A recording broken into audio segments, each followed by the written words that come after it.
Gary in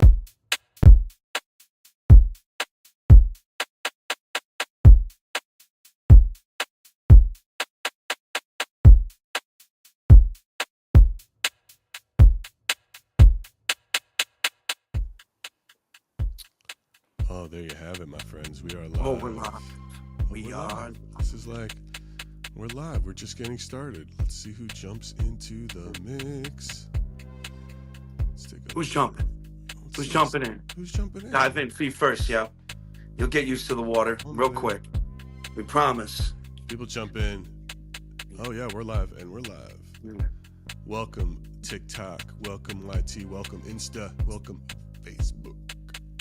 All of yous. All yous from all over. All of yous. You are all here. Welcome, welcome, welcome to Splintered Spirits. Let's give them a minute. We'll chat. How's your day going so far? How's the weather over there? Rainy. Oh, really? Just rainy. Yeah, it's just rainy. The past 3 days have just been in and out rain. You know, like, yeah. I try to make the best of it, you know? Try to make the best of it. So, having a little fun here. We had a little fun last night, the night before. You know. Tell me, anything cool About it. in the world of God? Just the usual for the tower, to be honest with you. It's always, the same stuff, them getting involved with the conversations, them talking about the shadows, which we've caught in the tower before, all that stuff. It's pretty consistent, that Sam, the entity Sam. Oh, yeah, sure. That was acting up a little bit. Well, that and I do, every now and then I like to do the stupid things. Hello, Alexis. Hello, Miss Tennessee. Go ahead, John. I'm just going to say hello. Yeah, keep going. Yeah, the stupid things, So the things I shouldn't do. And I used the Sam mask as a pamphlet on the spirit board. Oh, that's a the other great night. idea. And listen, visually, content-wise, sure, great idea. Yeah. Physically, Monica, what's up? Physically and mentally, probably the worst thing I could have done in the past couple months. Like I felt like I was getting drained, pressure on my chest, like I couldn't believe. I was hearing auditory responses to things that weren't coming out of the spirit box, whispers, the works. Like a connection was made that I regret. Oh my God. So it was, yeah. It was, but what a great idea, that's sick. Yeah, go for it. What's the worst that could happen? Yeah, what's the worst that could happen? I had to pull myself off, I had to. I was like, nope, been down this road before, Yeah, that's great. Yeah. It's still great though to use. I agree. That's a cool thing to do. Yeah. And it's perfect too because the mouth is open and you can see through it like the eye on the pamphlet. Mm-hmm. It was perfect, except it wasn't. How many people on this chat have listened to our past life regression episode? I'm just curious. I did that for you guys, and I happened to learn a lot from it as well. Yeah. Well, all right. So what have you learned so far about it? Like what? Well, what's the most fascinating thing about it? I'll tell you exactly what the most fascinating thing was. That the whole idea, the whole calling it past life regression is a misnomer. That it's not about a past, like I always looked at it like, oh, this is me back in the day. I'm like reincarnation or something. Yeah, but it's not. Yeah. The belief is everything, everywhere, all at once. There are multiple timelines happening constantly. It's not from 1,000 years ago or 100 years ago. It's happening right now. Right now. That's the thing. Yeah. Which is interesting. Which kind of it kind of falls into my whole multiverse theory. Well, yes, that's part of and what spirits are. And the whole thing is it's a different, it's this, it's a more of a, leans into this idea of, quantum paranormal and quantum physics and quantum mechanics and things like that. And it's, they enter through it through hypnosis, which is another sort of avenue for it. Now, our guest today, we have a guest. She's in the waiting room. Her name is Heidi Kemper. Heidi is a psychic medium who really practices within this space with the Akashic records. She does that as a reading for people, reads their records. I want to get her interpretation of what she believes that is and what that looks like and how she does it. It's just a little bit about Heidi for all of you. If you don't know her, she's on the circuit a lot, man. She hits a lot of these Paracon conferences. She was introduced to us. She does She goes on panels with Sam Baltrusis, who is another guest on the pod, author, psychic medium, about ethics and mediumship. She has been on the Ghost Finders TV show, TV series as a guest psychic. She was a registered nurse, and she's fun. She knows a lot of her stuff. So her name is Heidi Kemper, and she's here with us today. She's going to talk to us about this because I want to expand on it. I'm hoping some of you guys have some questions, too, for her. But I have a ton of questions for her because I heard about past life regression through a therapist. So Myra Rath is not a psychic medium. She just really helps people get in touch with their other timelines, right? Get in touch with their other versions of themselves. I'm very curious what that means when you're a psychic medium, how you communicate on that front, right? Yeah. Seems like a whole other bag. So let's A whole other, yeah, definitely. A whole right? other soup base. Yeah. So all right, let's get Heidi in here and have her join in, and we'll talk. We'll talk to her. Let's see what's up. Hello. Hi. Hi, Heidi. How are ya? Welcome. Very Hold on a good. second. How are you? For some reason. There Good. we Wonderful. Okay. Awesome. Well, thank you so much for coming on the podcast tonight. We really appreciate it. Yes, very much so. Yeah, happy to be here. Thank you. Let me just make a quick adjustment so I can see you better. Okay. Heidi, thank you so much. Yeah. How's your day? You've been doing a lot of travel lately. Is that for fun or for work? Well, I just got back from Italy on a spiritual retreat. So I guess that was kind of fun, but also for work. Being a psychic medium, I have to keep up on making sure that I maintain my highest self and keep myself connected and, always studying and always learning. And so, it was a little bit of both, I guess you could say. What does it mean to be on a psychic retreat in Italy? What do you do? Well, the leader of the retreat is also, she's actually a shamanic medium. So she's my teacher and my mentor, but also has become a great friend. Her name's Lori Lipton, and she's based in Michigan. And she led the retreat. I've been on another retreat of hers in the past. We went to Sedona, Arizona. I don't know if you guys have ever been to Sedona. I know Sedona well. Yeah, that seems like that is definitely a big retreat town. That was back in 2018, and it was spectacular. And then this was my second spiritual retreat with Lori, and this time in Italy. And it clicked so many boxes for me. My first trip to Europe, kind of a celebration for this new part of my life. I'm newly divorced and stepping into doing my own business as a psychic medium full time. I've shown up in the world, in the traditional world, as a registered nurse for the first 25 years. And this next part of my life is going to be all psychic medium, all spiritual.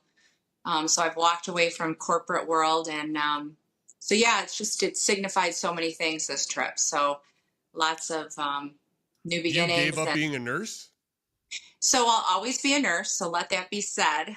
Okay. I'm a healer. I'm definitely a born healer. Always been drawn to the healing profession, got my nursing degree, and the last 25 years worked as a registered nurse full time. The last part of my career as a nurse manager. And I just kept getting called that this was the next thing that I was supposed to do. So I've been doing readings probably about 7-8 years out of my home. But I opened my own business officially 2 years ago, and I was trying to juggle both. And then it got to the point where once I got into the paranormal world, that just opened up so much for me. And I've really been traveling the last, 2 years around the country with that. So, God and spirit, I use those words interchangeably, has been pushing me to do this. So, well, good. Listen, Italy's a great place to not only sort of have a spiritual moment, but to be single. Yeah. Italy, let me tell you, those Italian men, but it's not just those Italian men. I think I had an Italian man, a Chinese man, a couple others. One wanted to make me a traditional Chinese dinner, another wanted to take me to a couple wineries. Yeah, they So did. yeah, so seeing the world definitely is really fun. Yeah, Really man, have fun fun with it. to do. Yeah. We have, Heidi, we have some similarities in our backgrounds. John and I, we were both raised Catholic, and now we're sort of very atheist. I think we went to Catholic school for many years, and then we're both sort of like, all right, let's just really take a look at these things a bit focused. I also lost my brother in a car accident, which I understand from you is where you sort of first got or recognized that you might be a psychic. Is that correct? Yes. So, so you did your research. So I like that. I was 20. My brother was 19, and he passed away in a car accident. Him and three of his fraternity brothers were coming home from South Padre Island back in March of 1996, and the driver fell asleep at the wheel and lost control of the car, and three of the four guys passed, including my brother. And so that was a turning point for me. I had just started, learning tarot. I just learned tarot and was learning horoscopes and starting kind of my spiritual journey then before he passed. And after he passed, things started to open up. And even then, it's so funny because since 2013 is when I really started like owning who I am, owning the fact that I'm a psychic medium and not, kind of keeping it a secret. And even still, it took me even really longer to really put myself out there. But looking back on my life retrospectively, I've always been a medium.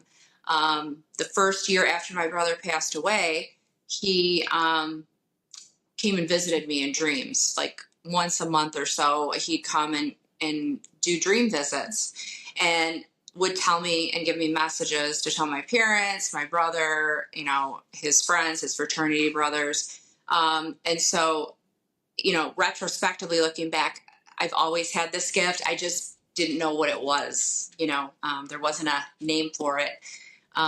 So yeah, that's really when I really started to learning about the afterlife. I began studying everything I could, any book I could get my hands on. What was your go-to? What was your the go-to? Afterlife. What was your go-to book? What was your go-to book? What turns you like? What was the one thing that you say, okay, this is what I'm going to follow? What is it called? I can see it. I can see the cover of it.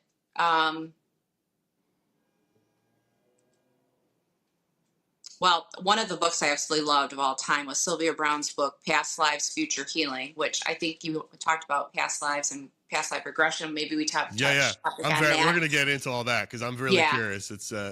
That's another book that I just absolutely adored. But the other one, it was basically like Hello from Heaven or like Love Never Dies. I think it might have been called Love Never Dies. Okay, so I don't want to misquote, but I think that was the name of the book.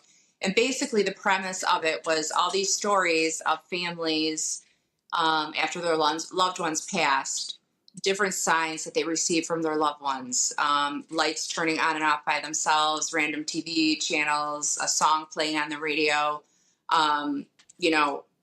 stories like that of the afterlife. And things happened after my brother passed, that you just couldn't explain. There was no explanation for it. So that's when I really started to study the afterlife and what it meant to have past lives and what it meant to access somebody's Akashic records. As a psychic, I access everybody's Akashic records, their book of life, and understanding. Right, so I want to ask you this on that for sure, and it's because first of all, when my brother died, I got a midlife crisis, and when your brother died, you got like superpowers. It sounds like, which is amazing. I'm sorry about your brother. How long ago did he pass? Like 10. How long ago was that? Like 10 years ago, right? I mean, I went through a midlife crisis when it happened. She gets this, she gets to like talk. She gets superpowers. What is it? What else would you call it? Well, listen. I mean, I guess you could call it that. I Yeah. mean, I didn't, so I get shit. But so what I'm fascinated by because it sounds like the books you're reading and with your nursing background that you really want to use your gifts to help people. Is that are you primarily doing that in your practice? Is it a lot of grief counseling or healing Yeah. or your clients people who just want to like solve a problem of their own, not going through some loss? I get a little bit of both. Okay. Believe it or not, not everybody wants to make a connection with somebody who's passed. There's a lot of people that haven't even really had anybody close to them pass. It's not always that. Sometimes it is just insight about their life, like career or love. Love and career are probably my two number one questions, Sure. other than they want to make a connection with somebody. But to answer your question, yes, that is my goal. My life purpose is um, to use my gifts. I believe if you have a gift, that you should use it and you should share it with the world. And um, I use it in a way that my intention is to help other people and to bring healing. So I am truly a healer. When I give my readings, it's beautiful because I can see healing happening in the moment. So I can have a client come in and I can read their energy as they sit down with me, and I can see the transformation and the healing happen right in front of me. And it's such an honor to be able to hold a sacred space for somebody going through that, but also to, it's humbling to be the channel of the information coming through, and to witness the degree of love and the degree of um, humanity, like to be there in those really intimate moments with people. It's such an honor to serve in that way. So, um, you know, traditionally the first part of my life was healing as a nurse and being a healer in that way. But this next part is, utilizing my God-given gifts. And, I think I have my dog here. I have both my dogs. They love me. I'm animals and dogs, and Of course. animals, especially dogs, like adore me. So I can't be sitting on the couch and think she's not going to want to be on my lap. So she might do like a little That's okay. guest Do what you got to appearance. do. I hope that. John's cat might jump on his back in a minute. Yeah. My cat, my app up here. What does that look and feel like to you when when you're witnessing this process of healing for somebody you're helping? Um, so like somebody watching might see tears, but when I see tears, it doesn't faze me. I remember when I first started doing my work, tears would happen, and I'd be like, "Oh my gosh, I made them cry," and I would feel bad. But I realized very early on that those tears were a sign of healing. They were a sign of a release. They were a sign of a processing, and they were really feeling something deeply. So to me, tears are one of the most healing things that you can ever have. I've learned that. I learned that very early on. And what does it feel like? It to me is just this immense feeling of love. I can feel the love that their loved one in spirit has for them. I can feel the love that the client has for their loved one in spirit. I can feel the love they had for each other, and to be able to witness that is just such an honor for people to trust me with themselves to that degree. Um, and sometimes it can be very painful. I sometimes have clients that come to me and are very full of grief. Most recently, I read for a woman who lost her husband to suicide. And it was one of the most transformative readings I think I've ever done in my life, but also very hit my soul very deeply because, suicide brings the reading to a whole nother level. It's a whole nother level of emotions and feelings that go into it. But it was probably one of the most profound readings I've ever done. And the message that this man had was that, he wanted his wife to live the happiest life that she could. And he felt like she had stopped living. She had, basically since he had passed, has such profound soul loss, that she had quit living. And she started to do the process of really working on it and finding spirituality. And when she made connection with another client of mine who also lost her husband to suicide, she said, "You must go to Heidi. I'm telling you, when you're ready, you got to go to her. It's going to be life changing, and you'll know when the time is right." And so when she came to me, it was just like she was so ready for that. She was so ready to connect with him. And, you know, usually at first when they come through, when they've taken their life, they're a little hesitant, especially if they felt like either if it's accidental, like overdose, or if they felt like they somehow contributed to their death, or if it was suicide. They have a hard time at first coming forward. So I recognize that energy immediately. And once we got past that, I can't even put to words just the level of healing that, and I was so honored to witness it. So to me, it's all the senses, all the feelings. And You're making when I a give a bond. reading, it's not just helping the client, it's helping that spirit, but it's also helping me and helping the world heal. So You're making a bond with them Now, and with the spirit. now I just got to point something out real quick. I have a REM pod set up back there, right? It's actually been on since last night, and batteries are still good. But when you spoke about your brother getting in the car accident, it lit up all the way. And then when you started talking about the suicide and how it felt and how, everything connected to it, it lit up. I've they're been, here. Oh, wow. I love just that. I'm just Chills. eyeing it as it's going. So it's two powerful things you were speaking about, and it's pretty Yeah, cool. Well, chills. that's a really Chills. good segue to talk about, to go from you personally and what you experience, and now talking about what you're experiencing on the other side, right? So before we get into how specifically you use that and how you're helping them with their other lives or getting into that spirits, Heidi, what do you think spirits are? Well, I believe that when we are on the planet Earth, when we decide to come here, we decide to come here because we go to a school, the Earth School, the School of Earth, and we come here to learn duality. Planet Earth being one of the only planets, one of the few planets that have duality, meaning love and fear. You know, your highest vibration is love or authenticity, somebody like living their life purpose. That's your like highest vibration. And then fear, anger, shame, those lower vibration. You know, you can come to this earth plane and you can experience all of these. Coming from where? Heaven, the other side.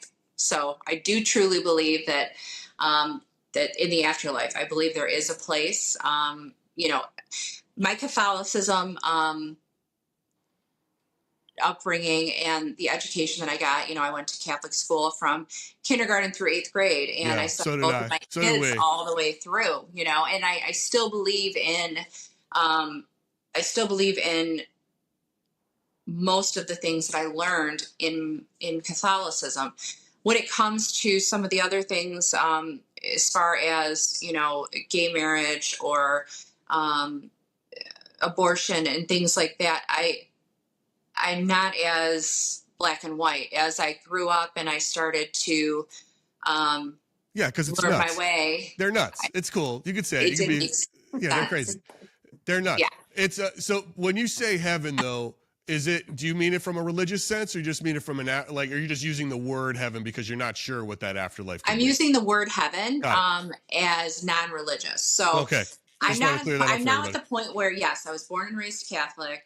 Um, my basic beliefs are that we are here as human beings and that there is a before and after, and that we've always been. We're energy, right? And so when we're here on the earth plane, we're a soul and a body. So I believe our soul is energy, and energy cannot be destroyed nor created. It just Oh, is. It always has been. And so I believe that when our physical body is gone and deceased, and no longer is working, that our soul leaves our body and is able to return to everything, whether that is heaven, whether that's the universe, whatever your belief is in that incarnation is what your death experience is going to be. And then the way that I see it from a medium, from the work that I do, and this is to my level of consciousness at this point, because I say things as if they're not black and white. I feel like everything has a chance to evolve, and as we learn more information, things change in their meaning. So as I understand it to this point, we return to heaven and we continue to do work in heaven to elevate our soul. But you can't learn anywhere faster than coming here. You know, you're going to learn things. And people who choose to come here are very elevated souls, because it's not easy living here on the planet. It's not easy here living on Earth, especially right now. No, so do you look at it like, and I know you're saying heaven is just, you're using just the semantic of it, not that it's the, the religious sense, but are you looking at it from this point of view of how past life regressionists look at it, where it's a different, there's a higher self of you and you have different fragments of you? Yep. So I can go down that rabbit hole two different ways. So well, I want you to go down the rabbit hole that you track, that you believe in. Like, what is the direction you're going? So it's changing right now. So right now it's actually changing. It's evolving, my belief in that, because I used to believe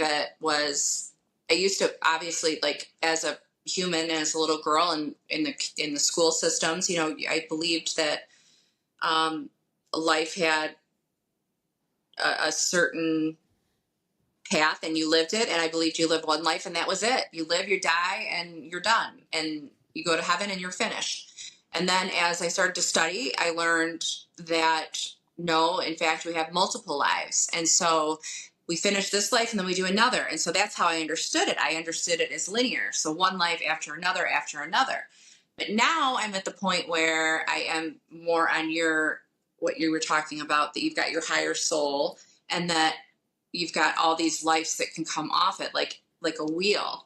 And there's so many different possibilities and so many different ways of getting there, because we do have free will. So yes, before we're born, we come up with a life plan. We say, in this lifetime, I'm going to be a healer and I'm going to help people understand the afterlife, and I'm going to help people live their best life by giving them a picture of their blueprint in their life and what their possible, choices are going to be. I believe that we have free will. And so when we come here, we've got these main characteristics to work with, but really there's so many limitless possibilities of what that looks like. So now I'm believing that we're living all of our lives simultaneously.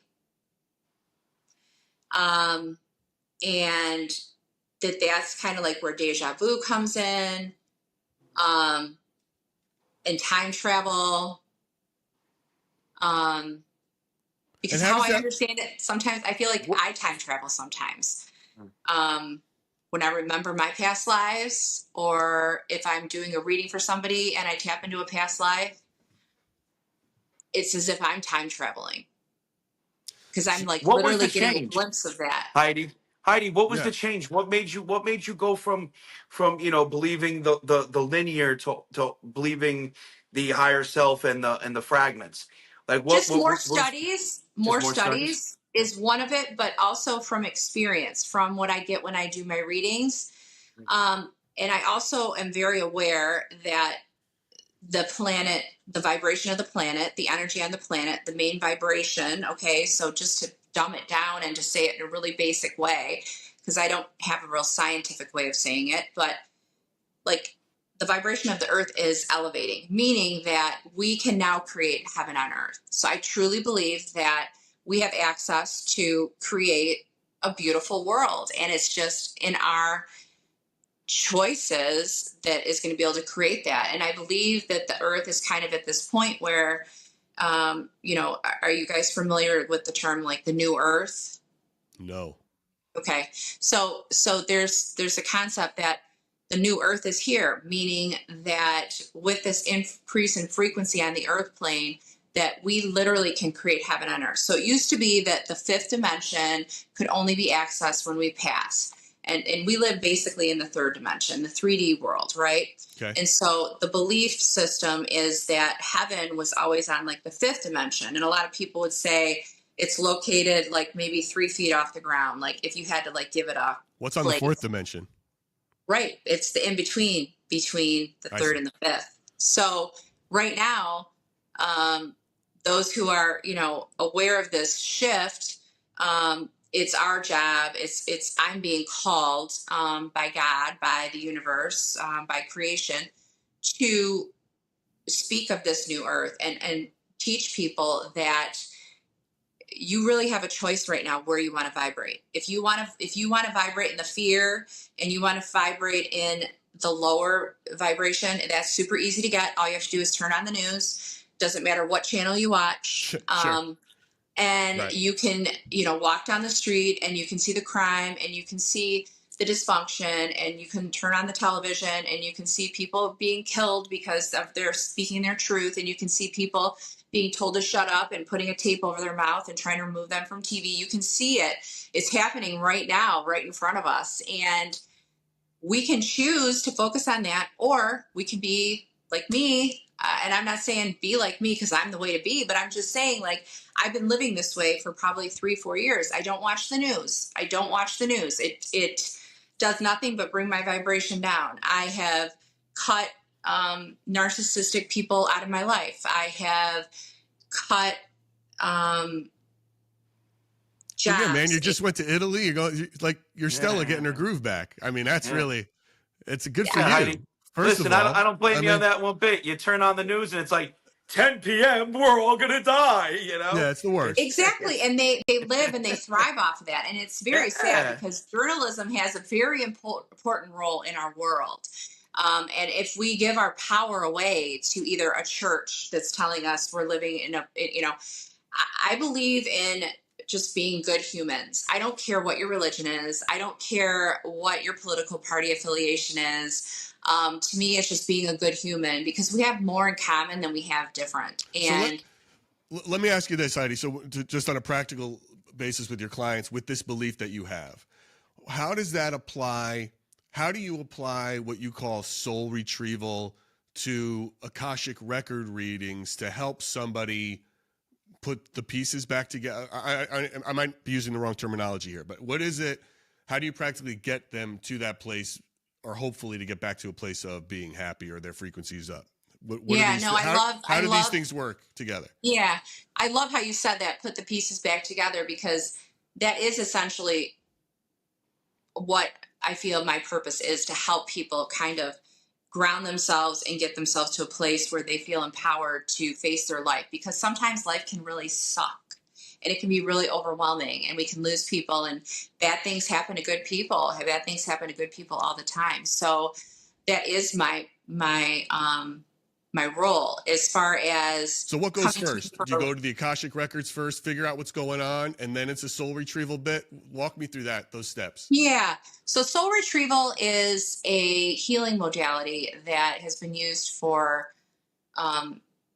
thousands of years, like BC, like forever, since we lived in tribes. So every tribe, we used to live in tribes. That's how we lived. We didn't have the Industrial Revolution kind of changed a lot of the spiritual practices, and we got out of living in tribes and in community, and we started to live in our own homes, and we started to join churches and religions where soul retrieval is no longer. So soul retrieval is something that has been around, and the shamans were the ones that people would go to for healing. And so they'd lose their cow. Their cow would die. They would lose their way of making a living. They'd go to the shaman within 3 days of this happening.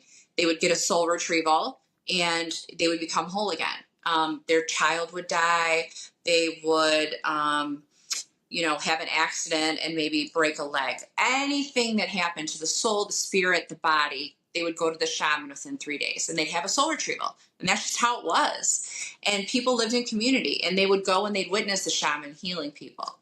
And then we started living separately, and the shamans were told to go away, and the religions took over, and we quit doing it. And so for lifetimes, people are going without these soul retrievals, without these healings. And so soul retrieval is a healing modality that I learned about 7-8 years ago.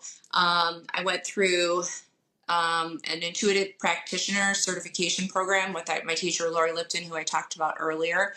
And it was a year-long course and basically taught me all sorts of things about spirituality, one of which was soul retrieval. And I learned how to do, I don't want to say I learned how to do, because I basically remembered how to do soul retrievals, meaning I know that I've done soul retrievals in multiple lifetimes. I have been a healer in multiple lifetimes. I have been a shaman in multiple lifetimes. And I've been trained in shamanic practices. So it's a shamanic practice where you go into an altered state of consciousness. I go into a meditative state where I reach theta consciousness. And during that time, I am able to go into either the upper world, the lower world, or the middle world.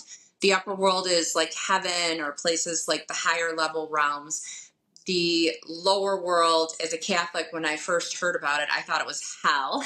And I was scared of it, but it's actually not. It is in fact underground within the earth. And I do most of my soul retrievals in the lower world. And that is where you will find like spirit animals, you will find helpers, you will, your spirit guides go with you to the lower world, but they also go with you to the upper world. And then the middle world is here. So I can do some work even here in the middle world. I do essence retrieval. I do physical healings in the middle world. But when I go in to do soul retrieval, 99% of the time it's in the lower world. And so I will go into altered state of consciousness. I will go to the lower world. I usually go through a tree. And as a shaman, I listen to drumming music. It puts me into that meditative state. And there I will be greeted by spirit animals. When I first started, I always met with a reindeer. He was probably my first spirit guide for my first year that I did soul retrieval. And he would fly me to different lifetimes. And we did some awesome work together. But now it's different every time. Sometimes it's my spirit animal still comes. Sometimes the client that I'm doing a soul retrieval for. What's your spirit animal? Well, it changes. It changes. I have multiple. The last soul retrieval I did. So the client's there. You're meditated. You're getting a meditative state to help them. You go through, like, I'm picturing like some tree out of like the movie Avatar or something, where you fly through the light and you go through something. Like Alice in Wonderland. It's just like Alice in Wonderland, You right? can land down there, and then much like that, there's a bunch of, you got a spirit animal or something that's like, all right, I'm going to help you find this person's pieces. Yes. Okay. Essentially, that's what it is. Most of the communication is telepathic. So, and my spot is my power spot in the lower world. All shamans have different power spots. Mine looks like a desert, and it's night. It's almost always nighttime or like dusk. So right after the sun is set, the sky has still got some pinks in it and real beautiful, but it's like sunset, and it's not completely light out, but it's not completely dark. And to be a shaman is basically to be able to walk in two worlds. So my physical body's here, and I'm here having a world experience, earth experience here, but my soul is traveling to the lower world as I'm in this meditative state. So I've got a foot in both worlds, basically. And then what they'll do is they'll take me either to a time in this lifetime where they've had a soul loss, or past lifetimes. And 9 times out of 10, I want to say most of the time, I go to past lives. People have a lot of work to do because they've lived multiple lives without soul retrieval. And so they come in with a lot of stuff, and then they experience other traumas while they're here. So are you collecting then the pieces of trauma or the happy pieces? I'm collecting the pieces that fragmented off during a very stressful time. So for example, one of the first soul retrievals I ever did was for a client of mine who I didn't take payment at first because I wanted to make sure I was really well versed in it, and I felt really confident that I was, providing a good product. I take it with high level of responsibility. So when she came to me, she knew I was not going to take payment, that I was doing this like quote unquote as practice. And she was up for it. And so she came over and she had a little bag and she's like, you get to open this after. She brought me a little gift, which I was like, that's not necessary, but thank you. And so I go in and I go to the lower world and I'm greeted by her spirit animal. And we quickly traveled to the middle world, to this lifetime. So it was a trauma that she had in this lifetime. And they took me to a bedroom. It felt like it was like in Texas or somewhere down south. I was in a little girl's bedroom and I was like, I think it was your bedroom. And you were the little girl and you were hidden underneath your bed. And so I was under there with you and you were shaking and crying and you were so afraid. You were like 6, 7, maybe 8 years old. And you were so afraid that you were shaking, and all we could hear was yelling and screaming. And there were police cars outside and there were sirens and there was a lot of yelling and screaming, and you were so afraid. And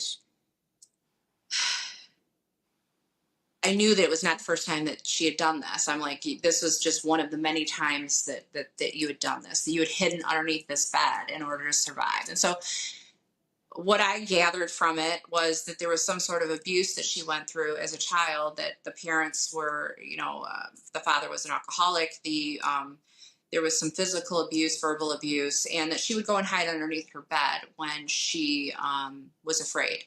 And this particular day, a part of her soul fragmented off. So when something's so traumatic, sometimes people's soul, it's just so overwhelming that a part of themselves will fragment off to protect themselves, to not have to feel that pain.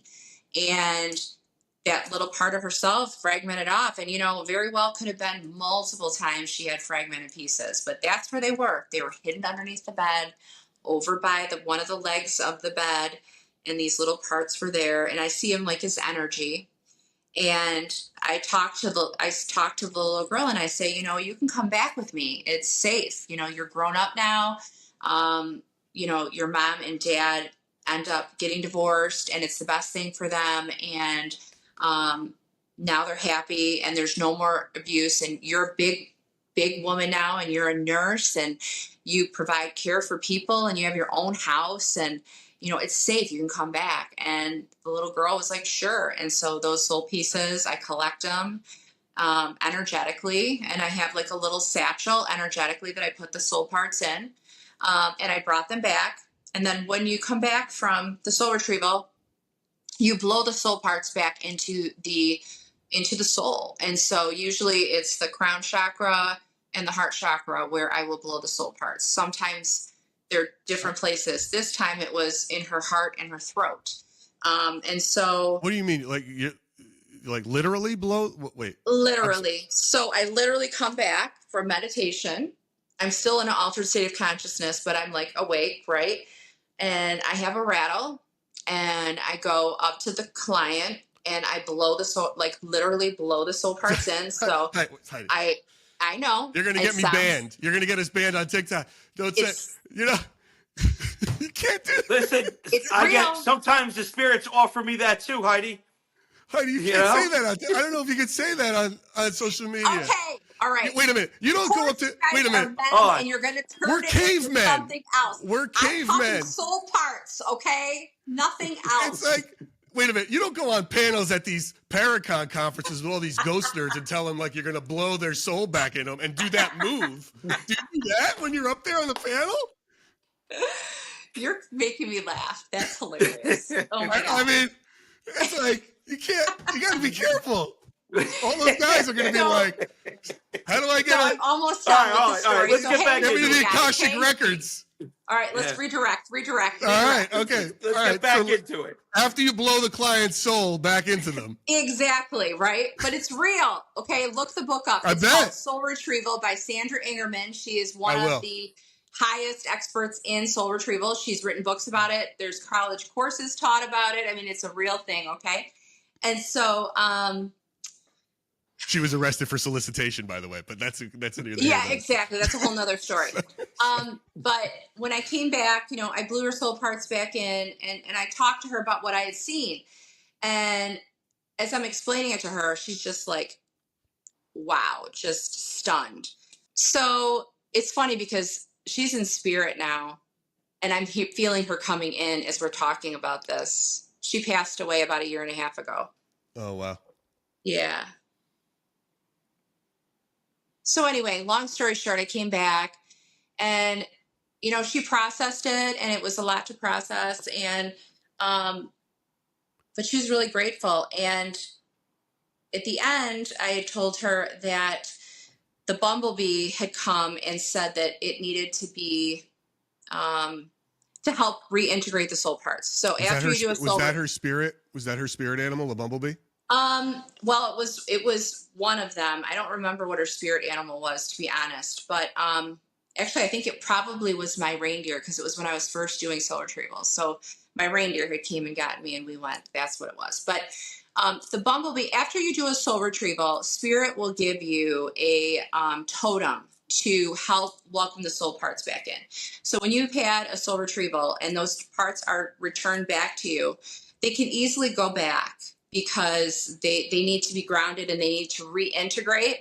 And so in order to reintegrate, you are given a totem. And so the client is asked to focus on this totem for a week, and this totem will help them reintegrate the soul parts. So for her, it was a bumblebee, and the bumblebee was helping her remember to use her voice, helping her remember she was safe. And they had asked me to return soul parts to her throat chakra. And it showed that in her childhood that she really felt like she lost her voice, like she wasn't able to speak up for herself and her rights. And it had a lot to do with the fact that she had all this fragmented soul parts. And now that these soul parts are back with her, the bumblebee wanted to help her keep those soul parts. And so the bumblebee was saying, focus on me. And then also it was encouraging her to do anything that had to do with the bees. So like honey, like drink stuff with honey, or, get a bumblebee pin and wear it for a week, or get a picture of it and put it on your computer. Somehow or another, reintegrate the bumblebee. So every day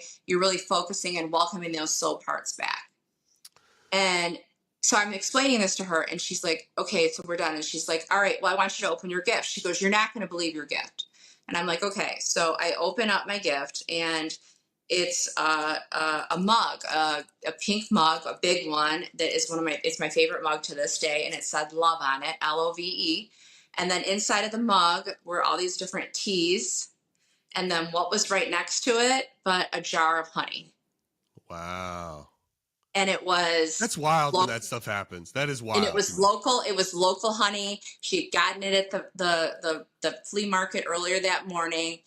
And it was like synchronicities like that. Like, you can't make this stuff up. Like, it's real. And I love to share that story because it really explains what soul retrieval is, how powerful it is. And no, I love it. That was a wonderful story. It really was. And it shows, when you make a connection like that, that's part of the reason why we do this podcast. It is a great story because when you see, look, the whole thing about this is trying to get different perspectives on what spirits are. And when you're telling me this is how you have connected with someone's, a version of themselves, really, in a spirit sort of way. Now, how does that tie in to the Akashic Records? I've heard of them. When I think of the Akashic Records, is the way I've learned it, is like some giant library, like the Library of Congress, where it's like, here is everything. But how do you see it? How do you visualize it? So I've traveled there in meditation multiple times, and really every time I do a reading, I essentially am going there. But it's not, it's like when I do a reading, it's like I go into that altered state of consciousness and I'm just there. So I don't travel there anymore. Like I just go there. It's like an instant transport. I've been there enough times that I just have like a free pass, and it's like, it's the fast pass to get to Akashic Records because I go there so much. No kidding. You're right. You've got like frequent flyer miles. At Disney, you get like the fast pass. Sure. You have to wait in line. Yeah. But the Akashic Records is very much that. I see it as like a big library. And it's, when you walk in, it's like miles and miles and miles and miles and like forever. And there's bookshelves, and then as you walk down the aisles, like there's little coves, little alcoves that go off of the main hallway. And so like my Akashic records, when you go to mine, it's like this beautiful room, and it's my grandma's usually there, guarding them. Hi, John. um, and she'll usually greet me, and she'll be like, okay, what do you want to look up today? But everybody's got a different place where they're at. Sometimes they're on a bookshelf and you pull them off the bookshelf and you open it up. But for me, it's like a little room, and I've got like a little podium. It kind of looks like at church, like with like this gold podium, and you open it up and it's this big, thick book, like so many pages, and you just flip through it, and Like Santa Claus's list. yeah, and it's all your lifetimes, and it's got every information all the way down to the detail. Like, it reminds me, and I know you guys are not really into religion, and I don't mean to make it sound religious, but it reminds me of in the Bible, they say that God said that I've known you since you were, a flicker in your mother's eye. I've known all parts of your soul since you were born. That's the essence of the Akashic records. It's like your book of life, and all religions speak of this book of life or the tree of life, right? Sure. So it's universal, and that's how I understand it. I understand it to be a universal place that has documentation of every life we've ever lived, and all parts of our soul lessons, our soul contracts that we have with people. What's a soul contract? What does that mean? So soul contract is before you're born, you agree with your guardian angels and spirit guides and the council, because there's a council that counsels every soul before they're born. They come up with what their life's going to be. And they're, okay, for me, it was, okay, I'm going to be a girl. My name's going to be Heidi. I'm going to have blonde hair and blue eyes. I'm going to have 2 children. I'm going to have 1 daughter that never made it to Earth, but I'm going to have her. And I'm going to marry, a man named Matt. We're going to be married for 25 years, all those like high points. But then each person in your life, you have what's called a soul contract. So my Don't ex-husband, forget that you're going to ditch Matt and then party your ass off in Italy. You don't forget the right, good stuff. exactly. So that's like the fast forward version. But that was a soul contract that we had, that we would. And who's that contract with, though? Your higher self? My higher self. Well, our higher self is like the all-knowing part of ourselves, right? That doesn't forget where we're from, doesn't forget the past lifetimes, remembers everything.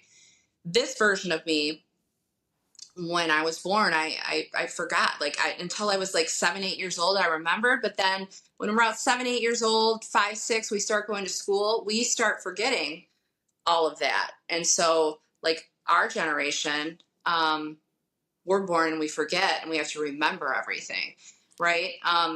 The children that are born now, and even my children, my son is 22, my daughter's 17, like they're pretty much born like remembering who they are. Like they know who they are. They're so smart. They're so advanced.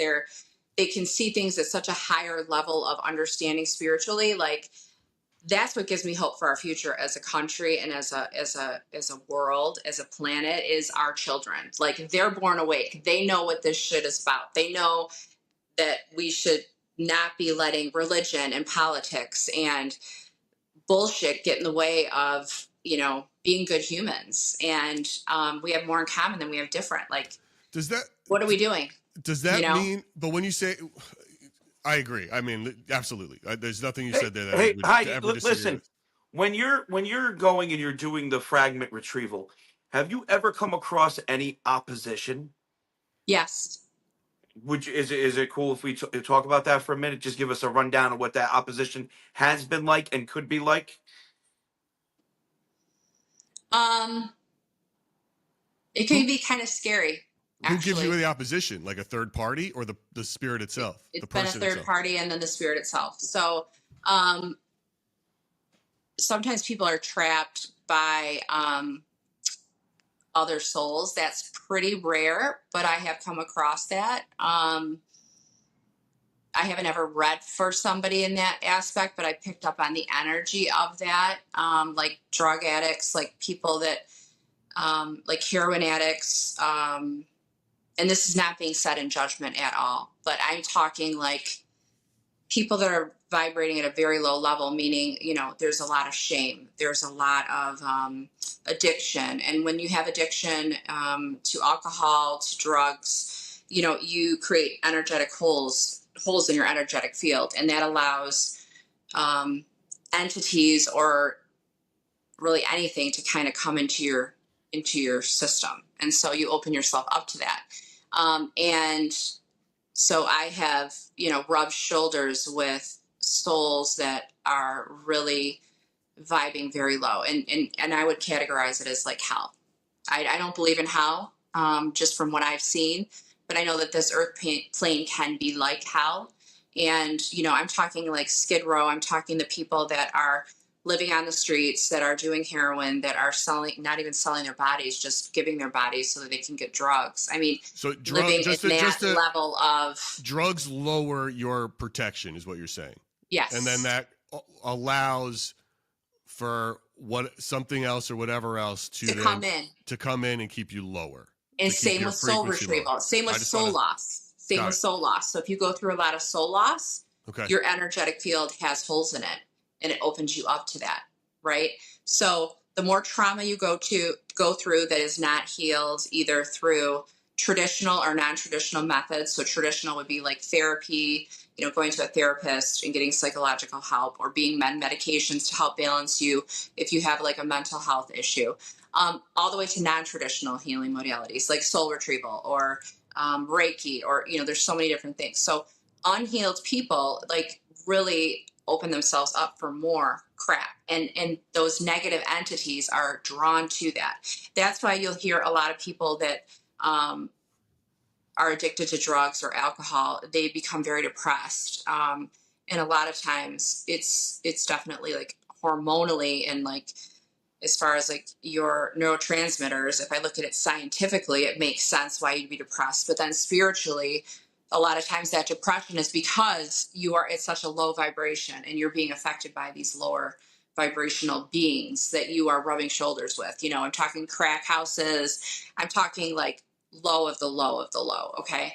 I'm not around that as much. So, I haven't actually done a soul retrieval in that aspect, but that's how I would liken like the darkness and people. And I have gone to soul retrieval, and souls have been so traumatized that it was really hard to get them to come. And usually you can get them to come asking like a helper spirit of theirs to come in. So a deceased grandparent or a spirit guide or somebody that can help kind of get them to come. But sometimes it's extremely rare that I can't return something back to you, but it does happen. Heidi, does this the same process that you go through if you like go to a haunted house or a haunted location? If you're tagging along with the paranormal investigator team or something, that you have to get into this state, or is that a different hat? So I would say that's a different hat, but it's similar but different. So getting introduced into the paranormal was something that I couldn't have ever seen coming. I didn't see it coming.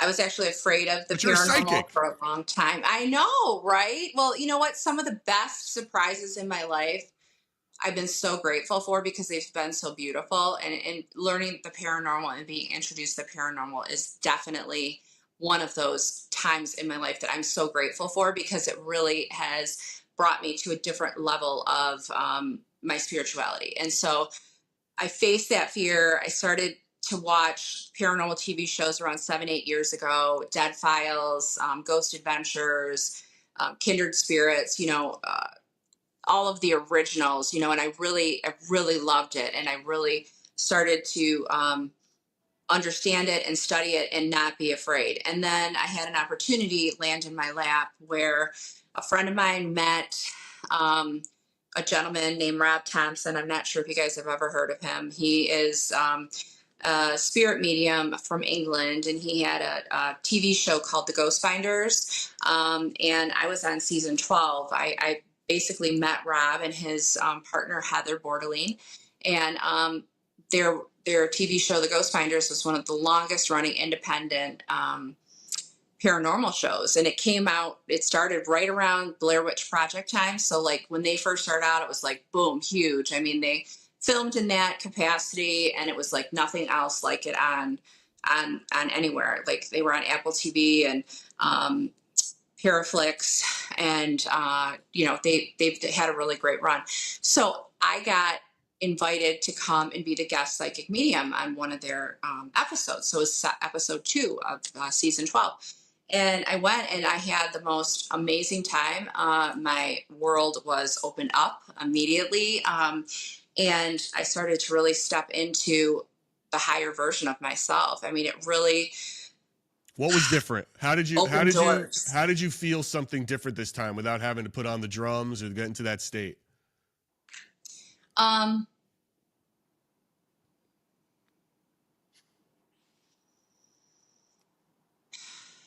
did the spirit feel different? It's the same thing. It's just I'm not sitting down with somebody across from me. Like that's like the traditional sense. Like I'll do a Zoom or somebody will come sit with me, but I never had like read energy of places.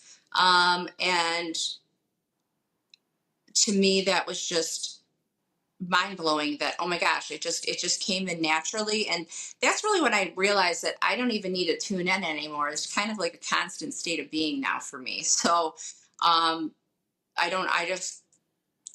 it was different. When I went in the first time, it was different because I was on camera and I start to read, things. I would start to read things and I'd be in a flow, and then they'd be like, okay, cut. All right, let's back it up. All right, go back, say that again. We didn't get it. And I'm like, hold on. So I had to kind of learn how to do that piece of it, but I learned that pretty quick. And it's been fascinating to have the ability to be a voice for the voiceless. I look at paranormal work that I do. I would say 90% of the time it's residual energy. And 10% of the time or so, it's like a true haunting. I see. Okay, sure. You mean like an apparition versus an imprint of energy, right? Imprint being like, yep, yeah, and then the actual like intelligent, like real haunting. Yeah. I've been able to experience both of those now, and once you like really know, like, okay, that's not just what I'm seeing on TV, but you're like actually in the moment living it. It's like there's nothing like it. Like that's what I mean when I say, like going to the dark side, if you will, or the scary side of it is not very different than the work I always do. It's just one is done with like a bright light and the other one's done kind of in the dark, and it's learning how to balance both parts. And it's been an honor to really step into it and have a great respect for it. Well, Heidi, it's been an honor for us to have you on today. I mean, we're getting close to our time here together for the hour. I could go on for another hour. I feel like I could talk like hours with you guys. I would love to have you back on. I have so many other things. I have so many other questions. I barely got through half of them. I would love it. So first of all, everybody can find Heidi, and I'm gonna look. I repost these lives. It'll be part wherever you get your podcasts. I'll be redropping this tomorrow morning. So if from Spotify to YouTube, everywhere podcasts are, you can find Heidi Kemper at HeidiKemper.com. Book a session. Take it out. Heidi, how would you leave us with this? What do you want people out there to know, to walk away with, if they're in a situation, and how they should look at what their situation is based on how it could connect to their past life? What's a message you can leave with them, or something that how they should recognize it or not? I think there's a feeling of familiarity. There's a feeling of remembering and just knowing that there's something significant about this place or this person. Like you meet somebody and there's this instant connection. There's an instant recognition, sometimes just looking in the eyes, and there's just a feeling in the soul. A location like Italy. I was always drawn to Italy. I always wanted to go to Italy. It was on my bucket list. It was the first country I wanted to go to in Europe. And as soon as I touched my feet on the ground there, it was like, I've been here before. It's my favorite place. It's my favorite place. And it's, just talk about Italy real quick. It's like, you go everywhere you go in Italy, it's like the food is awesome. Like if you stop, you could just stop at some, like, because you're doing tours, like you're walking around, there's so much to see. So you just want to stop and grab someplace quick at some cafe, and it's delicious, which I would say is better than like Paris was, where it's, you have to go to, of course, Paris has wonderful restaurants, but yeah, you have to like you can't just stop at a quick cafe in Paris. You're going to get like a ham and cheese sandwich, and that's what you're going to get. But in Italy, you can get delicious, right? It was incredible. the food, amazing. Yeah. Like I ate whatever I wanted when I was there, and we walked a ton, and I actually came home and I was like down 5 pounds. So I was like, sweet. Like the food there is like amazing. You don't have that inflammatory response in your body because it's all real ingredients. Yeah. Like, oh my gosh, since I've been home, I'm like, I don't want to eat anything. Everything tastes like cardboard. Yeah. Right. And After eating there. And to tell you, but you also felt like you were home. It felt familiar. And that's sort of what people should recognize. When you have that sense, then that might be something. That might be a connection. Your sign. When you have this emotional reaction or this deep feeling that you're like, why? The same way about New York City. Like, why? Why did I have this feeling about New York? And I go to Central Park and I'm like, oh my gosh, if I walk straight down this walkway and I turn left, there's going to be steps and I'm going to go down it and there's going to be an angel fountain there.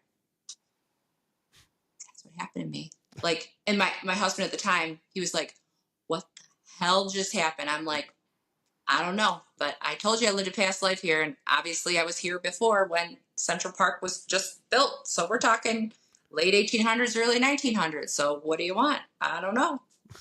Good so yeah, it's a Heidi, beautiful thing to experience and to look into. So no, listen, we definitely have to have you back. I have so many more questions and I want to hear so many more stories. It was really fun to have you. I really appreciate you taking the time to talk to us about this. You guys too. And friend request me. I'm on Facebook, you guys. So friend request me. I want to keep in touch. And then, yeah, if anybody's interested in, a reading or to connect with me, I'm all over social media. And they said my website. HeidiKemper.com. I will put her information will be in the links when this is posted, link tree in my bio. Thank you so much. Thank you, really, guys. Heidi, thank you. Really, you guys are amazing. I hope we get to meet in person one day. Oh, would love it. Yeah, that'd be awesome. All right. We'll figure that out too for sure. Heidi, where are you from, Heidi? You where are you? Right outside of Detroit, Michigan. Okay. Oh, wow. All right. Cool. New York and Cali. Yeah, love it. I love California. I love New York. Both my favorite places. So what's not to love, man? It's awesome. I know. Heidi, well, Heidi, again, listen, thank you so much. All right. Thanks, guys. All right. Bye. Take care. Bye-bye. That was wild. Yeah, that was really interesting. Yeah. And funny. She's a good sport. Because that was great. It's interesting. When you sort of look at everyone's perspective, what are the commonalities, right?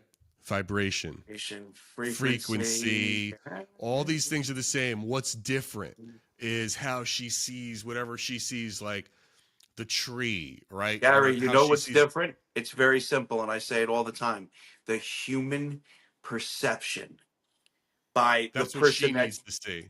It's that human perception. Anybody that has any sort of true gift, they describe it. There are similarities, like you said, but it's like the actual human perception of what they're experiencing. And it makes me think I would love to like line up like a bunch of people with gifts and be like, okay, this scenario, what do you see? Right? You know what's funny, dude? You know what it reminds of? This is a totally obscure reference, a movie reference. It was a Robert Zemeckis film with Jodie Foster where a Contact. Have you ever seen the movie Contact? Yeah. Right? And at the end, she's in that gyroscope and then she falls through and she's in this place. And it's her old house. And she sees her dad, right? And it's an alien. It's like, what is this? It's like, well, this is the form I'm taking because you wouldn't be able to understand the form if you saw me in my true form, right? And then she comes back to Earth, and it's like it really in their world she fell straight through in the real world, but she was trapped there, and then there was like a little side bit about there was hours of static while she was over there. But anyway, it was that idea of this is what I'm showing you because this is what you relate to is interesting, even though those commonalities of frequency, vibration, and all that stuff. A lot of people seem to be in that philosophy. Yeah. Or she would say that modality of their thought process, right? It's crazy. Yeah. What do you guys think? Is everybody there like Heidi? Check her out. HeidiKemper.com. Anyone have any other questions? I really appreciate it. There's a lot of you, and I'm sorry we can't get to you in these chats when we have guests, guys. It's just hard to see you all. But I really appreciate you being here. We had a lot of folks checking us out. Cool. Thank you, everyone. But that's it for today. SoCo Paranormal, thanks for stopping in. Love it. What's up, Jolly? Jolly's great too. Jolly's mom is online too. It's funny. She has her own feed. She does her own lives. Yeah. And sometimes they're in there talking, and it's great. It's so sweet. It's like the sweetest thing on the internet. Yeah. It's wholesome. I feel like he should be bringing her on ghost hunts. Wholesome. If he does, I haven't seen it. But yeah, it's cool. What up, Jolly? Guys, thank you so much. I don't have anything else. John, you got anything else you want to leave the good people with? Nope. Thanks for watching, guys. I hope you enjoyed Heidi and these past couple episodes with Myra Rath that just dropped on Tuesday. Yeah, it was a great episode on Tuesday's episode 20 with Myra Rath, where I got the crash course in past life regression therapy. Myra is not a psychic medium; she's a hypnotist and a therapist who helps people discover it for themselves, which is a really interesting sort of way to go about it, right? And that reminds me, Gary. Everybody, if you haven't done it yet, jump over on the YTs and give us a follow. We are so close to hitting a milestone of 1,000 subscribers on the YTs. That's right. If you're watching on Santa Paranormal right now, hop over to Splintered Spirits and please like, share, subscribe. We are so close. I mean, we're less than 20 people away from hitting our first mark of 1,000 subs, which would be super great. So please do it. We appreciate you guys. And then that's it. So yeah, check that out. Next Tuesday's episode is an oldie, but goldie, episode 2, which, dude, we recorded episode 2 a year ago. Almost to the day. Yeah. Today. It was a year ago yesterday. Yeah, a year ago which yesterday. Is nuts. That's wild. So we're redropping episode 2 with full video. That's where John first tells me about Edward when John's in the cemetery. Yeah. So it's fun to see it with video. And by the way, I look like total shit because I didn't think we were going to use video. I was like, I think I look like I just rolled out of bed, and it's because I did. I was like, what did I care? We're never going to be a video podcast. But then that changed pretty quick. Well, that changed pretty quick. I know. Now it's all, so, let me get my contacts in. Let me shave before I come on. Look a little like, get the background light, a little bokeh depth of field. You got to make it look a little polished. It's raw. It's raw. That one's raw. That one's raw. It's raw. Oh, Megs, thank you so much. You're so sweet. I love it. Listen, flattery gets you everywhere. She said you're still handsome, which I love. She's my new favorite for today. I appreciate you Gary, so much. This has been fun, man. It's a great really episode. Fun. Everybody, thank you so much for joining Splintered Spirits. Go about your day. And we will talk to you guys soon. Yeah. See you guys later. Everybody. Well, that's it for another episode of Splintered Spirits. Be sure to like, share, and subscribe to our YouTube channel, Spotify, or wherever you get your podcasts. Until next time, stay curious. Gary, in this body that you're in right now, there's simply a fragment of the higher self soul in you. Just a piece. Does the higher self soul make a couple more dollars than I do? Because I could really...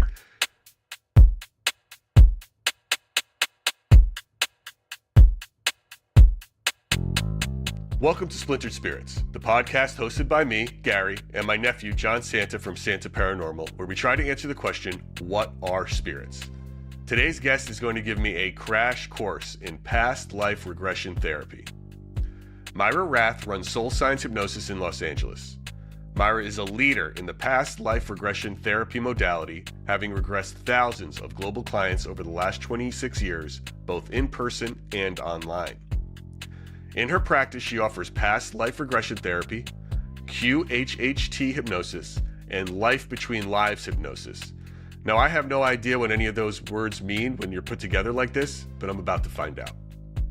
Past life regression therapy has gained a reputation for its incredible healing abilities. It can offer insights and benefits such as resolving emotional or physical issues, clearing fears, releasing trauma, resolving karmic relationships, and understanding recurring patterns or behaviors that are limiting you today. It's also a very interesting take on spirit communication and spirit origin in a milieu similar to those we talk about all the time on this podcast. Things like energy, frequency, vibrations. Now, we've all heard stories of reincarnation. Maybe someone you know claims to have been a Revolutionary War soldier or a wench in the past life. But as we're about to find out, the word past is a misnomer. Everything, everywhere is happening all at once. And I mean everywhere. Intergalactically, interdimensionally, mythologically. You tripping out yet? Don't take it from me. Hear it from Myra Rath. She's the expert. Let's dive into the conversation. All right, Myra, thank you so much for joining us. I appreciate it. On Splintered Spirits, I say us, it's just me, unless there's somebody else around that you can tell me about afterwards. But Myra, I started off these interviews the same way with all of our guests on Splintered Spirits. So just to get a baseline. And the question is this, and it's a heavy one, but we'll see, and it's however you look at it. But Myra, what do you think spirits are? Well, to me, spirit is an energy, right? It's not a physical body. It's a non-physical energy that can take shape, that can be communicated with. Spirit to me resides on many levels and frequencies. Yeah, I think, So it's just a non-physical. I believe it's very, very real. I believe that, So it's not so much a religious standpoint. No. It's a very, and you said frequency, which is sort of a very Kabbalion, sort of the Hermetic principles of, vibration or something. Is that sure. a philosophy you Well, follow or? Yeah, no, I mean, it's not something I follow, but I believe that spirit resides on different frequencies. There are lower, there are middle, there are many, many, and higher. Amazing. So, No, it's, I like where that sits. That fits into a lot of things. So one of, John, who can't be with us today, his sort of belief that what spirits are memories attached to energy. So in the sense that based on the idea of we all have electrical synapses going off in our brains, right? Like this is a scientific fact. And energy is something that cannot be created or destroyed. So what happens to this energy when we pass? It has to dissipate. It has to go somewhere. It doesn't disappear. And then it's the question of what is consciousness? And that's the piece we don't really know what it is. So he believes that maybe that consciousness, that memory is attached to that energy. And that's what he's talking to, and that's what's connecting. And when he goes to certain places, it's where, in the same way that some consider a haunting to be an imprint on a location that's just going in a loop like a tape, these memories go to where that person may have felt the strongest or whatever it is, and that's why they're there. So that's where he's coming from. So it's good. Okay, so I like that sort of basic setup. How did you discover and get into past life regression? How did you find this path? Yeah. Well, I read a book. I read a book, and it was in the late 90s. I read Dr. Brian Weiss's Many Lives, Many Masters. That's like the book, apparently. Everything that I've looked up. The book. Yeah. Right. It's like, that's it. Absolutely. And I'm honored to call him one of my teachers. Later, I trained with him. I've had many teachers along the way. But it was that book. And, I grew up in a very, very spiritual home. My father was a medium, a channel. So reading that book wasn't weird for me, but I loved hearing about channeling higher masters, which the book really, really entails. We'll get into that in a second because you said a lot of words. I don't know what it means, but I don't want to jump ahead. But keep going. Yeah. So, I kind of had a woo-woo house, even growing up in the 70s and the 80s. My house was woo-woo. Okay. Did you grow up out here in LA? Yes, in the Okay. valley. Yeah. All right. So for Mhm. LA 70s for sure. I get it. Yes. Yeah. Yeah. Okay.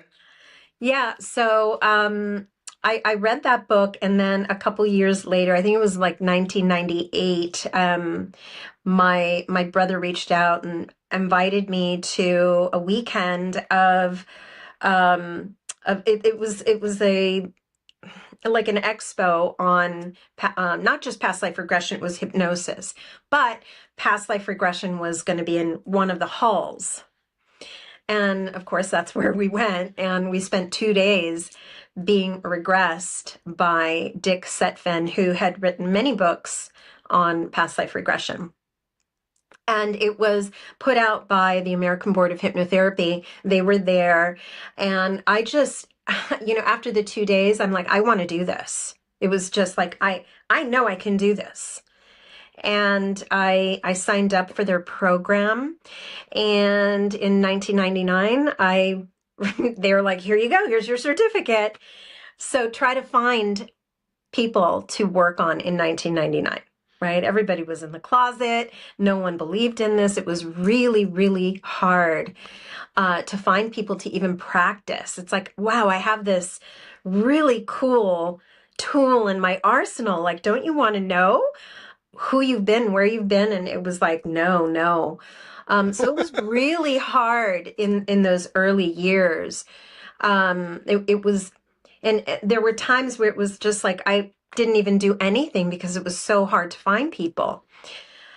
And on occasion, I would meet someone, and if the conversation ever went to a spiritual place, I would say, well, I do past life regression. And I was like, oh my God. So there we go. I was able to practice. So it was a slow, slow beginning. What is the difference between reincarnation and past life regression, or are these things hand in hand? They are hand in hand. Reincarnation is like the word, the original word that was used to describe that we have been here before. Past life regression is the actual modality that Okay. gets you there, I see. right? I Mhm. got yes, that makes sense. And past life regression is hand in hand then with hypnosis. Is that true? It is hypnosis. It is, so it is. It's It right. It is is a hypnosis. Hmm. got it. Okay, so it's a type of. So all right. So then this is already enlightening for me in this crash course that you're giving me. All right. So then what is, from what I've read about, and I'm trying to understand, like people use a lot of these terms, and maybe you can walk me through. Like, what is QHHT? Yes. So QHHT stands for Quantum Healing Hypnosis Technique. It is past life regression, but QHHT, it was named after Dolores Cannon. It's her method of past life regression.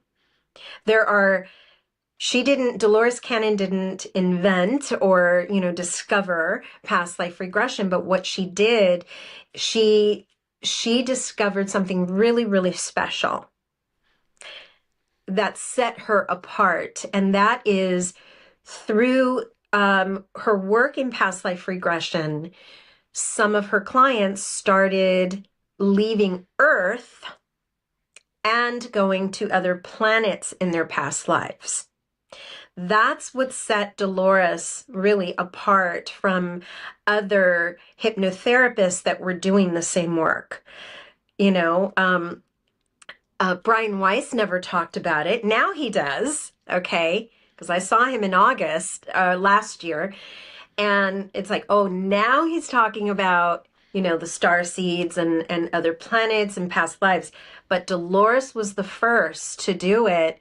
And I think that's where, like, the universe was just sending her a lot of clientele where she was able to write books about it. And she's written, I don't even know, 30, 40 books, a lot, about, how Earth is not it. This is a baby planet, right? This is just a baby planet. And so ever since I started doing her method of hypnotherapy, the universe said, okay, Myra, you're ready. And we're going to start sending you clients from other planets. So right now, about, I would say 35, sometimes 40% of my clients are exploring lifetimes on other planets. So, Okay. And we're going to get into this too. So that's in this, is that in this realm, or are you talking about no, interdimensional things? interdimensional. It's not just like they're from another planet, like in a galaxy a long time ago and far, far away, like a Star Wars opening, which is in Yeah, here, or is it that like too. they're in another, like, is this Marvel universe another spot? Yes, I'm not, and I don't mean to very. be making a joke. I'm just trying to explain it in a way that helps me understand it. Yes, I'm the dumb one here, so I want to explain. Like, that's what helps me you're say it. not. But you know what I mean, right? Mhm. It's like is it because you say past life? I think it's a long time ago. So are these from aliens in our Correct. galaxy space from a long time ago, or are you talking they're from another dimension, like they've gone through the Twilight Zone? It's kind of both because, I know right now when people want to explore this modality, we are calling it a past life regression. But to be honest, there is no past, right? Everything is parallel. Everything, past, present, parallel present, and future, right? So today I took a client through multiple lives, and one of them, she was on a ship and being promoted to come to Earth on a mission. And it was just so interesting. When is that? So that was really interesting. One of the things I asked her, we can't tell what year it is. They don't have years, clocks, and calendars the way Earth does, right? Right. So Okay. I one of her guess. missions was to come to Earth on their ship. There were 4 of them on the ship. And when they landed, they didn't land. They hovered and sort of like transmuted themselves to the ground where the cows were. They got beamed down. They got beamed down. Yes, yes. Okay. They have that technology. And she says, we're on the ground, we're looking, we're touching the cows. We're very curious. We've never seen them. And it's like, well, what are you going to do with the cows? And she says, we have syringes. We're actually extracting. We don't want to hurt them. We're giving them a lot of love, but we want to bring samples back with us because we're very, very curious about why humanity is killing this animal. What is it? Why are you eating it? Why is there dairy? All of that, right? How is it creating food for the people on Earth? During that mission, they moved across and they saw some children playing. And when she saw the children playing from their ship, I said, do you have an idea of the timeline when you came down, when you see these children, how they're dressed, what they're wearing, what does it feel like? And what she said is, it feels like the 50s. Oh, It interesting. feels as if when we came in on that particular mission, but remember, they travel through portals, so they can go to the 50s, they can go to the 20s, they can go to the 1800s. They can travel through any timeline. It's incredible. And research. So that was my day today. That's wild. Typically, yeah. All right. And again, I'm trying not to jump around, but I'm going to get back to that too. I'm taking notes because there's some questions I have. So all right. So that's QHHT. That's I guess what the quantum part is, right? The idea Correct. of okay. And the H, the healing, is the whole point of this to then try to overcome something? What is the healing part of that the Yeah, H? that's a great question. So this is again Dolores Cannon's technique. The healing part is once we see in a QHHT session, it's a long session. It could range between 4 and 5 hours. You're In seeing one time? Yes. Okay. Yes. That's in one setting. You're taken to multiple lifetimes, not just one. Okay, so typically I take my clients to 3 different lifetimes, and in each one, it's a completely different timeline. Okay, Then, after we see that, we connect with the client's higher self. Are you familiar with what is the higher self or the oversoul? No, I have no idea what that means. Okay. What is that? So, Is this getting into like when you or in this world like when they talk about a spirit guide or a master spirit, or is this something different? something different. Okay. So this is higher self. Yes. Okay, what's that? So Gary, you actually have a higher self. It's your higher soul. Gary, in this body that you're in right now, there's simply a fragment of the higher self soul in you.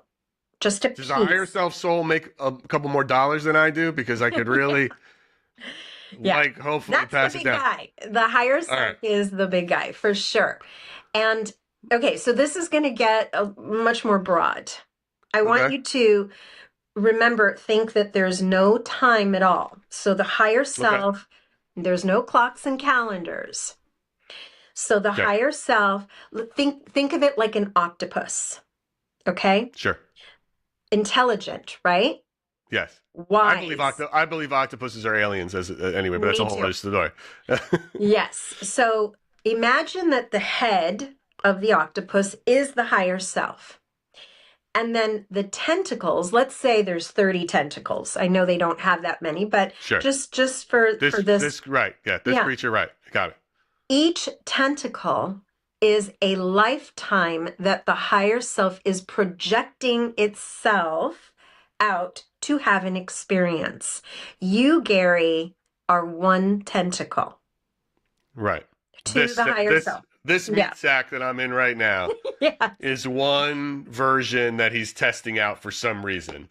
Yeah. If I had to guess, it's to be like, let's see what it would be like to suck on Earth. And then he's picking me right now to be this one. Like, let's just make this guy go through the grind. It seems. I'll have words with him in the end, but we'll talk about that. Okay. You could, but it's going to tell you have free will. It's all you. No, I know. I get it. Sure. So, okay. So I understand the concept. I understand. So that's the master self. So you're in this. So, okay. So then continue for the healing part then. So you're with them in this session. You go through 3 lifetimes and you're trying to figure out what needs to be healed with the master self. Well, the master self, the oversoul, higher self, whatever you want to call it, it knows everything about you. Everything. Okay. I don't want to skip something also really important in between connecting with the higher self and leaving the past lives, because we do make a stop. The first place we stop on the third life, we do see the death. Okay. We do take you through the death scene on the third life. How did you die in that life? Okay. I have a question. You're saying third life, but you're saying there's no time. Is this a chronological order of some kind, or There's you're no just picking order. so you're just picking a random third one of the? Well, I don't pick it. The higher self chooses what to show you. Okay, but it is a random third thing from the multiple that you probably have. Right. Is that what you're saying? I just want to understand what we're saying. It's not like this was the third time you lived and now this is No. This is all not in order. It's not linear. I just wanted to clarify. Yeah. Okay. So then you go through that death of that whatever. Okay. Right. You go through the death and then we move you up. And the first thing I'm going to do is bring in those spirit guides, because I know you mentioned them earlier and I don't want to forget that it's part of the experience is to connect with your spirit team. Okay. There's a team. There's a team. Okay. There usually is. Are these human spirits or are they? No, you know don't call them spirits. Don't call them spirits. They are guides. They could be angels. They're your guides. They're not spirits, but they're spirit guides, right? They reside in the spirit realm. They have been with you. They've been watching over you. They've been helping you in whatever incarnation you're in.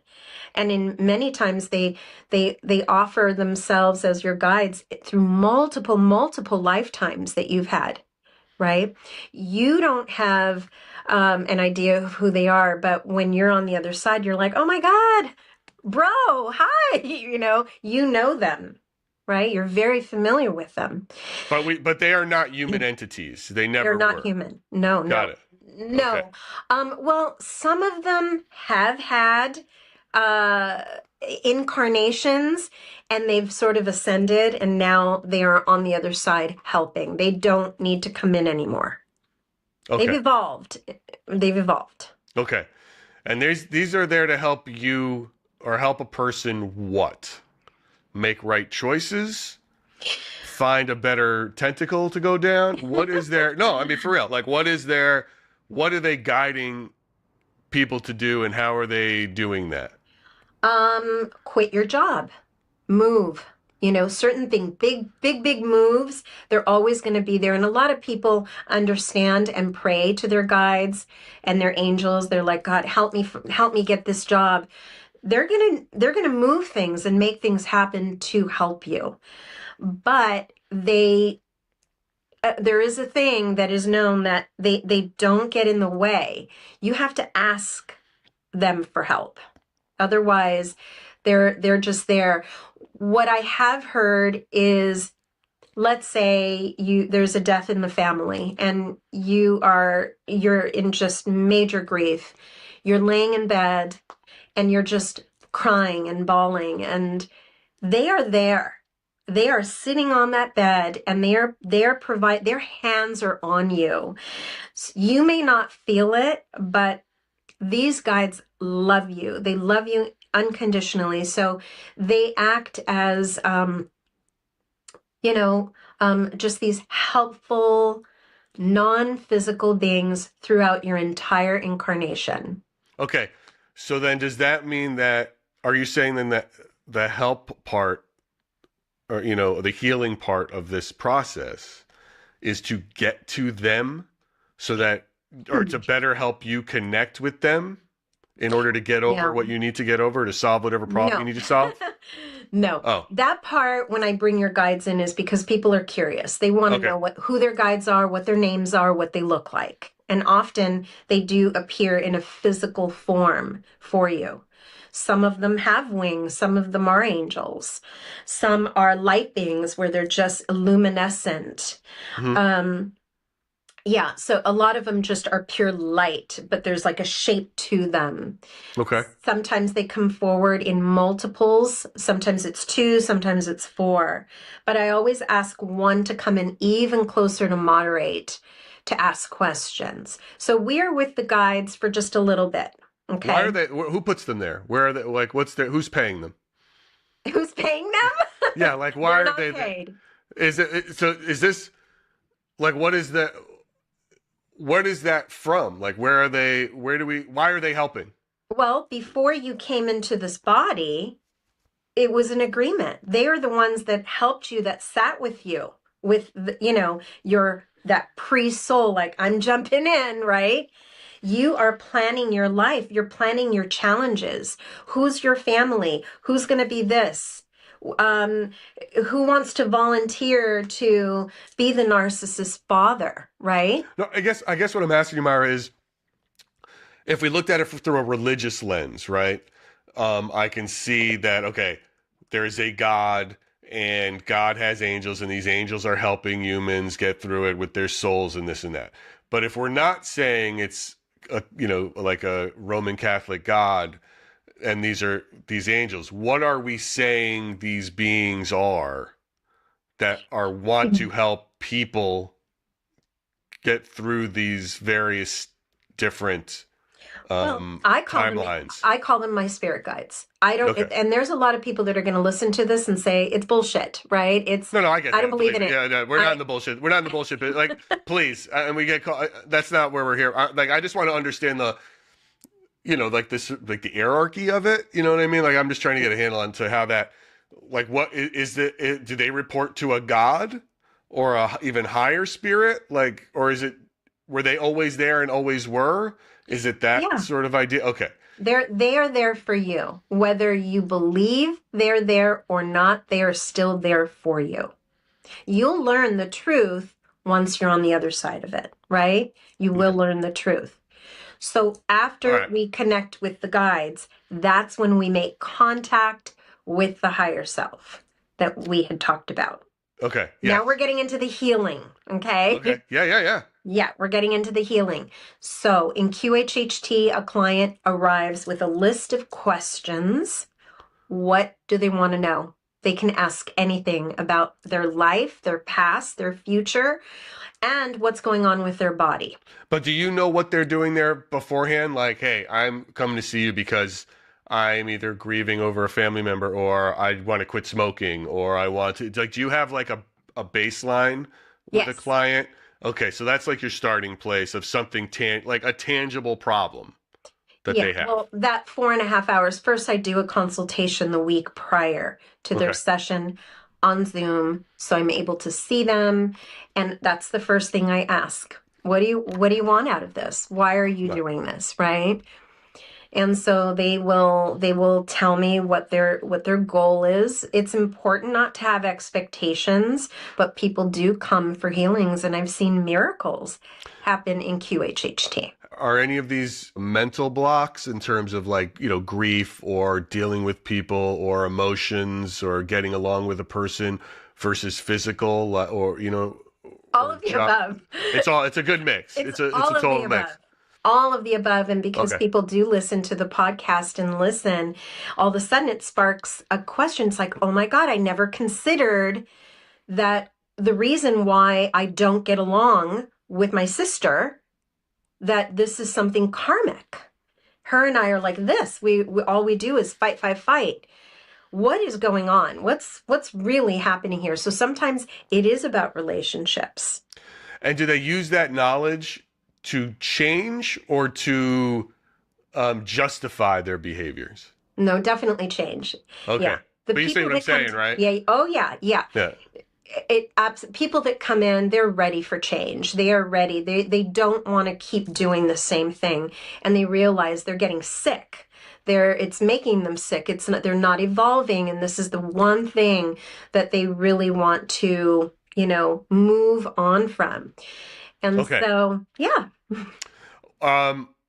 Okay, that's super interesting and helpful. Now, what is life between lives? What's LBL work? What is that? Is that part of the process to get to the higher self, or is it a whole separate thing? Okay, so that's a different session. Okay. That Life Between Lives, that was created by Dr. Michael Newton, who also has written many books, Journey of Souls. So very, very interesting collection of books that Michael Newton has. And what his method is moving you through a past life, just one, okay? And then we bring in the guides. We always bring in the guides. But after that, we kind of keep going. From there, we take you to a place called the Akashic Records. Okay. Have you ever heard that word? I've heard the word Akashic before. I have no idea what it means. It's okay, but please continue. Okay.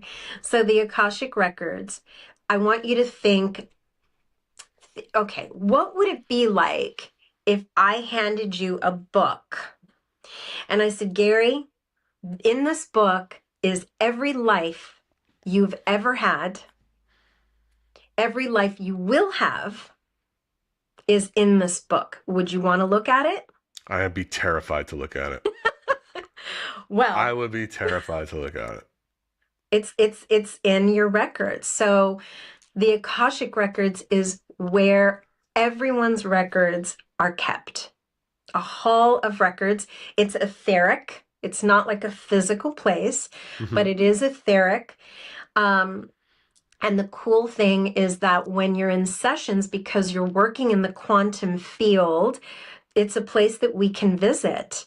And my clients can get their books, open them up. Today, my client, without even me asking, her guides took her there. After the third life, the fourth one, she was in the records, and I knew she was there. And she says, I see people like studying. I see them in little corners, like people are looking down and they're sort of reviewing their own records. So we pulled her records. And when she opened it up, everyone is going to either Everyone perceives different in the records. For her, it was like a movie that was playing, right? For others, it may be impressions and pictures that come based on some of your past lives, right? In this case, today, she was shown where her because she did give me permission to share, so I'm able to talk about this, where her insecurity with men comes from today. And it was really interesting through this, movie that was playing out. She saw herself as an 8-year-old girl, a memory that she completely forgot, in a bathing suit, in a bikini. And she says, and I'm swimming with neighborhood kids, and there's these boys, and they're teasing me. She says, they're just teasing me. And she said she felt so bad and so insecure that the next time she went swimming, she wore a long t-shirt. Right? So Did do you this see actually how did this actually happen to her, or was this something it did? she's from a different timeline, or No, from a it different happened in this life, and they were Okay, showing her where her incident. That was one of her got it, questions. got it. And it's like we were going to ask the higher self that question anyway, but the guide said, we're going to show it to you now, where it came from. And so where you can recall anything in the Akashic records. It holds every possible, even future possibilities exist in the records based on decisions that you might make. So, Myra, So, are your role? What exactly is the role of that?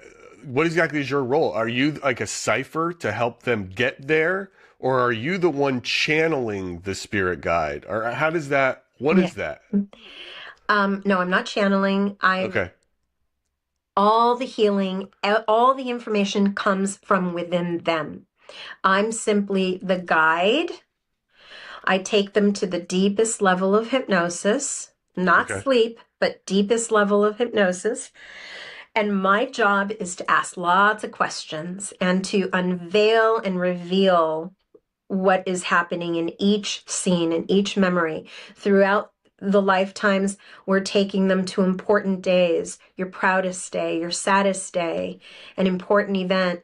What are those days, so that we can learn and reveal everything about that life. And then we do it again on the second life or the third.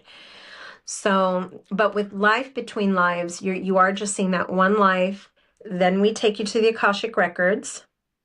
Then, because it's we're going from place to place. From there, have you heard of soul families? No. Okay, so it is the concept of, like, To be clear, I've rarely heard of anything. So, Okay. oh no, this is my crash course in this. And you Oh, called it it is.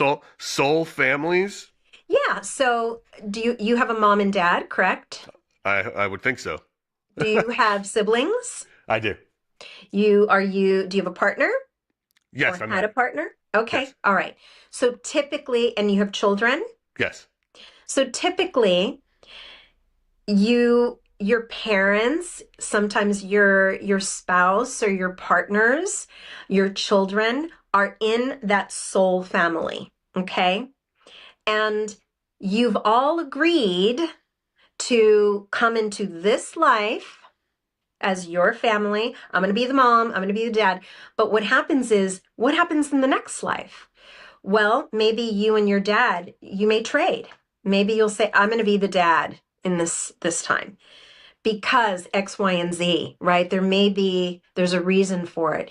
Maybe you need to trade these roles for a certain reason. I work with a lot of clients that come in, and it's almost as if they already know. They'll say, my daughter, my little girl, I know my daughter was my mother in a past life, because all she does is boss me around. Bossy, bossy, bossy, telling me what to do. And generally, they're correct. I have a question So, because I'm just trying to get my head around it. We're talking about a higher self and tentacles with different sort of tracks, right? These different lives. But Mm-hmm. then it's like, but in the next life, we're going to do this, we're going to switch, which then says to me there is a timeline, there is a linear place. First we're doing this, then we're doing this. Is that just a misnomer, or is it in another timeline we're switched? In another It's not timeline. after this we're going to be this, or before Correct. this we're going to be that, right? I'm just trying to clear up the vernacular here so I get my Yeah. head around it. It's like, There is even no though, linear. There is no linear. Forget okay, linear. so even when we say like, I know in a past life I was this, that could actually be happening right now somewhere. Is that the Everything idea? is how everything is Everything happening everywhere right all now. at once kind of thing, Yes, right? Is that what we're yes. talking about? Right. So that, but I just want to be clear about that. And I think that kind of clarity, trust me, I know our audience, Yeah. they're going to be tripping out, trying to figure this out, like they're going to need a degree or something, but they don't. And so we're just saying we're just saying past life. We're saying Yes. in another, but it's really in another life. I am this. All right. Right. Like, Right. as opposed to I was or I will be.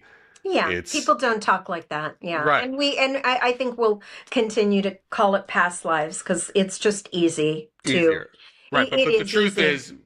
is, what I'm saying is really how you think of it, and what the people in your field think of it, right? This is all happening, everything, everywhere, all at once. Absolutely. Okay, You got it, Gary. I'm trying to get it. You're a good You got it. teacher. You're a good teacher. So the soul family, you Yes. just you move from life to life to life to life, right? So let's say when this is over, right? When this is over and you're all up there and everyone's sort of deciding, okay, maybe it's time to come back. Here's the cool thing. Remember, it isn't linear. So you can decide if you want to come to Earth, you can come into Earth at any timeline you want. It's not, well, we lived in 2025, and we don't want to do that again, although you could and do it differently. But you can say, hey, who's up for Nazi Germany, right? Who wants to do that? Or who wants to go and be a Viking? You guys want to be Vikings, right? Two words why I would never want to live in the past, by the way. 2 words. Modern dentistry. But go ahead. Right. I do not want to go anywhere. That's not it. And I hope you don't have a lot of clients who are sitting there going, I hope I get to try out Nazi Germany in another life. That's a little weird, sort of. You might want to call the FBI. I have had clients that have gone there, and it's pretty brutal. You might want to put them on a watch list or something. But anyway, it's just like, all right, guy. But go ahead. Sorry. Continue. Yeah. So you get to choose. And honestly, Gary, when you're up there, it's a game. It's all a game. Everyone is like, we're doing this, okay? Because it is temporary.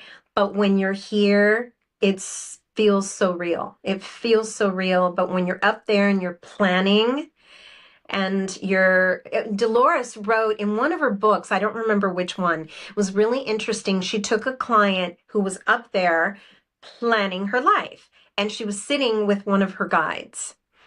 And there was a bowl on the table with marbles, lots of marbles, that she was given these marbles. And she says, okay, so for every challenge that you want to experience in this incarnation, I want you to put a marble in the bowl. And she was, okay, I want to experience, grief. Okay, throw that in there, right? And she just kept on with the emotions. I want to experience this. I want to experience that. And she said, I just want to get it over with. I just want to get there and get this all done. But the guides really try to talk you out of it. Okay? They really say you're taking on too much. But we can choose the life.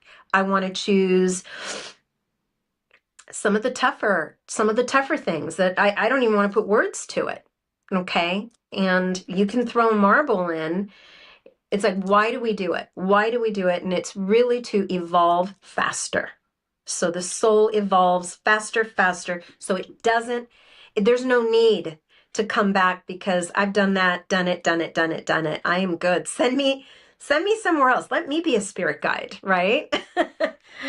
Sure. So, but let me ask you this, Mara. How do you, from a practical standpoint, because look, I'm playing in a paranormal space. You're playing in a fringe sort of belief system with past life regression and hypnotherapy just in general.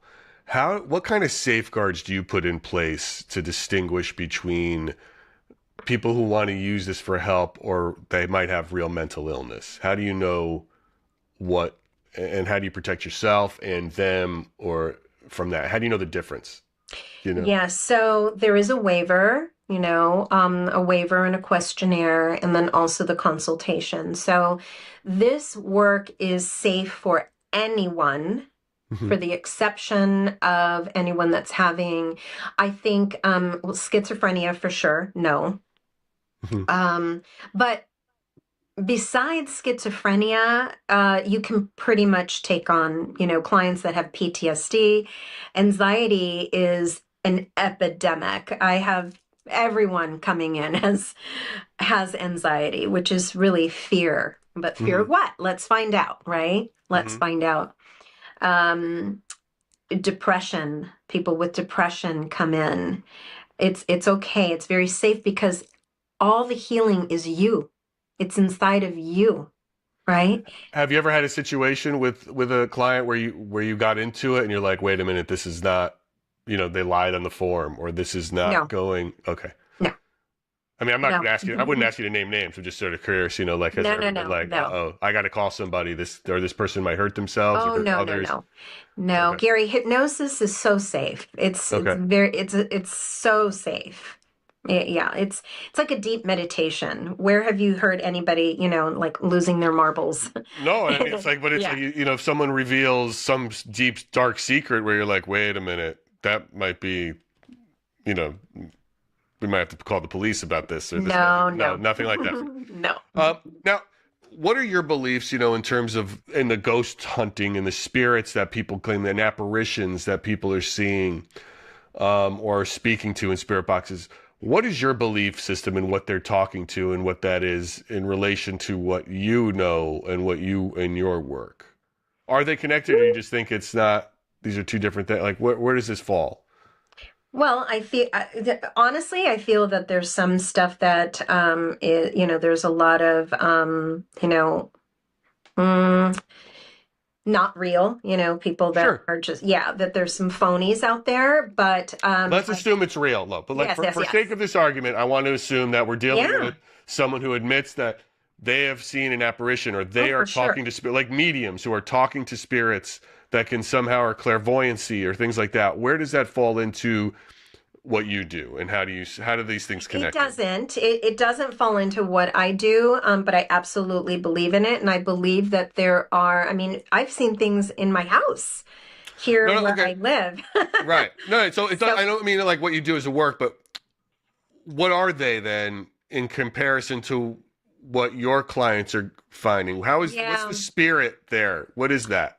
I think. Or how would you, or just what do you think? I think that these are spirits that don't go back to source, don't go back to the light. I feel that they are lost. They're sort of wandering, and they've made themselves very, very comfortable. They're like, I don't know anything else, right? And it's not that. I think that if you really focus, that you can see that there is this tiny little light that you can focus on. But again, they've made themselves very, very comfortable on this plane in a non-physical way. And I think that that's why people do see apparitions and, spirits. But they may very well have a body in another place. Correct? That's just one version. Yes, think of the octopus. Yes. Right. I'm just trying to put, right? That's what my nephew believes the same thing. He believes that there's different dimensions. Because one of the, people always ask him, because they'll always say he's messing with demons. It's all hell. And he's like, I don't believe in hell. I believe there might be hell-like dimensions, horrible places, and some of these people like to experience. If if that might be a thing, who's to say? If there's an endless amount of tentacles, who knows what we're dealing with and when it comes through. He believes he has had issues with various entities that he believes were never human that have come through. Yeah. That it's like he doesn't know what those are. So he just calls them interdimensional non-human entities. And I like your explanation for it. Like, what could we be talking to, and how that relates to past life regression. If after a session and we make a breakthrough of some kind, and I go off on my own, but I want to keep that going, do I need to always Yeah. be hypnotized to do it, or is there a way to No, make a no. connection with my spirit guide without it? What do people need to Yeah. do to do that? I think you should have a daily practice. Before you get out of bed in the morning, take a moment, lay down, connect with your guides. You can ask them, what do I need to know today? Right? Or just sort of, just ask them to bless your day, right? Yeah, you can ask them for anything. Can I share a story? I'll share a cute story. I love it. that happened with a spirit guide. I had read a book about how you can ask your guides for favors, all right? Like a favor. And I had lost this locket. It just disappeared. This locket disappeared. And it was missing for like 3 years. And I thought of that, and it's like, maybe I should ask my guide to put that locket, if it's in this house, it will put that locket right in front of my eyes. So I did this little ceremony, a little candle. I said a prayer. I called them in, and it's like, all right, I'm going to test you. And I'm looking for the locket, the little locket that you open with the little pictures. It's been gone. I don't know where it is, but I made sure to say if it's in this house, but you also have to give them a time, right? So I remember saying, you have a week. You have 1 week to put that locket in front of me if it's in this house. All right? Thank you. And I blew out the candle, and that was it. So then as the days go by, I am just, you forget your little ceremony. You go about your day, you're just bipping along. And then I woke up one morning, this was on the 4th day. The 4th morning, I woke up, and I remember I brushed my teeth, and all of a sudden I had this urge to braid my hair. Just like Okay. braid your hair, 2 braids, right? And I'm opening the drawer. I'm like, okay, I need a hair tie. And I'm looking, I'm like, okay, maybe they're in the other bathroom. So I go to the other bathroom, I open the drawer, and this is my makeup drawer. Okay, where I have just lots of stuff. My wife has one in my bathroom. Yep. I don't ever want to Lots go of in there. Don't. You're right. And so I'm looking for hair ties, and then I realize this drawer is a mess. So I pull it out. I feel like just this longing now to pull it out, drop it on the ground, and clean it out. So I went to the kitchen, grabbed a bag to throw stuff away, and I'm moving so meticulously, just boom, boom, boom, boom, boom. Wasn't even thinking. And as I'm going through old shadows and lipsticks and whatever, just going through it, I saw, my hands were moving so fast. I saw this little box, and I shook it, and I heard something was in it. And when I opened it, it was the locket. Mara, that's Swear. no, it's amazing to me. But you know what's more amazing to me actually is like your realization or your connection that was based on your asking your spirit guides for help. Of course it was. But can you pinpoint when in your life, because you've been doing this a while, when in your life you realize like this is what this is, and you start recognizing it for what it is as opposed to coincidence or anything else? Like what was that moment where this is, you said you grew up in a woo-woo house. I so did. Maybe it always was this way, It but always was. For me, it was. Yeah. For me, my dad taught me a lot. And, I saw a lot of things, and through him, learned a lot of things. He's the one who told me about past lives when I was like 11 or 12. He talked to me about it, and it was like, when he said it, I was just like, yeah, why wouldn't we come back over and over and over again? It seems like, why just once? So, yeah, it's just always been there. Got it. It's a really, I'm really liking the this perspective on what the spirit is. it's just amazing how energy and frequency fits into these theories in a really interesting way. Okay, so then earlier, just to take a jump back, you talked about extraterrestrial consciousness or starseed, right? The word is star. What does that word starseed mean exactly in past life regression therapy? Yeah, it's not really a past life regression therapy word, but a starseed is a soul that originates from another star system and planet. Okay. And they are all coming here to Earth to volunteer to help bring light to Earth, to help Earth in many different ways and many different occupations that they have, right? So Now, I listened to a couple of your episodes. One of them, the client was like an elf. It was like he went to Middle Earth. Now, I certainly believe in extraterrestrial life. If we have an infinite galaxy, I can't believe there's not life somewhere. I firmly believe that. But now we're talking about mythical life. How is that? How do you approach that? When was the first time you ever came across that? And were you like, was that like a dog whistle at all? Did you tilt your head a little bit? Like, you know what I mean? You know, how do you hear something? Curious. Okay. So but how do you guide them now? Now they're dealing with a world that we can't, how do you guide somebody to say, oh, there's a troll there and the king of the elves? Like, how do you what do you do? Like, I'm Ask serious. questions, lots of questions. Just keep asking. And I want to say my first elf was maybe 7 years ago. I had an elf. I've had mermaids. I've had giants. There are unlimited realms, and we are completely oblivious. That was a really fun one, the one that you just listened to. And my client, he's brilliant. He's brilliant. He's a brilliant, smart man. And that was just one of his lives. In a second life I took him to, which I will be sharing, he is actually Pleiadian from the Pleiades galaxy. They are very human. They can pass as humans, many of them.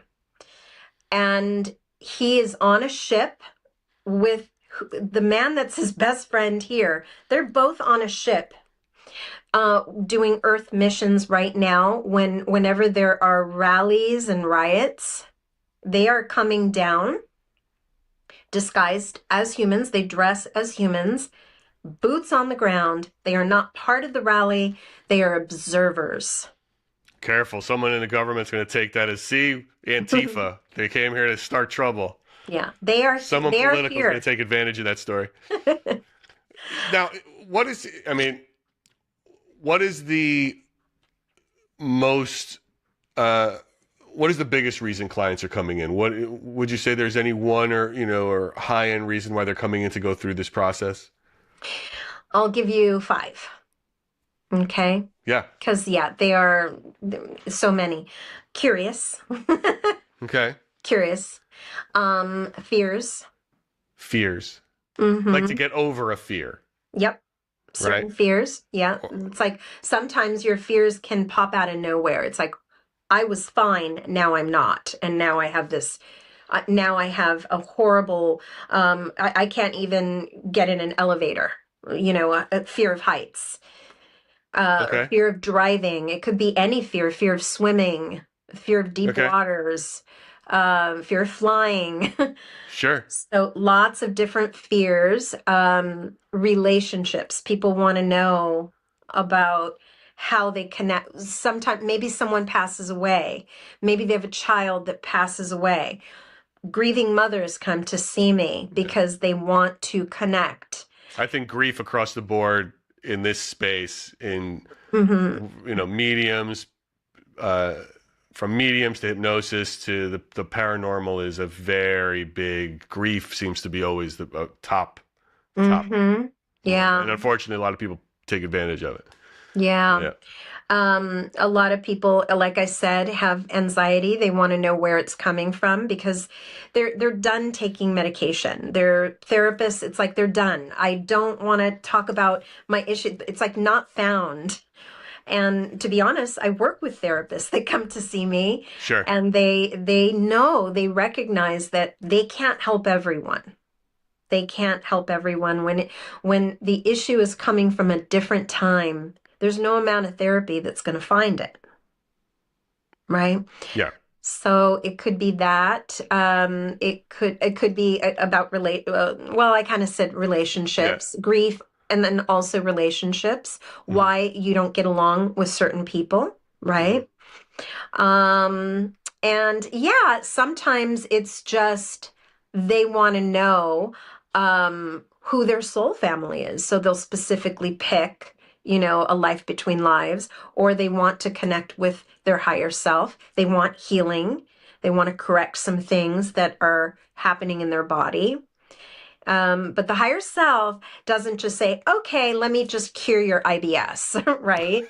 It's not going to do that. It's going to show you where it's coming from, why. The why is really important. And that allows it to release because it's just really, it's energy. It's stuck energy. And we've had a lot of healings here in my office. That's amazing. No, that's wild. It's very interesting. I asked you earlier how you discern and protect yourself against, mental illness. How do you distinguish between their actual spirit communication and just what's in their own subconscious from being hypnotized? Yeah. So what I think you're asking, when you are in that deep hypnosis, you become a channel, right? So what essentially what hypnosis is getting it out of the left brain, that overthinking, overanalyzing part of your mind, and we're switching it to the right, quiet, intuitive, focused, right? So, and then now take it deeper, deeper, deeper, right? So we are in that right side. And so it allows you to connect with spirit, to listen, to hear messages, to hear what your higher self is saying. Everyone that comes in becomes a channel. We are all channels. So I'll give you an example. Yes. So you said you had kids, right? All right. So has your child ever come to you with a problem, like an issue, like, Dad, blah, blah, blah. Like, what do I do? They're just pouring their heart out, and you're just listening like a good dad would, right? You're listening, and you're already in your mind. You're already like, oh, I'm so ready. I know what I want to say. And out of your mouth comes out this very wise, intelligent piece of advice. Has that happened to you? I wish I could say it has. I hope some of my advice is wise and intelligent. But yeah, of course, I have done my best to try to give my kids some sage wisdom at times, And sometimes what comes out, you're actually, wow, that was pretty good, right? You're actually proud of yourself when something comes out. You're literally channeling, Gary. You don't even realize it, but when you are in that listening mode, you just went from left brain overthinking to right brain receiving, right? And so you're simply going to let flow whatever information is coming through. And this is what is called awake and aware channeling. So you could be totally awake having a conversation and channeling information, or maybe you're on the opposite side where you have the issue and you tell someone your problem and they give you that advice, and it's like, wow, that's actually really good advice.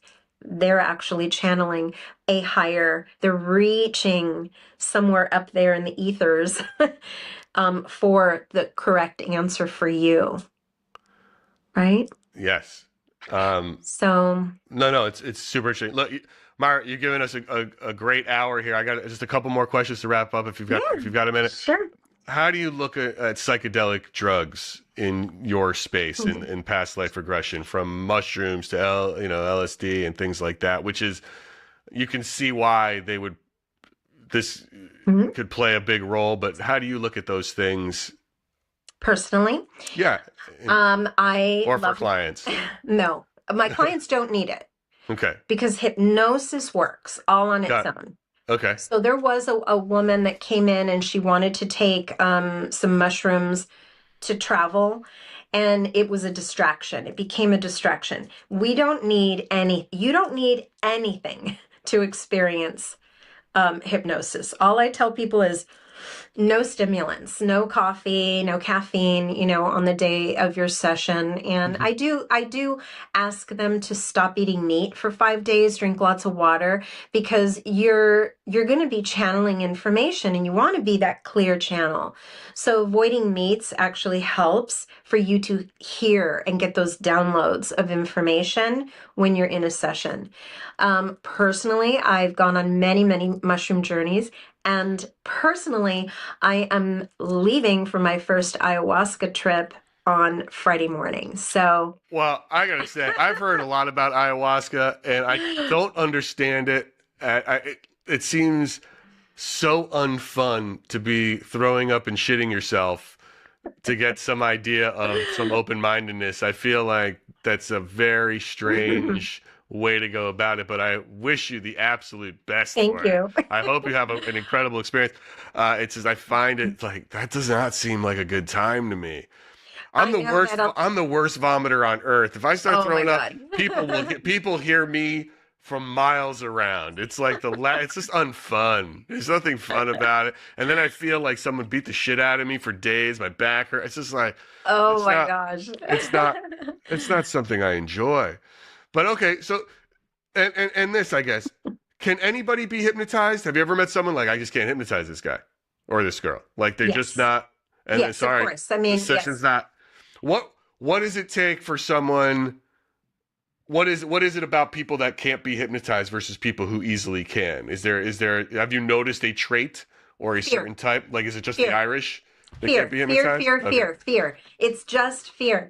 And that's why it's so important, I have these protocols in place, talking with them on Zoom so that they can meet with me, so I can hear about the why, and make them feel comfortable. I also provide them with a pre-hypnosis audio where they're already going to listen to my voice. They're already getting used to my voice at home. So I have them listening to that and already experiencing a lighter hypnosis with me, so that by the time their session comes, whether it's online or in person, I work with people globally, my voice, it's like boom. So I'm Do you already bring hypnotizing them. and you bring your voice down to a certain Oh yeah. frequency and level, right? To like sort of to go into that space for them. Yes, Carrie. I Right. speak very softly. Right. They're like you get the whole the ASMR thing is really a big hit. Um Myra, I don't have any other questions. This is really incredibly educational. I am Thank you. fascinated by it. I think our audience is going to love it. And it's, if they didn't understand it before, where can people go to find you? Is it all online? Could you do these things all online, but eventually they have to meet you in person? Or if someone No, from another both. state? Okay. Yeah. Where do people I, find I you? work. Yeah, I work with people all over the world. I'm flexible on time zones, and Tell yeah. everybody where to find you. I'm going to put the links up too when we're done, but let them hear it out of your mouth. How can they get a hold of you? So I am Soul Signs Hypnosis. My business is here in Los Angeles. You could find me, my website, soulsigns.net. You can explore the different, the menu of services there and book directly. And you can find me on Instagram and all the socials at Soul Signs Hypnosis. Also, YouTube channel too. Okay, great. I'll put those links up. Myra, thank you so much for You're your welcome. time. Thanks for having me. Right on. Thank you so much for checking out this episode of Splintered Spirits. Be sure to like, share, and subscribe to our YouTube channel, and follow us on Spotify or wherever you get your podcasts.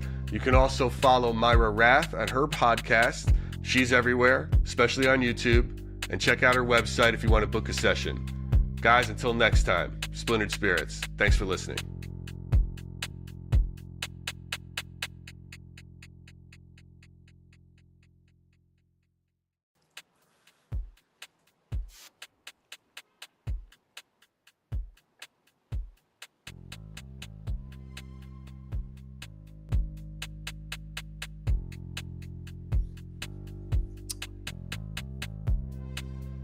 Let's see how fast these people jump into the Splintered Spirits live, John. All righty. Let them jump in. Gary. What's up, my man? Good to see you. It's good to see you as well. What's going on? We got a fun one today. We got a fun one today. Can't wait. How you been? I've been good. You know, just a rainy day here in New York. Playing with the spirits in the tower, you know. So you've been stuck inside? Yeah. Been stuck that inside. sucks for you. I know how much you like to travel outside and do your walks. I know. So it's let me tell you, speaking of going outside, man, we have a guest today. I don't want to keep him waiting for too long sitting there. Yeah, and it's a fun one. Yeah, you know this guy. You turn me on to him. Oh, so, yeah. Let me tell you a little bit about let me tell the fans as they roll in. We got a couple eyeballs in here. I see bodies jumping in. Okay, we can give them a couple seconds to jump in. They don't want to miss the intro to our guest, Chris Netzel. Not. You know? Oh, here they come. They're piling in. All right. Piling in all through. Like it just doubled. Whopping 17. Maybe more. 17. So it's rolling up. It's rolling up. The numbers are going up. By the way. Yep. I read the current book. I actually finished it today. Which book? Our guest that hopefully will be speaking about Sleepy Hollow. Oh, all right. Yeah, so we're gonna line that one up. That's a good one. Yeah. I finished the book. What's funny is in that book, and people are gonna love it because I love to talk about when he comes on, is where I'm going. I always go to a spot we call the cottage, and he addresses it in his book. All right. So cool. It's pretty cool. Well, you guys are gonna have a lot to talk about. I'll sit back and just be scared by the whole thing. Yeah. Because I'm not rolling out to that shit. It's all right. Beautiful spot, listen, I don't want Chris is sitting there kindly waiting. He's eager to jump on here. Guys, our guest today is Chris Netzel. All right. Chris Netzel is a Marine Corps veteran turned paranormal investigator who has captivated nearly 900,000 followers on TikTok and amassing over 14 million likes with his gripping live stream ghost hunts and eerie encounters. And John, I was watching him the other night. I jumped into his live. He was on some Texas road. There's fog going, and he's a fast talker. You know what I mean? So it's like it's super creepy, and you feel like this guy. You know, you just feel it's a different vibe. Like whereas you and I are built for comfort, I feel like Chris is built for speed. You know what I'm saying? Like the guy's out there, and it makes it the energy is like real tight. Known for his nightly investigations at 10 p.m. and 1:30 a.m. Central Time, Chris blends military precision with a genuine curiosity, exploring haunted locations and sharing spine-chilling experiences with his audience. His content offers a unique blend of entertainment and genuine exploration into the unknown, and we are very lucky to have him. I'm going to put him in right now, unless I hit the wrong button, which is totally possible, but there he I don't think so. Yo, what's up, you guys? There he is. Yo, Chris. What's up, y'all? How's everybody doing, huh? Good? Oh, We're doing good. We're doing good. I'm going to put Chris. I'm going to put Chris in the middle, so it's like a sandwich. Oh, hey. That's a tasty-ass sandwich. Look at that. You know?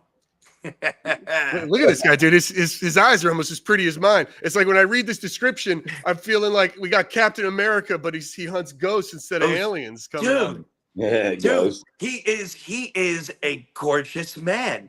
Hold on. I got to call my uncle out on something here. Gary, what's up with all these gorgeous guests? I don't know, dude. It's because I want us to try to be surrounded by beautiful people. We're in the visual medium, and they only help us and motivate us a little bit more, I think. Yeah. All right. Hey, listen, I love it. We got to Chris, have it. man, thank you for doing this. Really appreciate it. Chris, thank you for your time, bro. I want to jump right in here, and we asked all of our guests. We asked all of our guests this question to start. And the first thing we asked is, Chris, what do you think spirits are, and what happens when we die? You know, that's a very good question, right? And I don't think I necessarily even have all the answers to it because nobody does. John can testify to this as well, and anybody else, right? There's just so many answers that are given when we ask that question. You know, so crazy. Travel, stuck here. What do you think? Well, what do you personally, Chris, out there? What do you think you're talking to? All right, so this is what I believe, right? Yes. I believe that at this stage, right, we have kind of the option within reason to kind of choose to stay around or go. Okay. And I'll give you the reason why I say that. My grandparents were very influential in my life, especially my grandfather. He's a full-time preacher, man, but didn't take a dime from the church, right? Made all his money through his day job and stuff like that. And I never hear from them. You know what I'm saying? And I know they fully believed in and they would just go to heaven when they died, right? And I think they truly went there, you know. Now, me personally, when I pass, I'd probably want to stay behind and haunt all my friends and scare the crap out of them every day, you know. Right?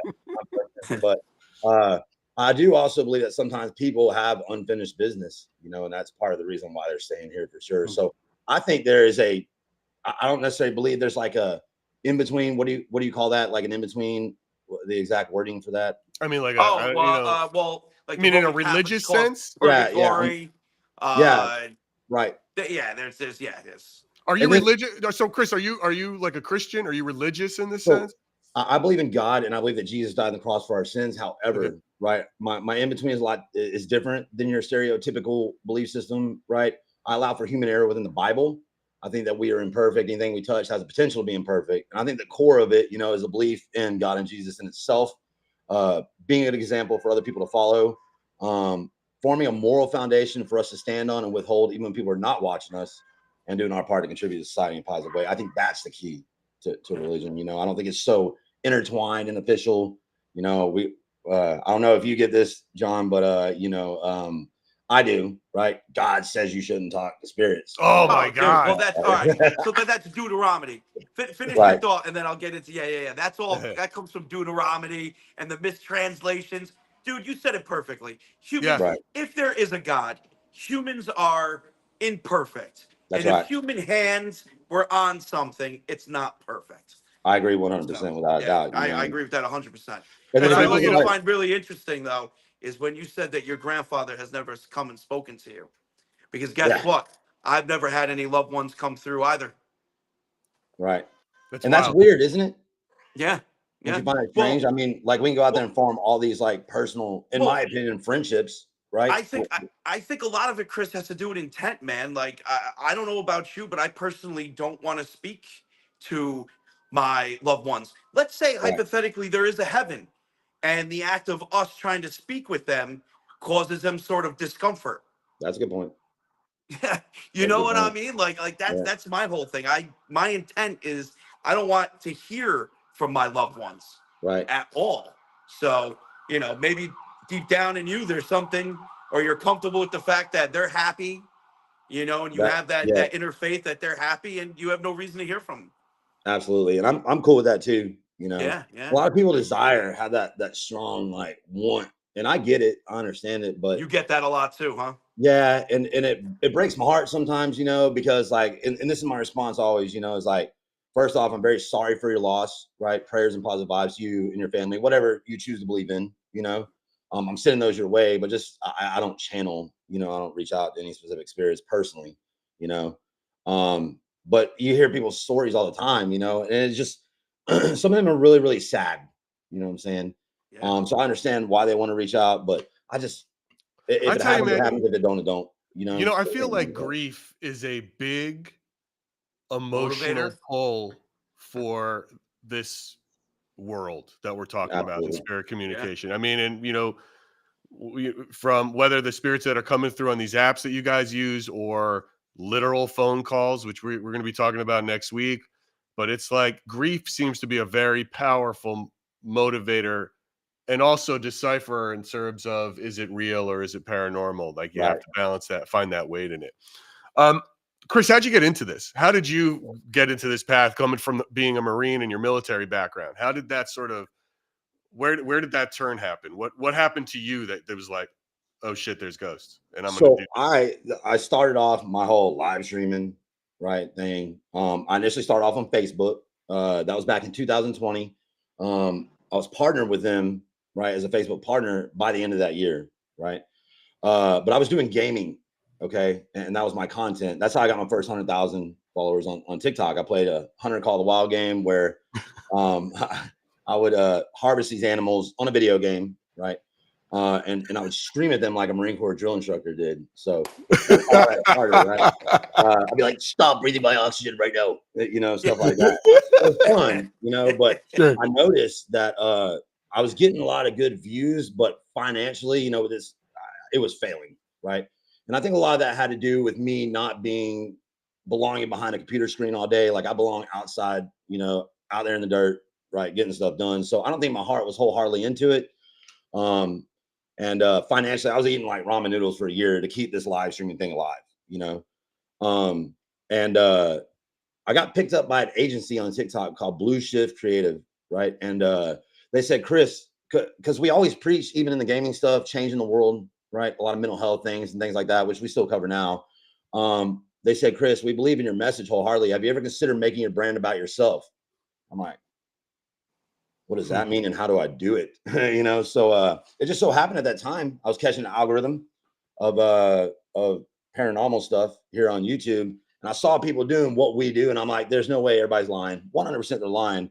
I was open to the possibility of things being out there that we did not understand, but I was like, you know what? Let's try this. All right. I had a friend who they were like working with A&E and stuff to possibly start a TV show, but their team fell apart years and years ago. But she and her husband were into the paranormal. I was like, hey, I want to try this to either A, prove to myself that it's real, or B, disprove other people who say it's real. Right. And then so we ended up starting it. And after that first investigation, I was like, I need to figure this out. And then what was it? What happened? What happened where you were like, oh my God, this is real? So I really didn't come to that conclusion right off the bat. It took about 4 to 6 months of me doing this live every night before I made that choice. You know what I'm saying? Wholeheartedly to believe in it. Now, things were happening. I was like, I probably discredited, in all fairness, I discredited a lot more than I should have when I first started doing this, because it's like, there's got to be an explanation for it other than this, And we're on Patterson Road in Houston, Texas. That was my very first investigation. It was off stream. We were doing it recording at the time. And I'll never forget, I was standing next to Chelsea. Matt was recording, which is the two that I was with. And we were talking and things were lining up. Man, I was like, what is going on? The REM pod was working, And Chelsea said, are you a strong spirit? And then it got quiet for about 5 seconds. And then as soon as that happened, it sounded like a loud tree just came crashing down. And it scared, right? It scared me. It will startle me per se, right? And then even on that first investigation, though, like everything was just lining up so well. You know what I mean? And that's what intrigued me more. So like I said, it took about 4 to 6 months of me doing this before I just put everything together. I'm like, I 100% believe in this. At the same time, I was testing the apps with flashlights, REM pods, cat balls, music box, the usual. And I also chose to believe wholeheartedly in these apps too, right? So that's how I believe. Yeah, man, the tech, I said this about the tech too. And even if the tech is programmed to figure out what you're saying with call and response and all of these things, and it's scanning the sound waves and the digital radio to do it, when I use it, it does not work. When John does it, it's working in such a weird, specific way. When I see you doing it, Chris, in some of your videos, it's working in a weird, specific way. I don't know. I think you guys might be witches or mediums that we don't know about yet, but it's like there's something going on. Do you have ADHD? Yes, very much so. So does John. And now I'm starting to wonder if we should get both your brains tested for maybe the waving, like the waves are going and doing something that creates some sort of, I mean, this sounds bananas, and if I play this back for myself later, I'm going to be like, you sound like a crazy person. But I don't know, because that's what I'm saying. It's like, even if it's generating it, something is happening when John uses it, when you use it, because there's personality there. Well, John can tell you too, as well, like ADHD, it can seriously hinder a lot of things in your life, but it's also a great gift to have, It's a curse and a blessing in the same. It's insane. Made you guys good ghost hunters, whatever it did. And it makes me wonder too, if it's just wired, right? Like maybe some people are just programmed differently for certain things, I don't know all the answers, I just know that I love what we do, right? And I really think it has an impact, not only on the spirit side, but also people that watch. Dude, I say that all the time. I get people, and this probably happens to you as well, where people come in, they're like, hey, can you talk to the spirits instead, please? And I straight up say, No, I'm Yeah, speaking to my community. that's right. I'm speaking to my community, and you're the same way. You Absolutely. know, But this, like, I explain it like you kind of do. It's all equal, right? The value of communicating with spirits is not greater or lesser than the people that are living and watching. You know, yeah, it's all in I agree. conjunction together. And I truly believe, John, that if you conduct yourself in the way that we do when it comes to that, I think that's why we get the increased activity that we get. Because Mhm. listen, you can't convince me otherwise. These spirits, number one, know what's happening. All right. Yes, they do. Even Yes, if they they passed do. the 1800s, they know how to use a device, right? They're not Yep. dumb. You know, you're not Yep. trapped in your They know, 1800 dude. mentality, I've had right? spirits react to gifts. Yep. Okay, call out Yep. people in the chat by their username. Know what's going on, dude. They 100% know what's happening.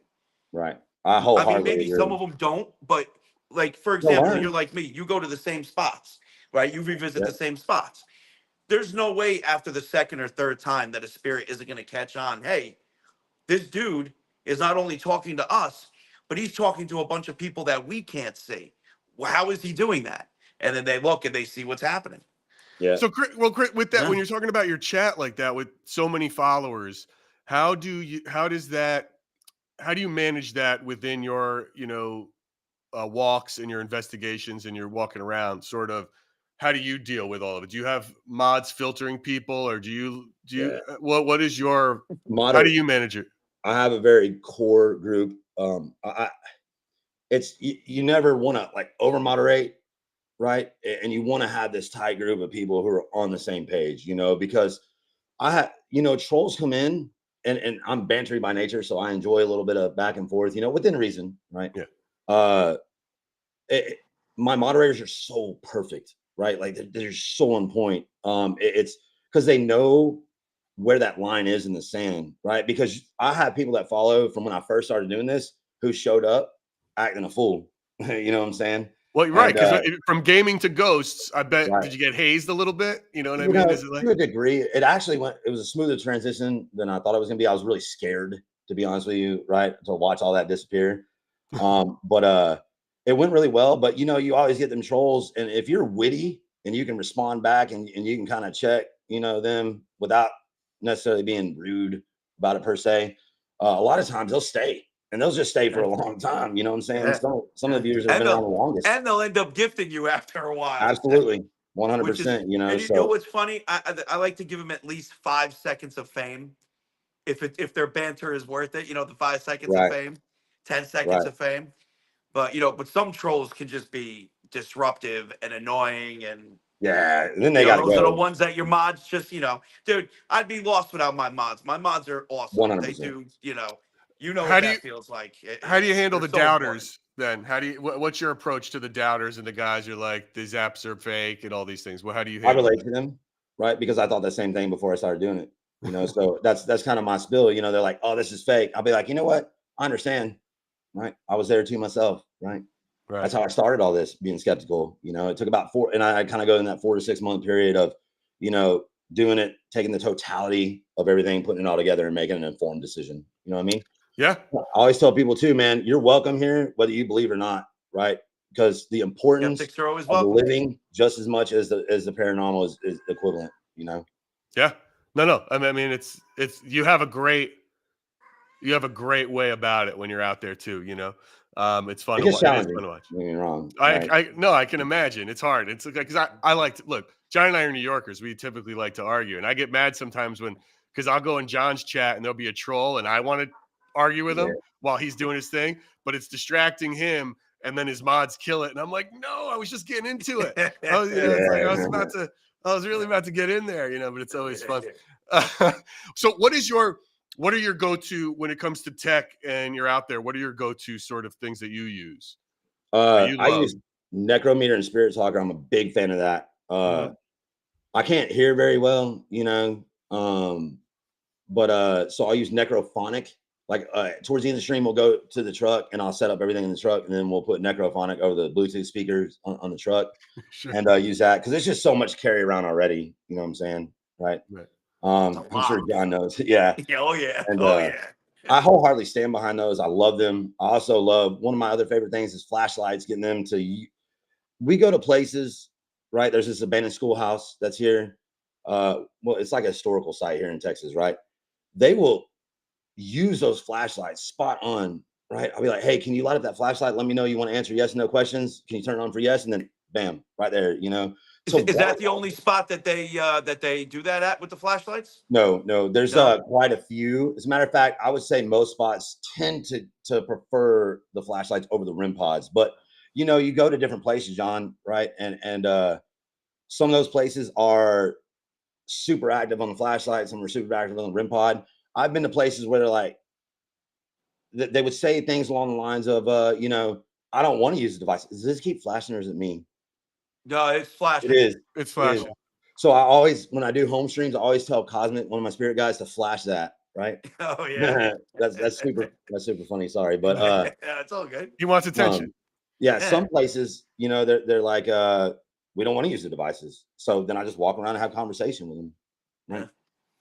All right. Cool. That's wild. It's so when you're out there and you're doing and you're investigating, how do you differentiate between explainable occurrences and then what is paranormal? How do you differentiate? How do you tell your audience like, no, that's not what you're seeing?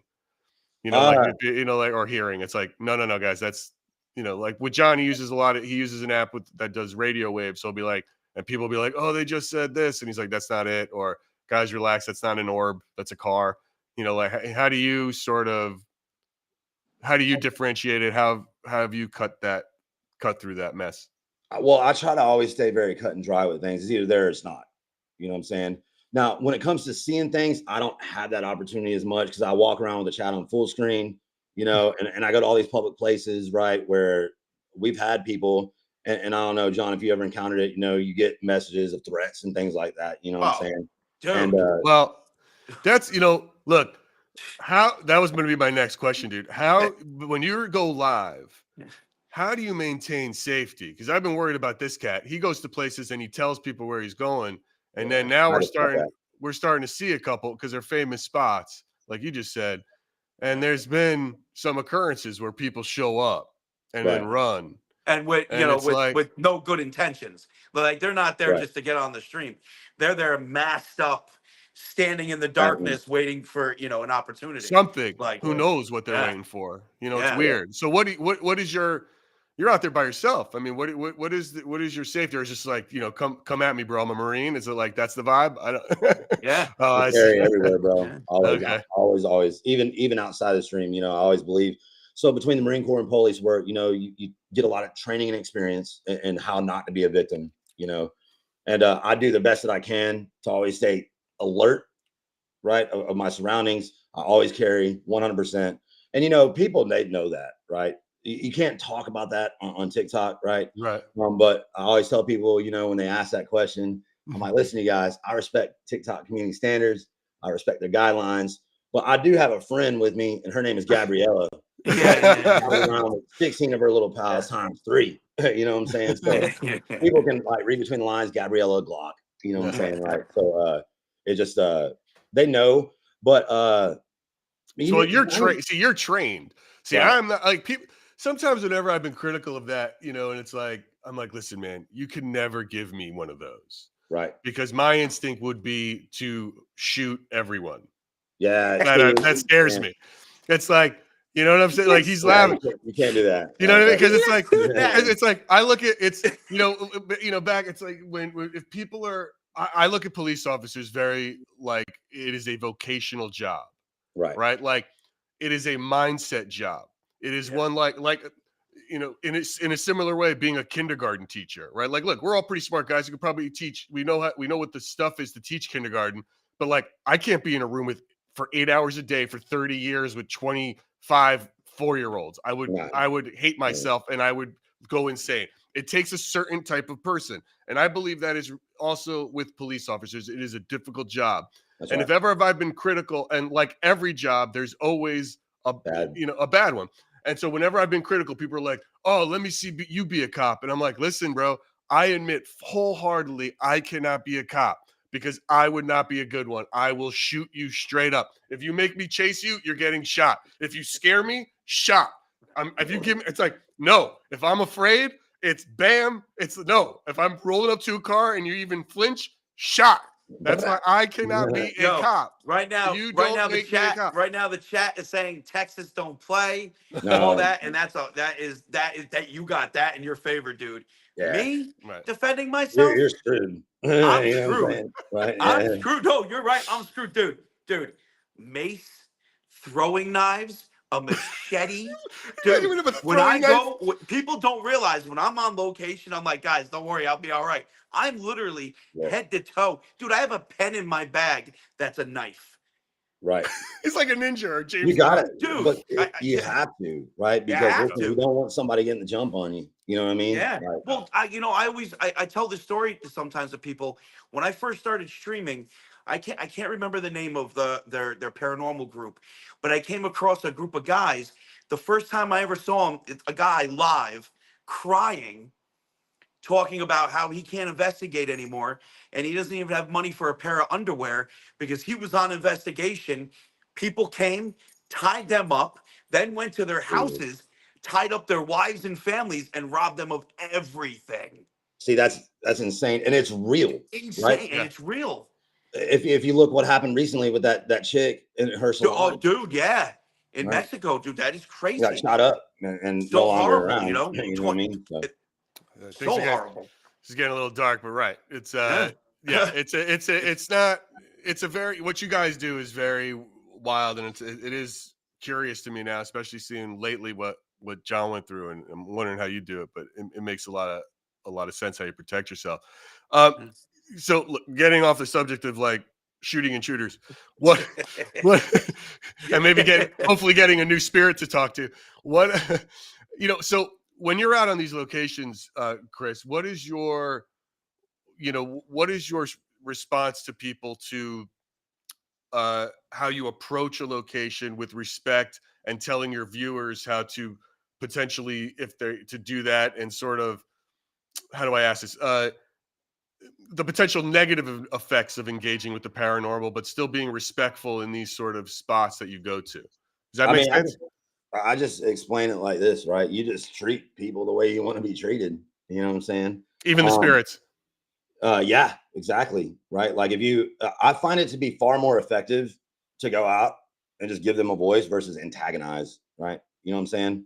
And I'll tell the spirits at times, I'm like, hey, listen, you guys just want to scare me instead of talking tonight. By all means, help yourself. You know what I'm saying? Right. So you can still have fun and still get jumpy and scared and all that good stuff, but you can still be nice. You don't have to go out there and be rude. You know what I'm saying? So that's kind of what I tell folks. And then, anytime we see, it's just so crazy, right? Because I have the most beautiful family of folks that follow, you know what I'm saying? So everybody's pretty much already on the same page. We strive to like build folks of a like-minded, mindset, positivity and encouraging others. So really respect doesn't come up too much, with the exception of people who are like, leave them alone, stop talking, you're walking on a headstone, right? And Yeah. All that, carrying yeah. around my arms not attached to my leg, you know what I'm saying? Don't make no sense, Yeah. right?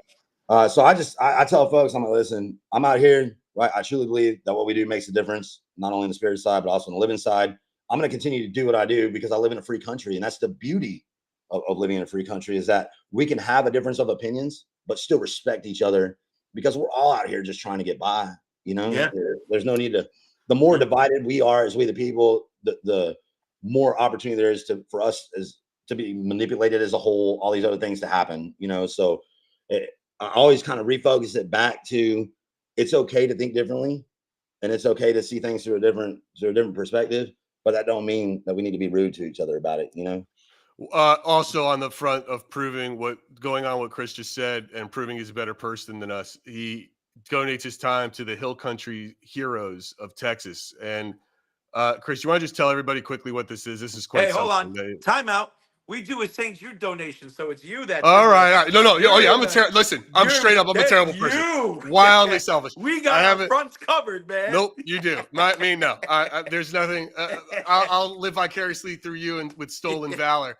But this is the link to the website for that, for anybody who wants to scan it. But Chris, tell everybody what this is, real. I don't want to forget to do this and promote it. And I'm going to put this in. I'll put this link in the in the bio of this live when it's over. But go ahead, tell everybody what Hill Country Heroes is and how you also spend your time. So basically, we're an organization. We take active duty veterans, Gold Star family members, and first responders out on like hunting trips, fishing trips as a way to get back, right? For those guys that don't know what Gold Star family members are, those are members of active duty who lost their lives while in the military, right? They call them Gold Star family members. So kids, you know what I'm saying? We take kids out on Gold Star hunts and things like that. All in design to just get as a way to get back, you know, because obviously me being a veteran, it's kind of special to me. You know what I mean? So yeah, it's a great organization for sure, right? Scan that code, Hill Country Heroes. We will put that link on. You can get donations, or if anybody's out there doing that, it is wild. I mean, dude, your That's logo awesome, should dude. be the Captain America shield with like a ghost in the center of it, right? Like Yeah, that's yeah, what he yeah, should be. yeah. I mean, let's start rebranding Yeah. the official Chris Netzel, because it's yeah, man. I mean, that's unbelievable. That's just unbelievable what you're doing. It's great. I got to find something. I don't know what to get. I like dogs. Maybe I can do some of that. I like dogs a lot Maybe you more than can I save like people. dogs. You know, You know? Like Gary, you could always come out with those like heart-wrenching commercials, you know what I'm saying? Like infomercial about like SPCA or something, you know, like with what's her name with that song in the background? Oh, like Sarah McLachlan? Yeah, there you go, bro. Right Yeah, there. yeah, yeah. All right. Sure, I got sure. you. I was so believable when I'm doing it. It'd be nuts. Chris, Hey, what are some Chris. upcoming? Oh, go ahead, John. Chris, I wanted to just tell you something real quick that you'll get a kick out of. Now, you know, I do use Necrometer. I like Necrometer. Okay. I use it from time to time. Recently, I was at the cemetery, dude, and I got attacked at the cemetery for the first time I in watched that 4 years of me walking cemeteries. I got knocked on my ass, dude, and as I went down, it switched from Vox to Necrometer. That's wild. Dude, That's wild. wild. And it wasn't like everything, because I always make sure everything's cleared in the queue. There's no Right. apps running in the background. Dude, right to Necrometer, man. It was nuts. I've been kind of testing Vox too, right? Yeah. Yeah. Because sometimes it's super clear, but it's kind of like necrophonics for me too, right? Yeah, dude. Yeah. Sometimes they're super clear, and then sometimes they're just not. Well, that's what I try to explain to people when using any of the apps, unless it's like more like Spirit Talker or GhostTube Original or a setting on one of them that makes it just kick out words. When you're using things like Vox and Necrometer, you know, not everything is going to be clear, Right. you know, and it's better to not assume that they're saying something for the sake of the communication. If it's Right. so important, they're going to say it again. Yeah, absolutely. I agree with that Yeah. 100%. It's so funny Yeah. that you mentioned that, you know, Yeah, man. right? Like about getting Yeah. attacked and stuff. Yeah. You know, Have and you ever I been? Have you ever been, Chris? Have you ever Well, that was the seen next or? question I was going to ask you. What was your like scariest moment? Like, what was I've your been like, you know? bit, right? I've been bit, I've been scratched, and I've had it to where I couldn't just talk because I couldn't stop coughing, right? Now, let me give you a little context to that though. When I got Is that bit, when you had pneumonia? When you were sick? no, this was Oh, on okay. Demon Road here in Oh Texas, right? shit. So when I got bit, I was at a cemetery at a place where two young boys were deceased by Native American back in the early 1800s, right? They were the first two that were buried at the cemetery, and they roam it and they protect it. So it wasn't like the gates of hell open and some evil demon came out and smited me with his teeth. You know what I'm saying? It was a bite, but they were saying that whole night, okay, John, before it happened, they kept saying bite, Chris, bite, Chris, bite, Chris, when we were doing Estes method, you know. And I said, all right, well, listen, if I come out here and I'll be honest with you, I expect the same in return. So you're gonna have to show me. All right. You're gonna have to prove it.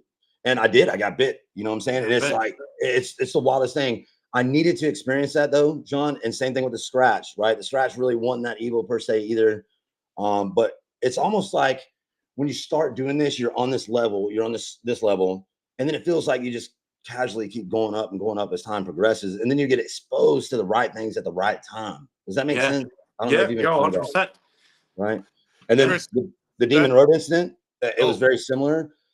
We were out there, people were like saying all these things, you know, all the rumors around the place, people getting choked and all these things. I'm like, guys, come on, man, you know, like let's grow up a little bit, you know. And every time I say something like that, you know, it's one of those things where I get proven wrong, you know, and then I couldn't stop coughing. Then the Spirit Talker said water, right? And I drank some water, and then I could start talking again. Right? I stopped coughing. It was just, it's the weirdest thing ever. There was no inclement weather, right? It was warm outside. It's just crazy to me how Just a all these things coughing fit happen. hits you. You know what I'm saying? Right? Yeah. Chris, we got Wow. we got some people in the chat. I guess there, there's an inside joke going on, and there's a few comments that are asking this. They're saying, ask Chris about his most recent scare from the spirits. There's a So lot of laughing emojis. well, the most recent scare has definitely been that trail that you watched, but it was like 2 nights before you showed up at that trail, the trail system. What happened? Well, I'm trying to, I wonder if this is the one they're talking about though. I'm sure they'll tell me when you start. Right. Anyways, we were walking down that trail, right? I was just yakking, and I was standing there, and I don't know what the hell the noise was, right? But it made this loud noise, and I ran like probably about 10 yards away, you know what I'm saying, to create distance between whatever I perceived to be a threat, right? Yeah. And that's what I would do. I would 100% run. See, Right. I wouldn't, and I don't know if it's courage or me being stupid, but I don't run. I stand there. Yeah. And start. Both things can be true. Well, Yeah, here's the thing though, like things can be true. you just result to train. So basically, as the police, right, when you're People taking are saying bench, Chris. Bench. Oh, the bench. Okay, Bench. we'll talk about that. But when you're the police, you know, Mhm. like you're taught immediately create distance while drawing. You understand what I'm saying? So that's Okay, kind of what happened, right? yeah. And then I stopped, and the spirit talker is like, "It's time to go." I'm like, "Yes, it is time to go." But I had to walk so long. Listen, I was like 20 minutes away walk from the truck. You know what I'm saying? So we're walking fast, and then I'm like halfway there, and then it sounded like something ran up behind me. I yelled again. You know what I mean? Right? Yeah. That was spooky, and it's been a long time since it's been anything like that. The bench. What's So the we're bench? Resting in pieces. That's what people are saying. The bench. we were at a cemetery next to Goatman's Bridge, right? And I did this whole lights out thing, you know, and I set the flashlight down. Well, there's a bench there. I'm like, well, I'll just sit down, you know, and I'll make myself home. Well, it was a wood bench that was probably over 30 to 40 years old, dry rotted. I just didn't know because it was dark. Oh Down in that shit! thing, it collapsed right on me. Collapsed. You know? And I was so happy because I'm like, thank God you guys can't go back and clip this. I was telling the chat, you know, I didn't tell my editor or anything about it. You know what I'm saying? He found it, man, and made the video, bro. 100%. Oh, that's great. So when you say you do a lights out thing, you like literally you just shut the lights out and you're sitting in the dark with your audience. So I don't do that, and the reason why is because John, I'm sure you can attest to this as well. Like, you know, you have to comply with the if you want to grow what you're building, you have to meet certain standards. Sure. And like one of the worst things that you can do for an algorithm is turn every light off. Right. The brighter the better. Yeah, absolutely. The so better. What I do is I turn the white light, my studio light off, right? And I have like a flashlight, and it changes between red, blue, and green. But I also picked up another studio light where I can change the hue, right? So we can do different colors like purple or things like that, and we'll take the white light off, and then we'll turn one of those lights on, you know.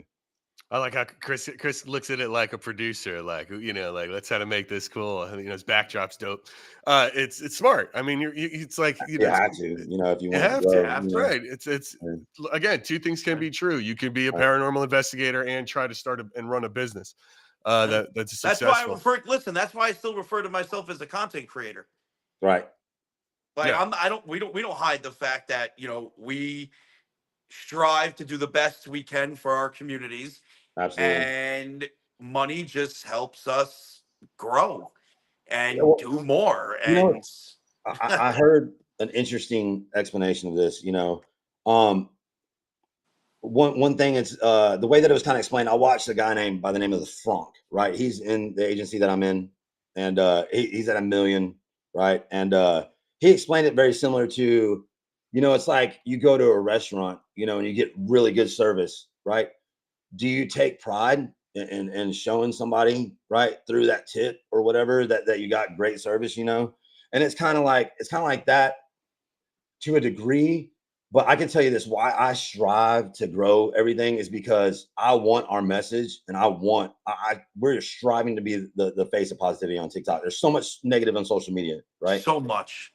So why not people like John, me, right? If we comply with it's a give and take, right? That's why I started doing battles, John, because it was recommended to me by my agency. They're like, we want to use you as an example, how you went from a gamer to a paranormal guy who can accomplish anything that Anything he TikTok throws at wants. you. And then tomorrow night, John, I got chosen to be hosted on TikTok's main page for a 1v3 battle. Oh, right? nice. So Sweet. you see what I'm saying? If we can What meet time's that at, Chris? it's either 7 or 7:30. I still haven't got the 100% confirmation on it, but that's Central Time. Central So it'll be Time. 7 or 7:30, right? So you have to meet certain standards for the platform, because whether we like it or not, with anything in this world, money is going to talk to them, even though that's not our main reason why. Like, we love to do what we do, and the honor and the privilege of being able to do this from the people, the family that are behind you is beautiful, But TikTok doesn't, or any platform as a whole, is not going to see it that way. They're going to see, No, they don't see it that what way. is the value that this creator brings to this platform, and how can we either A, focus on that and bring more to it and grow it, or B, just let it go, so. Yeah, I mean, look, I'm new to it, right? Like, the whole thing here with me with this was, when John was, I'm a producer in LA. I was creating TV shows, you know what I mean? And it was like with John, he has this live and he does his thing. It's like, dude, what is the format of this thing that you do, and how can we have a little fun with it? And our whole goal here, and the spine of what Splintered Spirits is, what are spirits, and how do we? John has a theory of what they are. He believes they're the fractured memories of the living that release when our energy is released when you pass. That memories are attached to that energy. So one way to do it is to talk to different people who experience different things, who've investigated different things, and who see different things. And that's the fun of it for me. So I'm new to all the platforms and getting on all this stuff. I feel like an old man, like when I talk about like a boomer, like, what's this button do? It's kind of like, that's like my whole, everything on it. And now I'm making dopey videos with like myself in there, but I'm having a lot of fun creating them and stuff and doing it. But my ghost advice is namely to run or to move if your house is haunted. It's like it's not. Just get I'm out. not. Just get out, Get dude. out. Just leave. You got a ghost in your car. It's time to set that car on fire and get rid of it. Where do you see, Chris? Where do you see your investigations going? Where would you like to lead? What do you have coming up? What are projects that you're excited about, and where do you see the next brand of Captain America Ghost Hunter? So really, I mean, my focus is trying to create any form of revenue to assist in providing for us to go, to all sorts of different places. I mean, long term, I would love to travel all over the world. You know what I'm saying? And be able to go to different countries and ghost hunt and everything like that. That's kind of long term goal. I did. I went to Nevada a few weeks back, and we did some ghost hunting with a debunker on YouTube, and that was pretty cool. But he also talked to me about some other folks on YouTube, to them, and maybe doing some collabs with them here, because some of them are in Texas, like that Colin from Paranormal Files, right? Mm-hmm. He stays here in Texas, and then obviously I really want to keep going around other states. So John, we really need to. I want to set something. We gotta get that Gettysburg trick going, man. I want to do it, dude. If we could do it like at the end of summer, though, John, right? You want to? I mean, the more. My problem is, dude, you know this. You're a father too. I have a small daughter at home. Yeah. My kids are teenagers. They're good. My wife works like crazy. Yeah. The end of summer would actually be glorious for me. Yeah, that would work out really good, because I'm getting my daughter for the first part of the summer. I pick her up on the 30th of May, right? Okay. And then I have to go to California. I'm going to do this like TikTok game show, kind of like Survivor thing, and then I'm going to TikTok headquarters as well the day after that. So you're doing dude. They invited me out to the TikTok headquarters. I denied it this time. Yeah, I just couldn't do it. It wasn't feasible for me. You're gonna go though? Awesome, man. I'm glad you're going. And that's exciting. That's exciting. Is for you, Chris? Is TikTok your main sort of? Is that what pulls into your other places? It is, but it's just. I think one of the biggest mistakes I've made is investing it all into one. Right. Putting all your ghosts in a one haunted house. Yeah, there you go, dude. That's why I'm streaming on YouTube now too, man. I dual stream it now. I'm like, listen, I put all my eggs in the TikTok basket, and honestly, it's just Dude, I like my they do ghost in me one dirty, haunted man. house. Why don't you just know? use my ghost in one haunted house thing? That was inspired. I Then do you had like to go that. back to the That's actually eggs really, in a really good, basket, to be honest right? with you. I mean, that's Yeah, I fun, sat there, man. I'm like, yeah. You know, that's a good. You could take it. Wear that shit out. so You that's know, my Wear it long-term out. goal, right? Is just to build up Yeah. and make this thing and get this message of changing the world out to everybody to the best of our ability, for sure. Yeah. I don't. You know, what's funny? It's like you're talking. I'm not a big fan of debunkers. You know, it's like it's not my bag. I look at debunkers like the people who would go to a party and just say, like, you know, and spoil it for everybody else. You know, it's like if you want, you know, it's like if the magician's doing, it's like, no, he's wearing a fake thumb and that's how he does it. And it's like, man, you're a dick. I was enjoying that trick. Yeah. You know, and it's like it's unfun, but it's like let people believe what they want to believe. And it's like if you know, and that's kind of how I look at it. Now, I say 100 times, I don't know what's going on with these apps. I really don't. But I know that when these specific things happen, I am concerned for my safety in the afterlife. So here's the reason why I met up with this guy, right? Because I think he's a good dude, you know. And John, you know as well, right? Like, and this goes for any industry, right? But there are people who fake things, you know. Oh, dude, And 100%. right. Oh, it's insane. But I think so. What this debunker does, his name is the Side Eye Guy, right here on YouTube. But he targets that with the intention of the lack of transparency to the people that they're deceiving, right? So if people are putting right, if you're faking stuff, right, I personally don't have a problem with you getting called out on it unless you're disclosing, right? If you put or tell people that your content is for entertainment purposes only, right? I think that is a moral thing to do, right? Oh, yeah, Obviously 100%. mine's not, because I wholeheartedly believe in it, you know, and John too, right? Yeah. But he targets those people who deceive, right, with the intentions of profiting off their deception, right? And I think that's a good thing to do, no matter what industry, right? Like I think anybody who takes advantage of other people maliciously or nefariously should definitely be snatched up. So that's the reason why I went with him. Yeah. It's the question that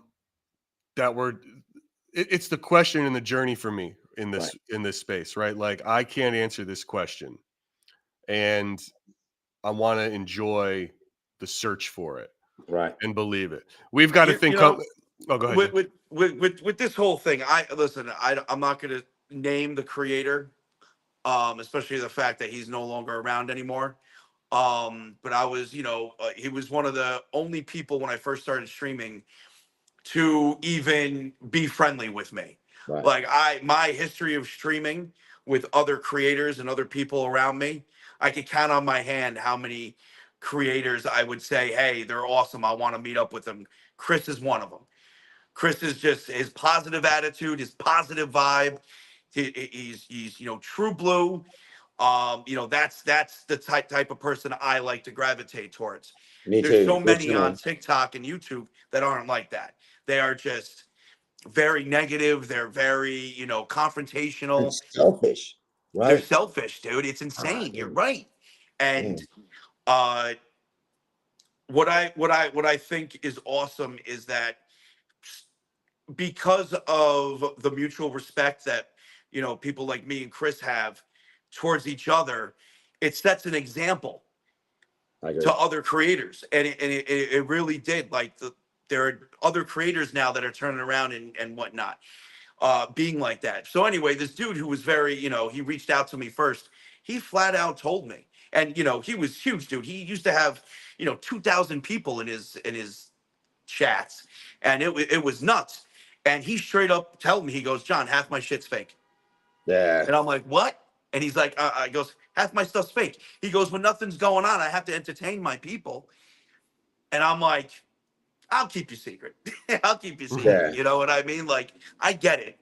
So it's each their own, for sure, right? Like yeah, I understand, right? I just think that there's a moral obligation to it, right? If you claim that it's real, right? Yeah, Now, once again, if you're more of an entertainer, right? There's people out there like I've watched some of these people like Jasco and things like that on YouTube who just put on a really good show, right? Yeah. And like I've watched some and I'm like, this is 100% nonsense, right? But I enjoyed it. I enjoyed the video, right? So and I think he discloses too that his is for entertainment purposes only, right? So I don't see anything wrong with that at all, Yeah, neither do I. It's just the people that maliciously do it, right? And that's the only reason why I went with Side-Eye Guy, because that's what he targets in specific, you know? Well, it's like Yeah. we had, I don't know, have you ever tried sitting with a medium or doing any of that?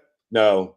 Okay, No. so we've had a medium on here, and we're a big fan of a medium named Kathy Nadal, and she gave me a reading that freaked me out. She gave John a reading that was like wild and talked about a lot Dude, of the she fears she that. talked about everywhere, not everywhere, but a lot of places that I document. Okay. And she And, had no and idea who I was before this. it was Right. really quite wild. But And I don't even really believe in mediums because everybody and their mother claims to be one. Yeah. what we liked about what she does, and we're meeting with, we're going to have an episode with the guy who founded this. There's an organization called the Forever Family Foundation, because what she does is, what they do is they deal, because again, going back to grief. So a lot of these people take advantage of Yeah. people with grief, and the Forever Family Foundation is not for profit. So it's like they'll help people through it, but they're not getting a dime for it. And that's kind of where she came from.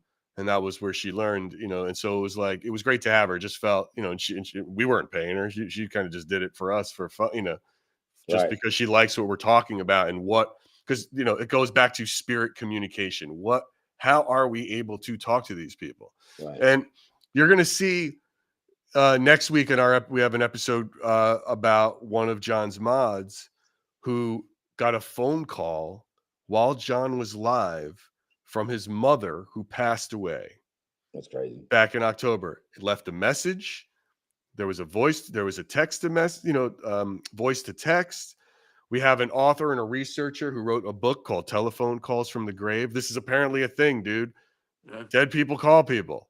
And it's like, there is a line, but now let's say you come up with all of the reasons why a phone message, a voicemail comes to your phone 6 months after the person has passed. Any reason, a delayed signal, whatever it is. It tends to happen the most to people who are grieving for some reason. So what is up with that? I don't know what the answer is to that. You know, is there some connection? That's the paranormal part to me, right? We can figure out the scientific part, I bet, of how that message came through, but why to him? Why now? Why is that happening, right? You know, And and we this got dude, you know, Chris, just to give you a background on this guy, he's one of my mods. He picked me up, drove me from he lives in PA. He Okay. left PA, picked me up in New York, drove me all the way to Indiana for Bubba After Dark's birthday party. Okay. Okay, so this is where this took place. And really long distance. He's ex special forces. The dude is no joke. Like, he's a no Right. joke, down to earth dude. And we're sitting up in the Randolph County Infirmary, up in the attic where they used to have a courthouse, where they used to hold court. And then all of a sudden, his mother's calling him. Like, dude, I'm I'm looking at his phone, and it's, you know, his mother calling. It goes to voicemail, and then it does the voice to text in the voicemail, and then it pops up on the screen. You know, hey Brian, it's your mother calling, dude.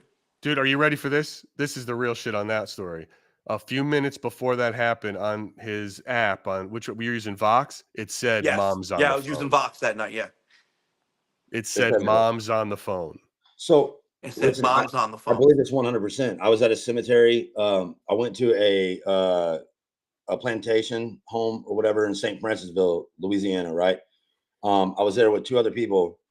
One of the ladies, her name was Jackie, and the other one was Cece. We did Essie's, and it was out of control, right? There's What is that? supposedly, What is Essie's? Is that like Molly or something? Is that Essie's? that's like when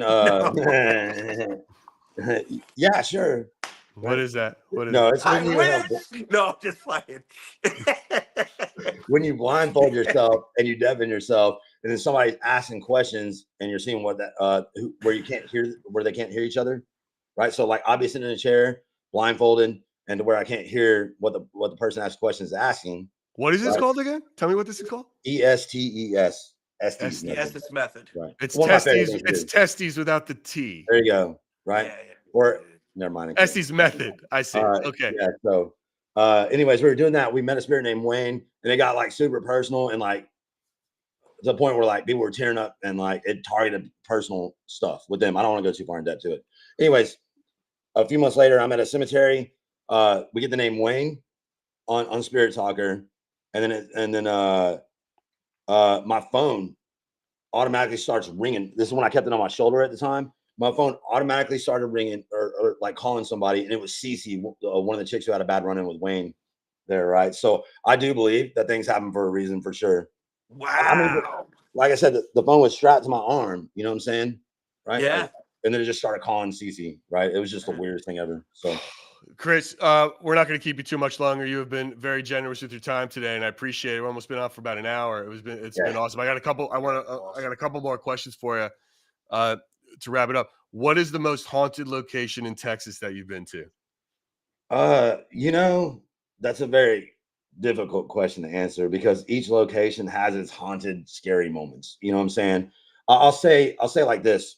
So, one of the best places, there's actually two, all right, that I'm most connected to and I have the greatest interaction at, but I've had the most scariest encounters, right? There's a 4,000 acre farm that I go to that's got an abandoned house on it, right? We call it the farm. Mm-hmm. That place gets super scary, and then Texas Killing Fields. So there's What's the area, Texas Killing Fields, dude? yeah. They named it after a era of time, right, or a certain amount of time. It's like late 70s to early 90s, I believe, where over 30 something victims were found deceased along a stretch of highway that runs from south of Houston down to Galveston, Texas, right? The area What do that I you mean, go like, is that to, like serial killer stuff, or is that? yeah. Well, there's Oh, actually multiple offenders too, right? It's really weird. And now the place that I go to, where those 5 victims were in that general area, they have a memorial site for them. Um, and nobody's been charged with their crimes, with the crimes against them yet. So I mean, people have suspects and everything, but back in the 70s, policing was different. There was no DNA evidence, and people was like, oh, well, let's just go down there, right? Nonsense stuff. But that's mental one of the note: scary one spots. place Gary will never visit. It's like, check. Yeah, it's spooky. Add that to They the got this list. whole, like, it's got a church, and then it's got the memorial site. Okay, and then you can wind around like the woods back behind it. I'm gonna tell you, it just gets insane back there. The scariest I've ever been was back there. I did that lights out thing again, and it's like a whole tree shook, man. No wind, no animals. Right? It got super wild. I was definitely scared of that for sure. Cool. Oh my I'll god. tell you what, man. One thing I gotta say is I don't think people are ready for the Chris Netzel, Santa Paranormal, Oh, I Chris can't wait, Kringle, man. Gettysburg trip. That's I what we're can't gonna wait. call it. We're gonna call it the Chris Kringle. I would love to see you Gonna guys I together. fucking can't play wait. on words, baby. You Your gotta love approaches it. are so different. You're so similar, but it's still such a different vibe watching the two of you. That I think that'll be fun. Oh yeah. I We'll mean, have a blast. it's just like Captain America, and John Cena will be like, great, it's out there. It'll be really fun. I'm looking forward to that. I hope that happens. It's really for cool sure. too, because like I've asked John questions. I've learned from him on some things. So I'm excited to like meet you in person, and go out there and go do stuff together. I think we'll Dude, have a I lot of can't fun listen. just in general. Chris, I am Yeah, a keep firm it fun. believer that, and this is the reason why I do this alone, is that my magnetic field has a big part to do with it. And it's also a mental thing. Yeah. And I think your positive energy is just gonna vibe, dude. I think it's gonna be great. I really don't think people are ready for it. I really don't, man. It'll I be a think it's blast. gonna I be can already tell awesome. you. It's gonna be awesome to meet you and chill and do what we do best. Hell yeah. Chris, what do you want? Wait, man. Chris, what do you want to plug here, man? Anything you want to tell anybody? Anything we can plug for you? Let's remember Chris's foundation that he loves to dedicate his time to. Yeah. The I Hill don't know. Country Heroes. I guess kind of in closing or a statement or plug or whatever for that is, we're all just humans. We're out here just trying to get by, and thank God for platforms like YouTube, like TikTok, where you can meet people from all over the world, right? And then just form this family of like-minded individuals and help others, And I think that's special. And I don't think we should ever take that for granted. You know what I mean? I guess that's my little last piece of statement there, Well, I appreciate that last piece of Awesome, man. statement. I mean, it is a great last statement. Everybody, thank you so much for being a part of this live. If you liked awesome what you to have you, man. If you Hey, liked you just it, say the word and we'll do it again, bro. I'm down. listen, please, yes, we would love to have you back. You know, maybe we'll. So you've never been with the media. Maybe we'll have Kathy come on and give Chris a reading. You know, Ooh, what up? that I will say that if you do that, that will be a first, and there will probably be a lot of people that'll watch that. Right? It was a Because first, dude. It was a first for me, and it was I'm super over skeptical. this. Right? It was. Super skeptical. It blew my mind. But yeah, I would do it. Right? All right. Maybe Cool, we'll man. do that. Maybe we'll do that. Guys, if Awesome. you liked what you saw here, please follow Splintered Spirits. We hope you like the podcast. Listen to it wherever you get your podcasts, here on YouTube, Spotify, wherever you go. We've got a lot of great, fun experts coming on. Chris, we really appreciate you, man. I'm going to throw to the old man. That was a good time. That was just a good time. Yeah. I'm looking forward to more. So awesome to have you, man. Yeah, and I can't wait, John. I'm telling you. Yeah, dude, I can't wait. Gettysburg, bro. We're gonna do it up. Perfect. Can't wait, man. Much, everybody. All right. Bye, y'all. Hey, guys. Thank you again, dude. Appreciate Bye. it. Much love.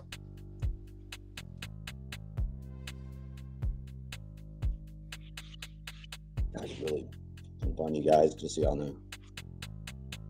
Yeah, that was awesome, man.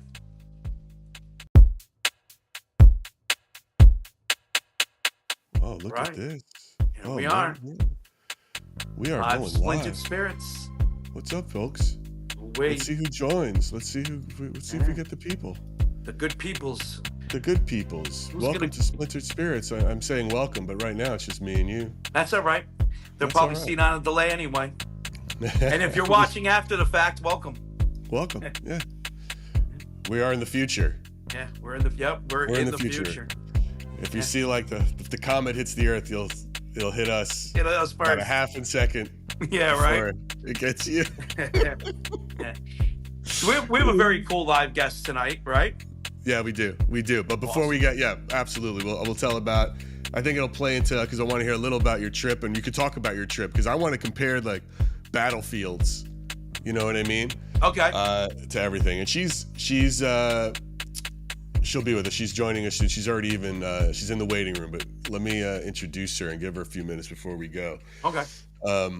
I wanted to point out one thing. Have you ever, just something funny. I mean, look, the world was on fire this week. It was nuts. And I was trying to think, like, how do I avoid talking about how Jimmy Kimmel got canceled and the free speech that's a problem and the government starts attacking everybody. But instead, what made me laugh was I got a notification that, like, you got a new comment from one of our fans, and the fan's name was Squirrel Nut Sniffer. And I can't listen, Squirrel, if you're watching, I don't mean to be making fun of you, but I have to ask myself. I love the name. You know, do you have like a job? Do you have a boss? Do you have children? You know, like when you say, like, my name is Squirrel Nut Sniffer, you know, like, what is it? What are we telling the people? Yeah. You know, about ourselves. Yeah. You know what I'm saying? And it's like, and listen, I get it. Maybe Susan was taken. Maybe Susan 2000 was taken. But then how do you go from like your name to, you know what I'm going with?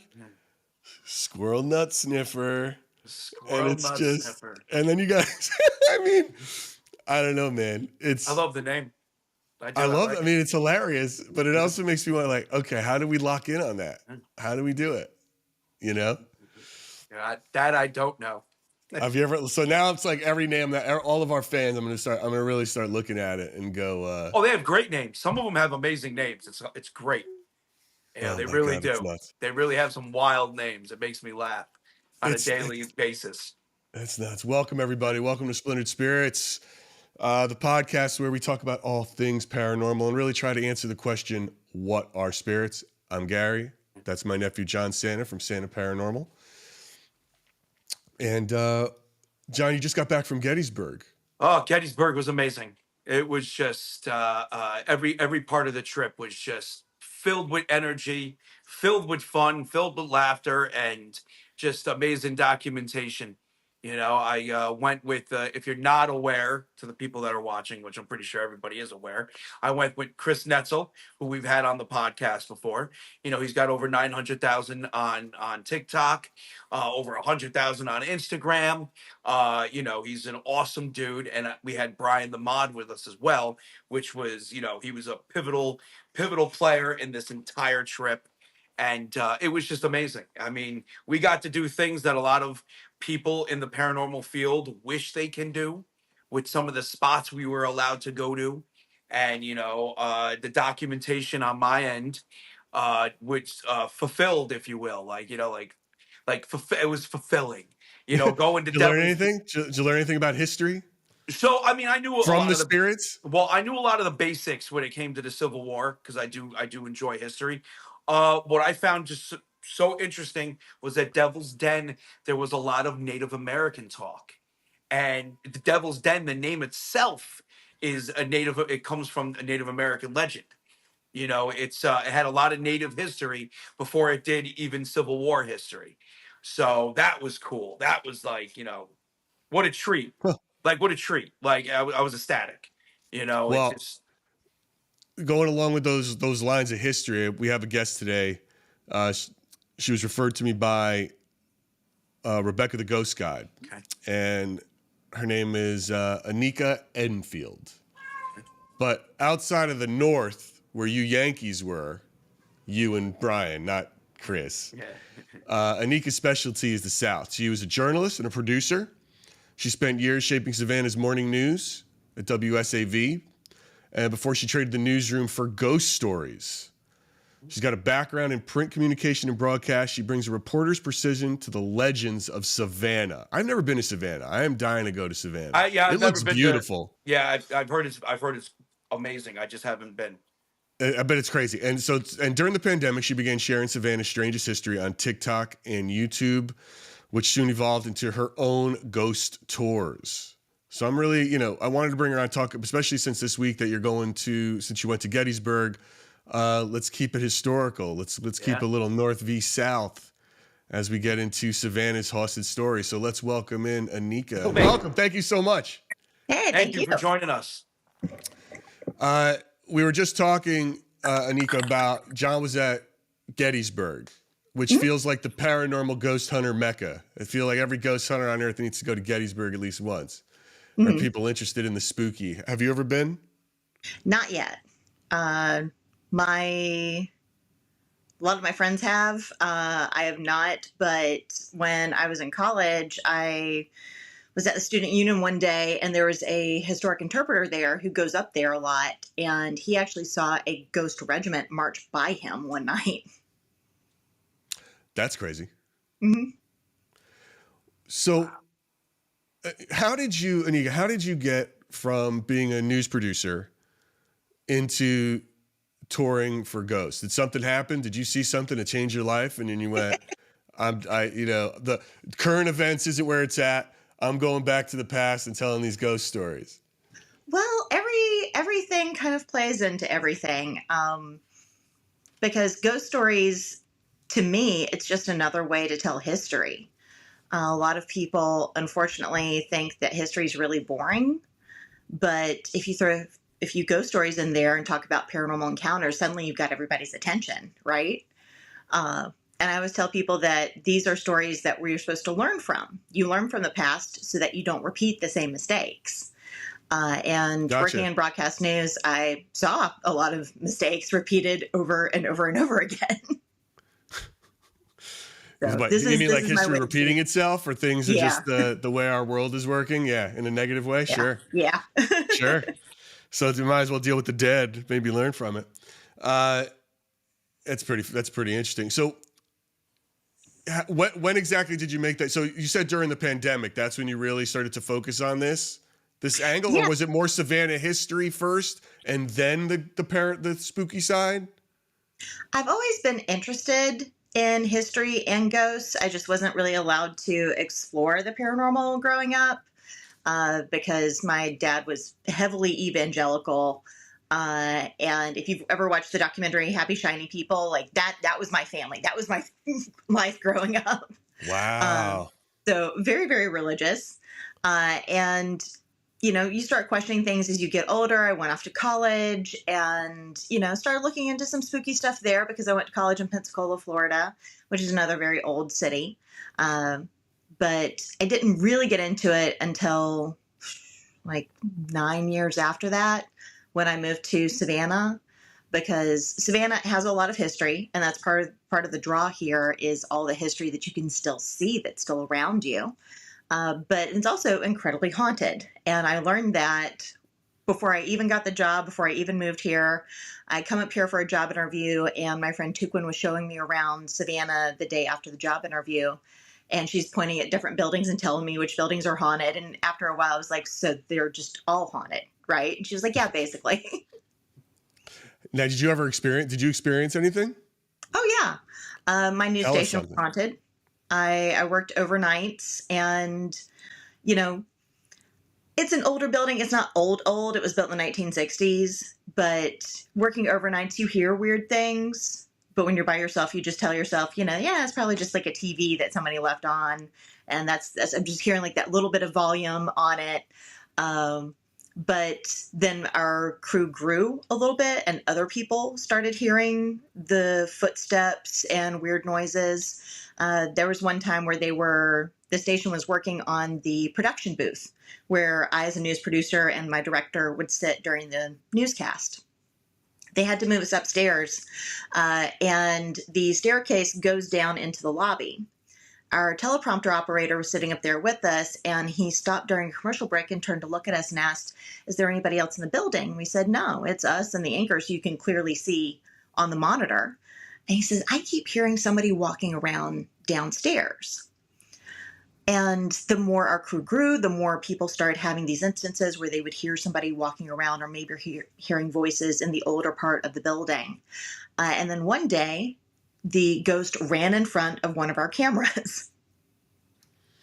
All right. So what did you see when you say it ran in front of the camera? What does that mean? Like, what did you see? Like a shadow or something, or what? I saw someone in a brown shirt run very quickly past one of the cameras. So you saw color. Mm-hmm.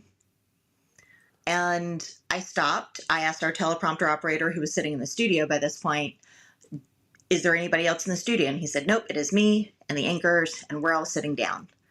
And I turned to look at my director, and he's staring ahead at the monitor where someone just walked in front of it, and he just nods to say, yes, I saw that too. So I was like, okay, so Station Ghost is real.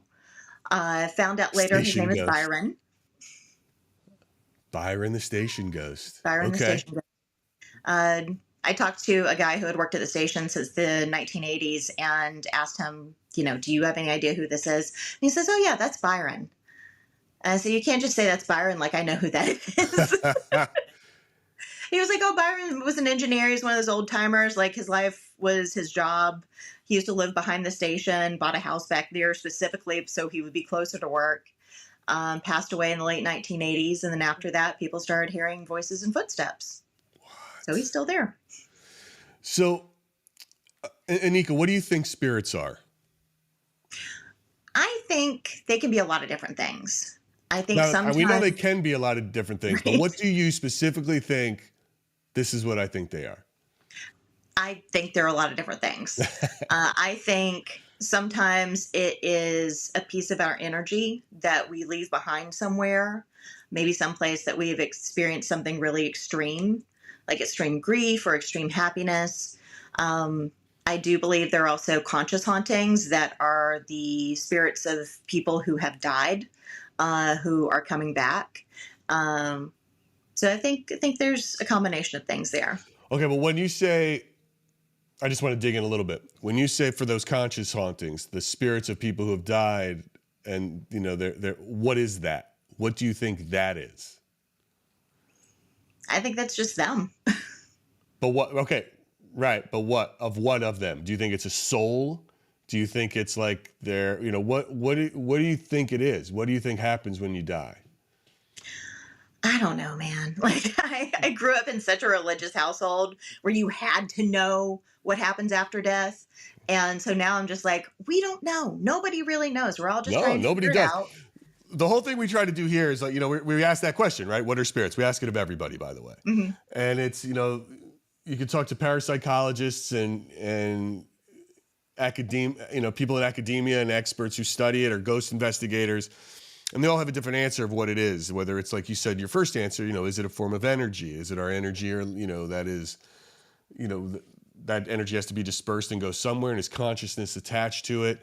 Is it an imprint somehow that people have left there? But again, what is that? Is that energy? Or for the religious, they do believe in a soul, like there is another thing, but they don't have an answer for what that thing is. And I always like to just we like to paint a picture and get different perspectives based on what people have seen and what they feel when this happens, to sort of paint that full picture, right? Of what could a spirit be, and does it mean something different to everyone, and how are they looking at it? For some people, it's all demons. Everything's a demon. Yeah. That was my dad. That was my dad growing up. Everything's a demon. Right? Everything's a demon. And it's like, well, why do you feel that way? And it's not just everything's a demon, but it's why. Why do you feel that it's a demon? Why is it evil? Is there a heaven and hell, do you think? Is that what's happening when you go? Who knows, right? I mean, it is nuts. So getting back into a little history here, I mean, I've been watching your feed. I mean, you are so incredibly knowledgeable of it. When did you start doing that deep dive study of Savannah and say, I'm going to become the Savannah expert? I'm incredibly spoiled here. We have so much easy access to our history, and a lot of it is incredibly well documented. I've traveled to other places and tried to research some of the things there, and it's so hard finding things when you travel because, Savannah, everything's just right there, right at your fingertips. But because of all that history and the fact that it's well documented, even when I was working in news, we would do stories about it. There would be an archaeological dig. Oh, we just discovered this thing. We didn't know that this was here before.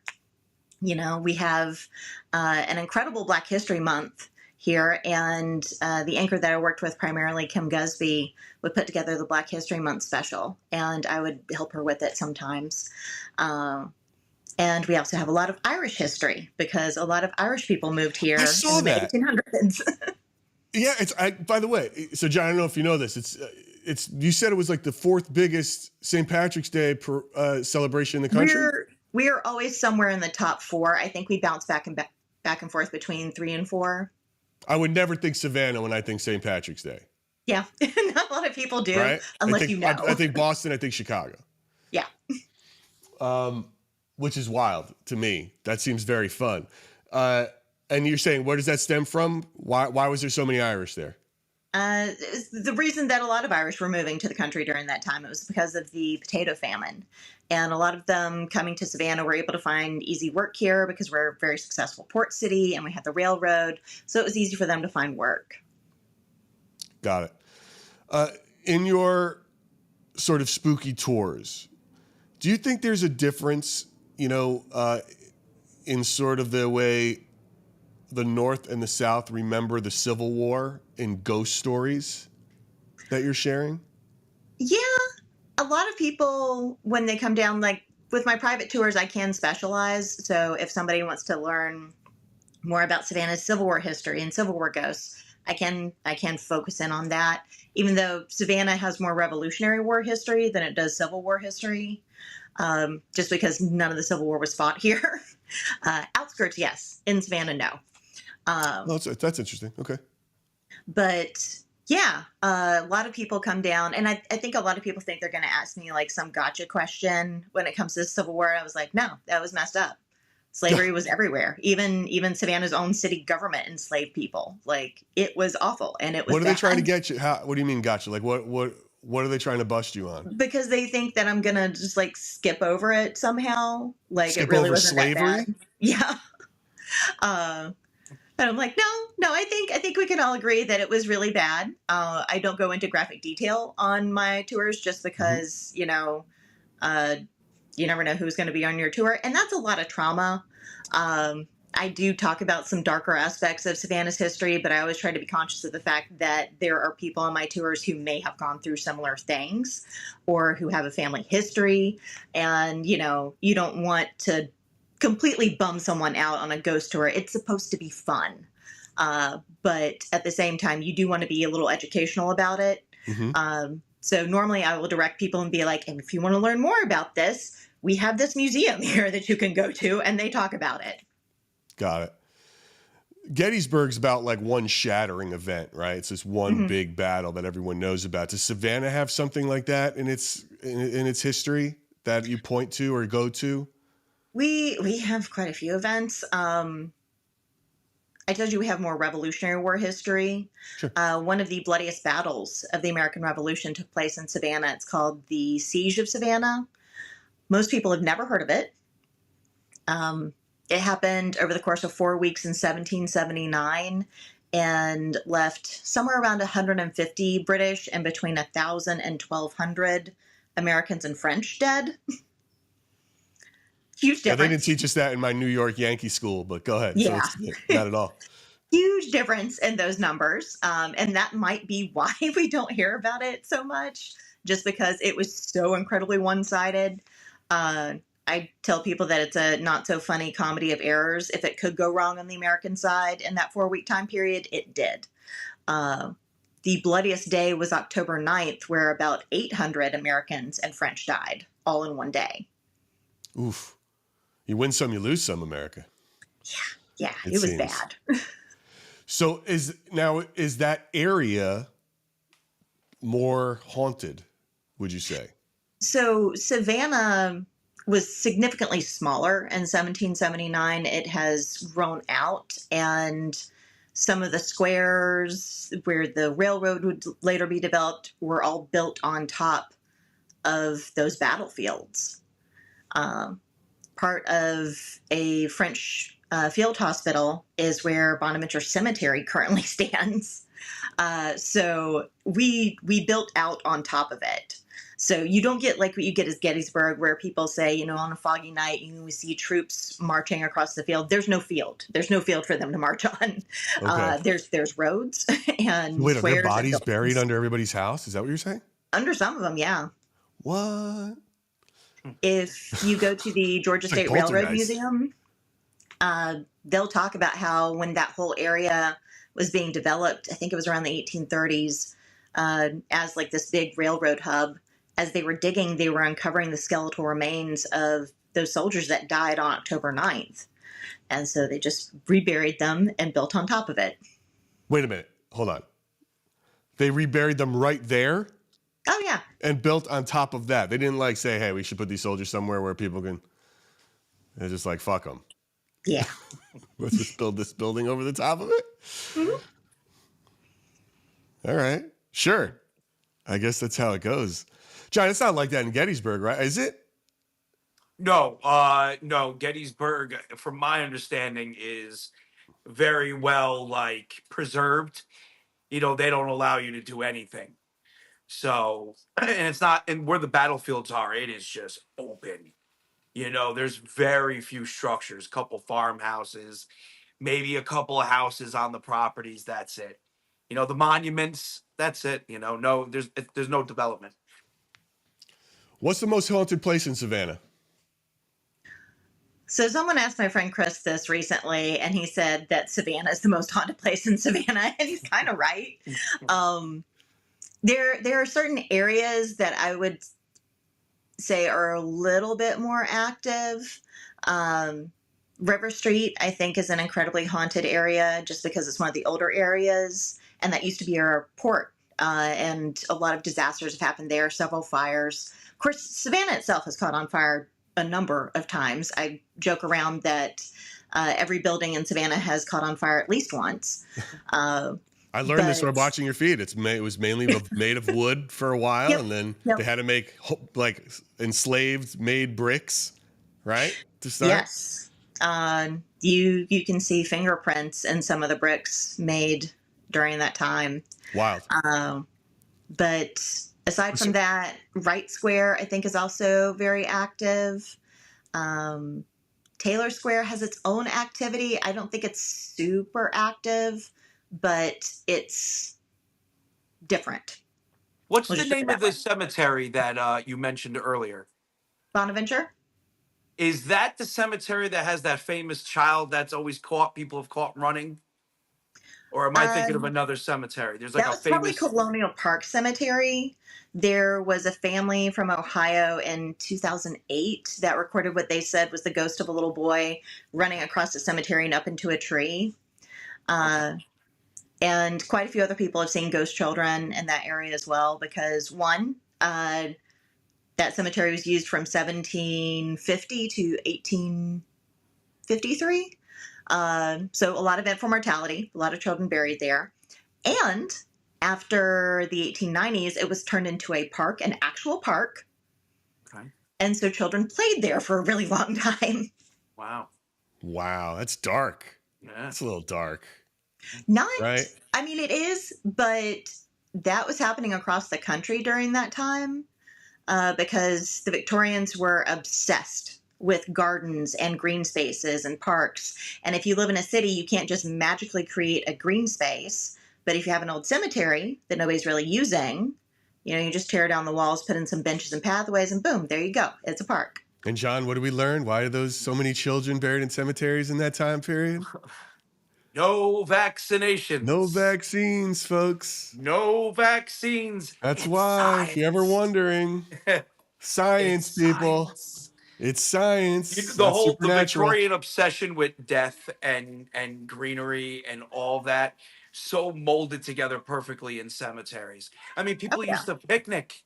They used to picnic in cemeteries. Even if your municipality did not turn it into a park, they turned it into a park just by their activities. So it's pretty wild. And that was across the country at that Yep. time. Yeah. Which is what Bonaventure Cemetery ended up becoming. That's a Victorian garden cemetery. And I'm also a member of the Bonaventure Historical Society, and we have all these pictures of people just sitting out in burial lots with their picnics and their books and everything. Yeah. We have just the chat. You're teaching people on the chat right now. Some people from Georgia. I can't pronounce that. I was talking about the handles that some people choose for their thing, and it's like, I'm sorry, YOLO. I don't know what you're trying to do with that. I don't know what your boss thinks of that, but YOLO has said she lived in Georgia their entire life. They never knew what you just said. Now, if I could educate just one person from this live, I feel fulfilled.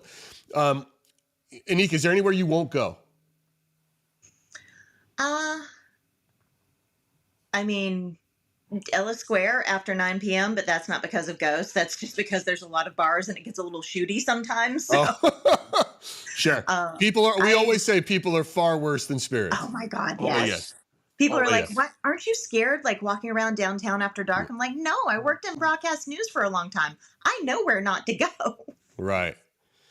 Do you approach how you tell these stories? Are you approaching it as a journalist, a folklorist, or an investigator, or is there a mix? How do you attack a story these days when you're telling it and for your posts and for everything else?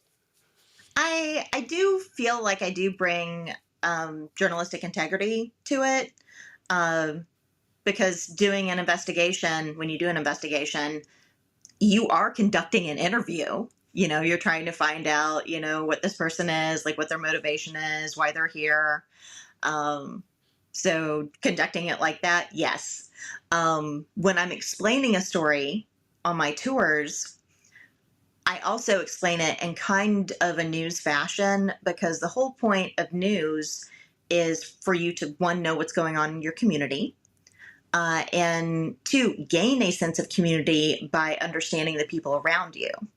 So when I tell the ghost stories, I want people to relate. I want people to relate to the spirits that I'm talking about, what they went through in their lives and why they are still around. I want them to feel that connection. So it is very newsy from that regard. Do you have more locals or more out-of-towners on your tours? It comes and goes in waves. It really just depends on the season. I do get a lot of people from out of town, but I do get a lot of locals who reach out to me as well because they have family members or friends coming in and they want a tour. And so this goes to what you were just saying, but when they're done with one of your tours, what are you hoping they've walked away with? A little bit, either chills or history of Savannah or both? What's the vibe? I love it when I'm telling a story and someone goes, "Ooh, I just got chills," because it lets me know that I'm doing a good job. But at the end of the night, what I really want them to walk away with is a better understanding of Savannah and a better appreciation of it. Because I love the city, and I want them to as well. It seems like you really focus. Is TikTok your primary source it's my these biggest days? audience. Is your biggest one? Where can people find you? What is your handle on there? And I'm going to post this, guys. Everyone, I'm posting. You can find her in my link tree in my bio to get to, but just hit them up now so they know where to find you real quick. What's your? Nothing matches because I didn't start any of this to start a tour company. I didn't want to say that. I was going to tell you that afterwards, that you should really redo that and make sure everything gets your brand on point. I already have business cards. But tell everybody where you're at. Yeah. So on TikTok, my handle is Saltwaves Spanish Moss. On Instagram, I am Enie Edenfield, EENIE Edenfield. And then on YouTube, I'm Enika Edenfield. Has TikTok changed the way you think about storytelling? You make really good videos. Your videos are high and tight. I'm new to social media, right? And John's social media is he makes sure that he cuts his feeds.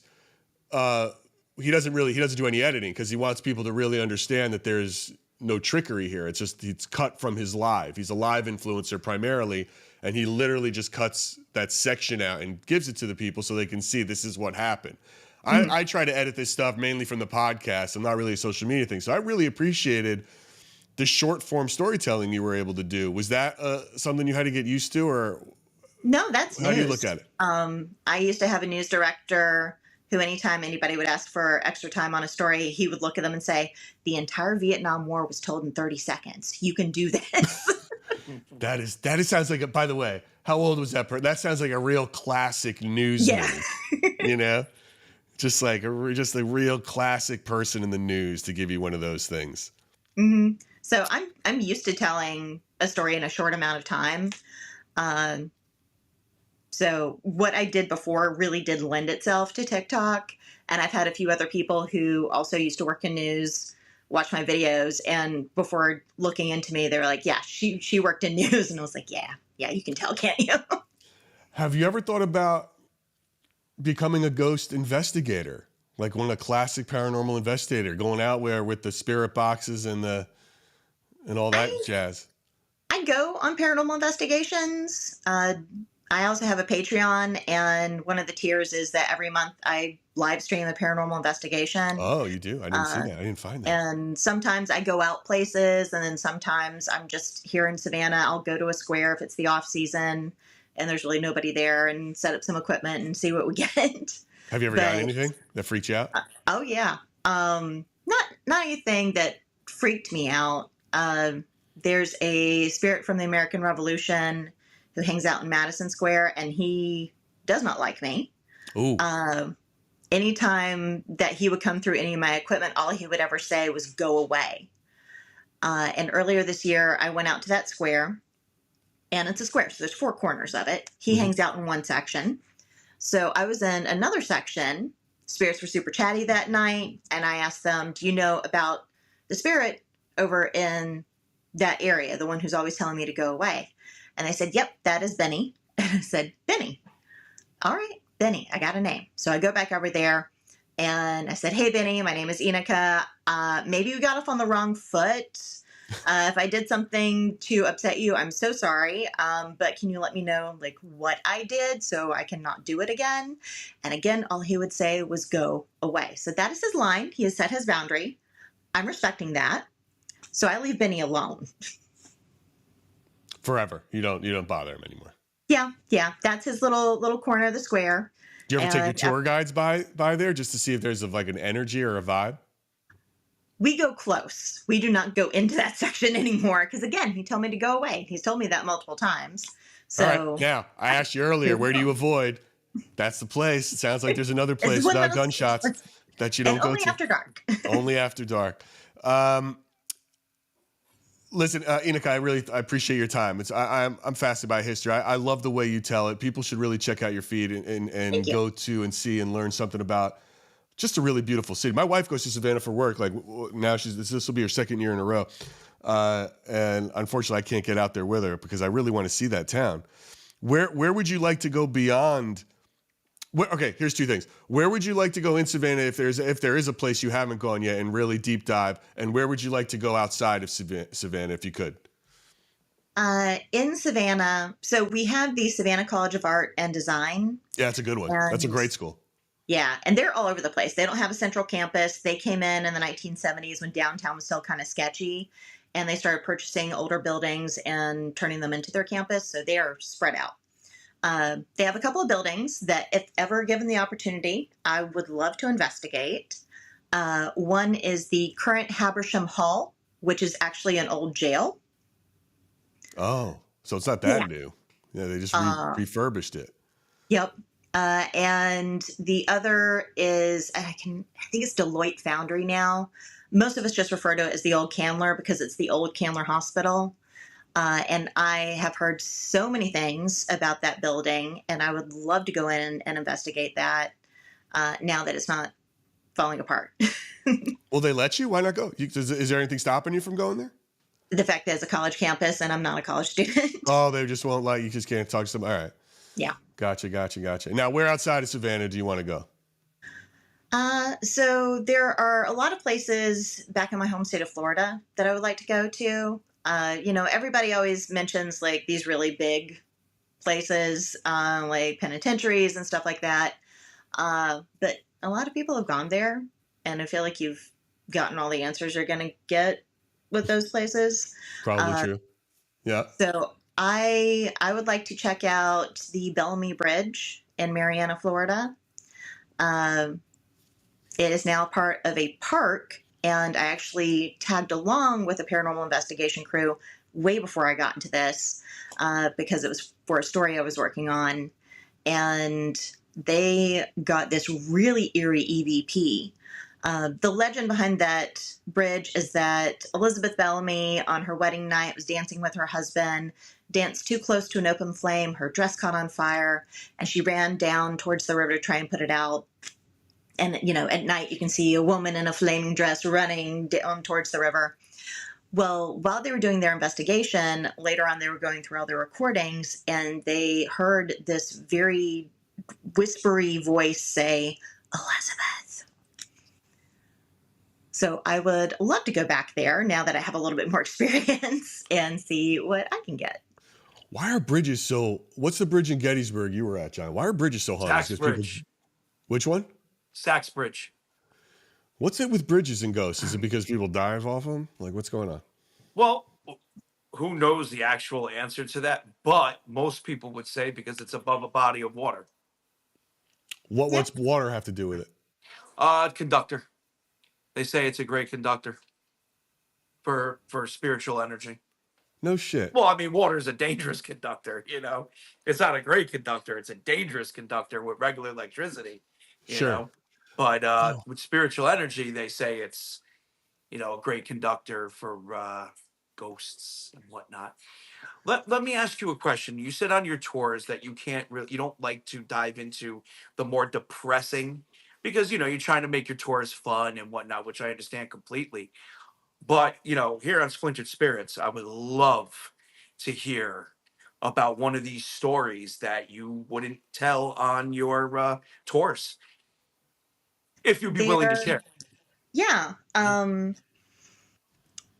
Just like a quick trigger warning for anybody who's listening. This is going to involve a woman being beaten. But there is a house here in town called the Owens Thomas House. It's a house museum. It's actually the first house museum in Savannah. And they have gone back through and researched a lot of the enslaved people who were there. They actually start the tour behind the home in the old carriage house, which was the quarters for the enslaved people. They start with them, and then they end the tour with them. You go through the house. They talk about them the whole way through, about how, this is the dining room. This is where Peter the butler would have served people. And then at the end, there's a room with all these letters written by members of the Owens family. And in these letters, they are discussing the people they were enslaving. And you read in their own words how they viewed and treated these people. And in some letters, they are talking about how, like, oh, and give my love to the nanny. I can't remember her name right now.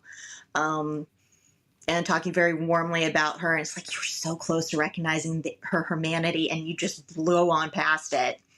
But then there's another letter where one of the sons had been out late and was walking back home and came across a couple of police officers who were beating a woman. Her name was Janie. She was enslaved by the Owens family, and she had been out past curfew. She had been caught by police officers. They were beating her, and this guy comes up and is like, oh, this is Janie. And they asked him, do you want to take her home with you? And he said, no, do what you're doing. And he walks off and leaves her at the mercy of these people. And they take her back to jail. After beating her, she doesn't get medical attention. And then a few days later, one of the Owens family members goes to get her out of the jail and brings her home. Yeah, I'd say that's a story you can leave off the tour for sure. Yeah. Wow. That's a pretty horrific sort of piece of small town, not small town. Yeah, I don't blame you for leaving that off the tour. It's amazing, right? That's all part, and that's there for, like, if you go to the museum, that's there for you to read. Yeah. That's not something secret. Yeah, that's like they don't hide it from the public. Yeah. And I tell people, like, because part of my story at the Owens Thomas house involves that room, and I tell people, when you go here, you need to go through this room and read these letters and see how the Owens family viewed them, because this isn't an interpretation of how they viewed them. This is them in their own words. So you can read that and go, oh yeah, it was bad. It was really, really bad. Yeah, that's amazing. There's a lot of great culture in that city, man. I really have to get out there for sure. Anika, the thank you so much. history is phenomenal with Savannah. It really is. Anika, thank you so much for taking the time and sharing your time with us today. I appreciate it. And I love hearing this. I love getting a little history, and felt like a very history week, and maybe one people needed to hear in a lot of ways, and know that you're out there sharing it and keeping people informed is really wonderful to know. It's great. It's great stuff. So you told us the dark, right? You told us a piece of the dark history. What about the light? Anything super positive that you could throw at us and and explain, like, the other side of Savannah, the lighter side. That's a good way. Let's end it on that. Let's smart, always. John. Let's find end on a fun ghost story or a fun historic story about Savannah that you love. Letting people go out before they grab a drink and get home to their hotels or wherever they're going after your tours. Sure. So Savannah is also the birthplace of the Girl Scouts, like the Girl Scouts. This is where it started. Juliette Gordon Lowe, the founder of the Girl Scouts, born and raised in Savannah, moved back here after her husband's death. And she had been involved in the Girl Guides in the UK and thought it was a great organization because her mom had always encouraged her and her siblings to know how to take care of themselves and also be very community minded. She thought the Girl Guides were doing that. We didn't have any other organization in the United States at that time that was doing quite the same thing. So she called up a bunch of her friends who were running girls' schools in this area and said, hey, it's Juliette. I'm back in town. Bring your girls over. We're going to get something fun started in the carriage house back behind my home. And that is how the Girl Scouts get started. What's everyone's favorite cookie? Tagalongs. Interesting.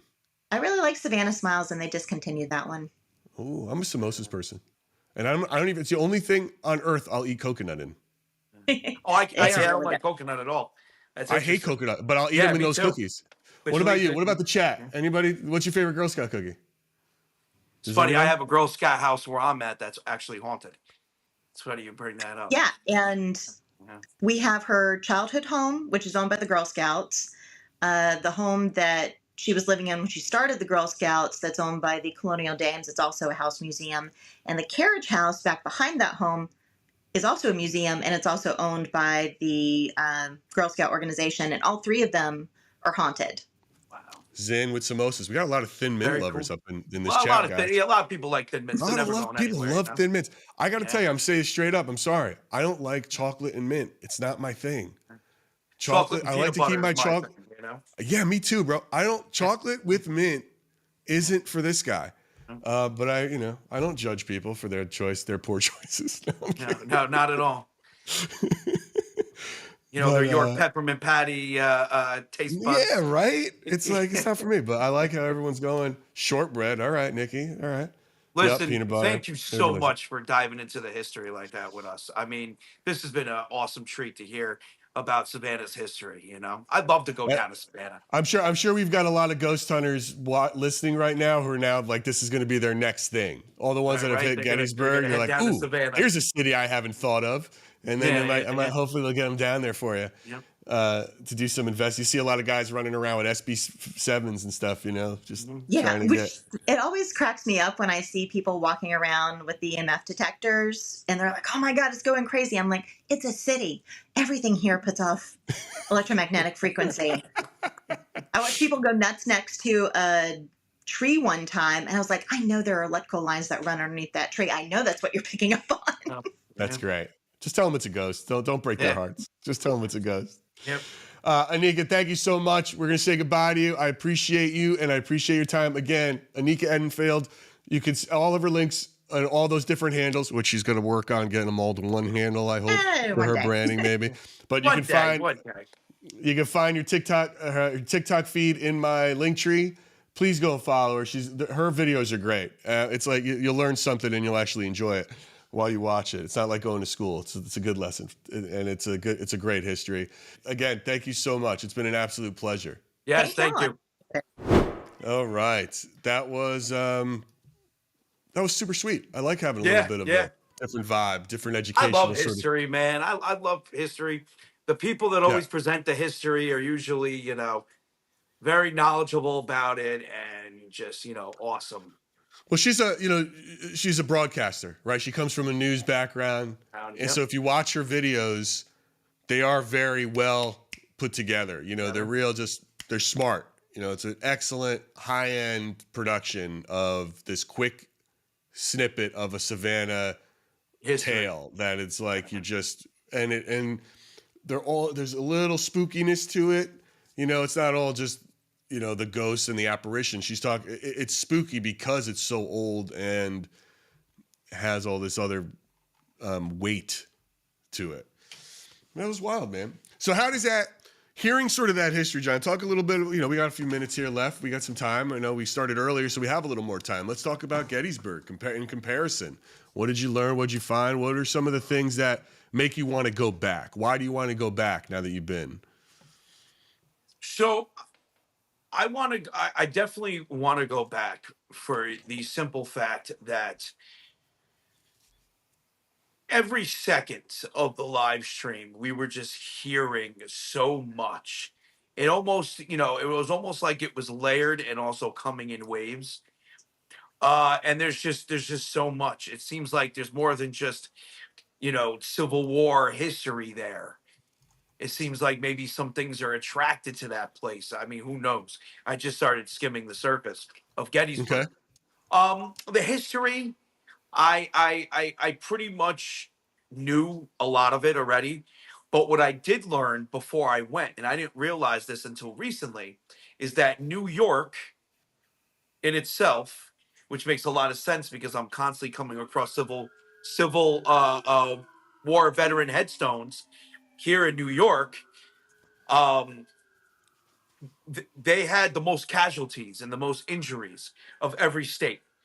What on did New both York? sides, New York, and Sure. even when we were at Gettysburg, Dude, New York's the best at everything, dude. We don't go half-ass on everything, even our battle deaths. Let's go. Even our battle death, Let's right? go. And literally, there were so many so many monuments at Gettysburg to New York infantries. It was wild. Like like we were walking and oh look, New York. Oh look, there's New York again. Oh crap, there's New York again. It was a lot of representation, so it was that. So seeing that, hearing information is one thing, but then seeing it is a completely different. You know, so it was that was, I thought that was wild, history wise. Megs, sorry, John. Megs, you can tell me that you love me, and you don't have to qualify it then by saying you love John too. You could just leave it. You could just give that to me for a minute. I get it. It's okay. I can't even see the chat. You know? No, I'm like, I've got, dude, I got like 4 screens going here. You know that. Because I'm running live on like 4 different platforms. We'll see. You know how it plays. Mainly TikTok. It's like, you know, they're fun, but it's well, look, let's be real about Pennsylvania for a second. Pennsylvania as a state is a suburb of New York. Well, I'd say it's more of a suburb. I'd say Got it's more of a Pennsylvania. I suburb love of- you, Pennsylvania. I just like hazing Brian the Mod. BTM. If he's watching, he knows I like hazing him a little bit. Pennsylvania is not even a suburb of New York. So it's like it's divided up of all the states around it. You know what I mean? I think there's like a city. There used to be. It's got a little bit of Maryland, a little bit of Jersey, a little bit of Delaware, a little bit of, you know. There used to be a city. I'm fairly certain there's a city in Pennsylvania. It used to be called like Fornication, Pennsylvania. Like there it is. was like there most still religious. is. I believe that is correct. Dude, my father told me a story before he died about it in Pennsylvania when he was younger, where he got pulled over, right? He was young, so I don't know what, it had to be the 50s or something. He gets pulled over in some small town. The sheriff makes him drive to the sheriff's, like, you know, whatever, the police department, but it's him.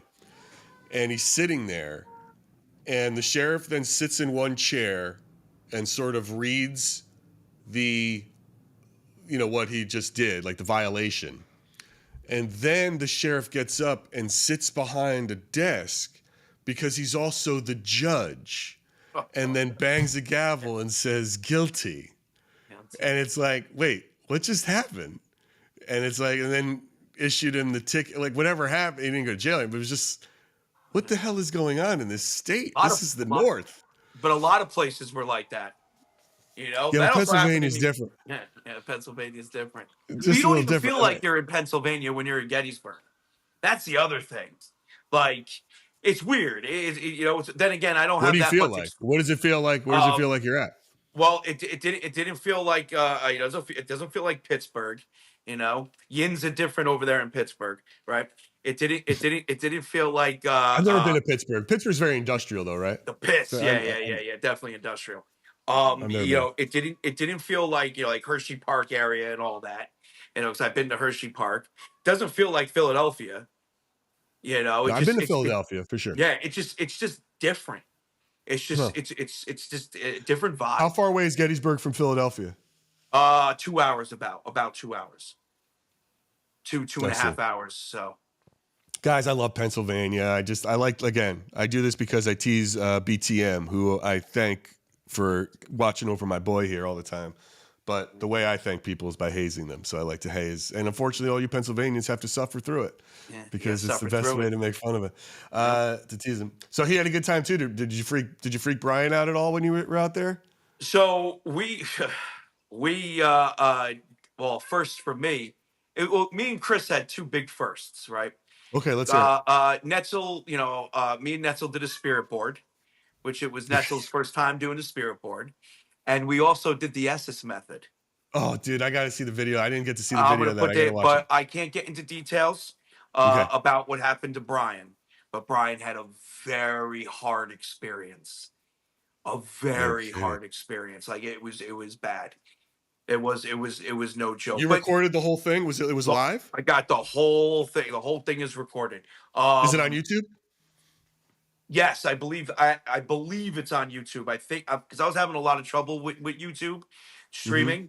I believe that night is. I know one of the nights is not, but one of the nights is. I think that one is. I got to see that full, even if it was on TikTok. Yeah. You got to put it in a Dropbox folder because we might be able to play with it and, you know, make a thing out of it. Yeah, definitely. Hey, I definitely get him on to talk about it too. I mean, if he's willing. He briefly talked about it, and I'll briefly say what he said. It was just a very personal, wild experience. With the Estes method or the spirit board? No, with the Estes method. Oh, so who did the Estes method? Who was in the chair? All three of us. All three of us went in the chair.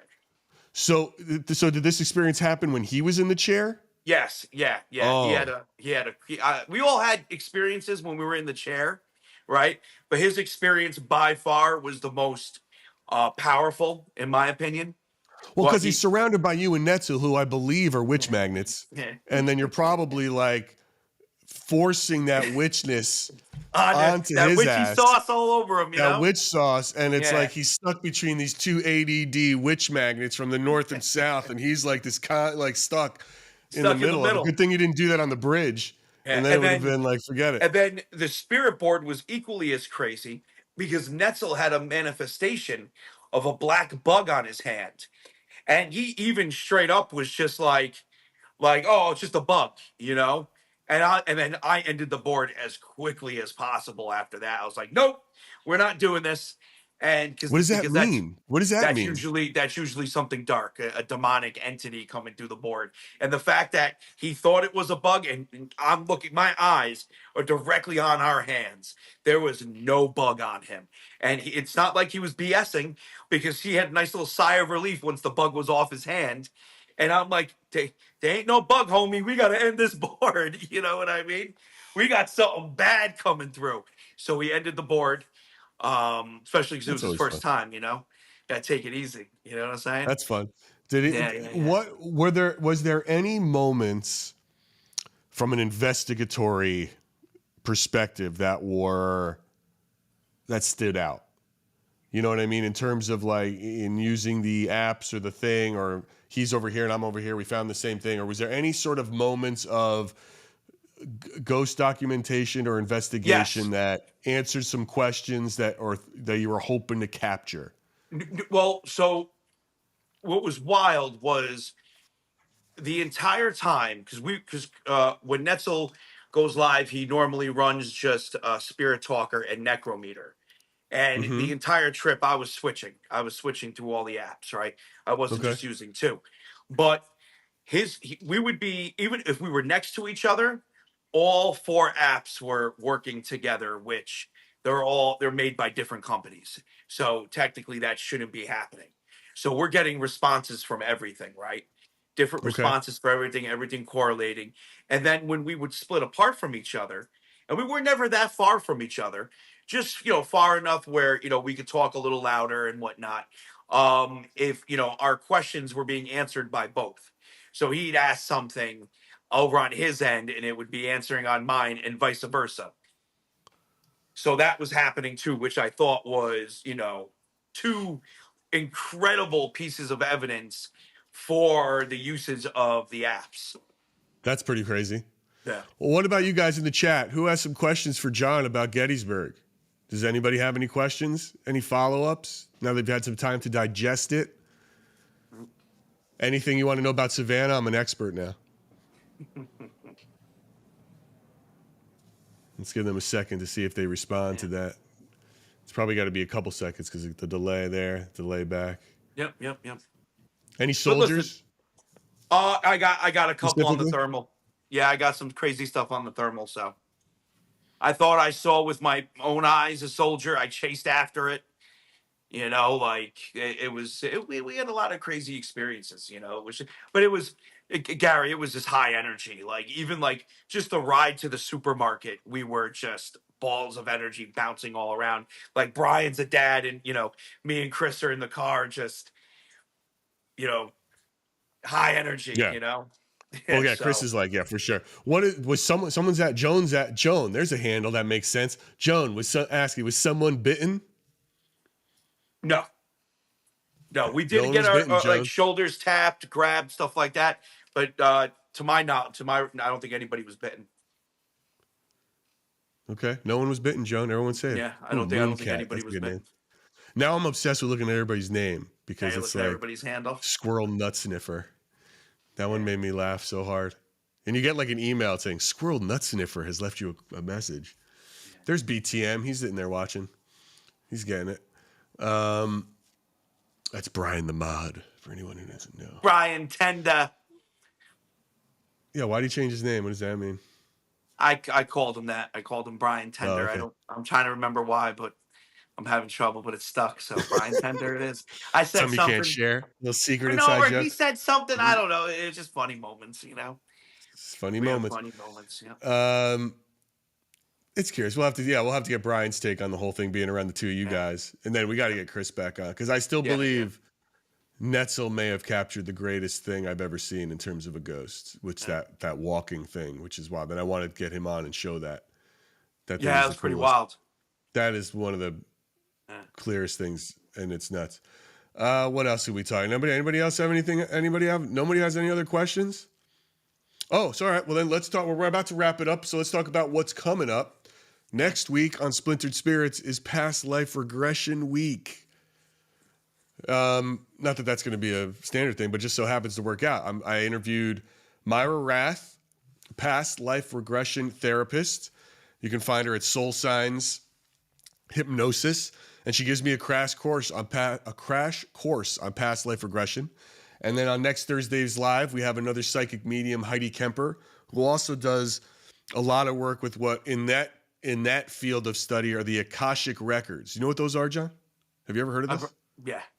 That's the whole. The Akashic records, I compare, if you're a Marvel fan, for those who don't know, it's like the what was it called? What's it called? Where Loki, TVA. like the TV. It's like the TVA. The TVA. It's basically the file room for your life, for all of your lives. Yeah. Of all life. Of them.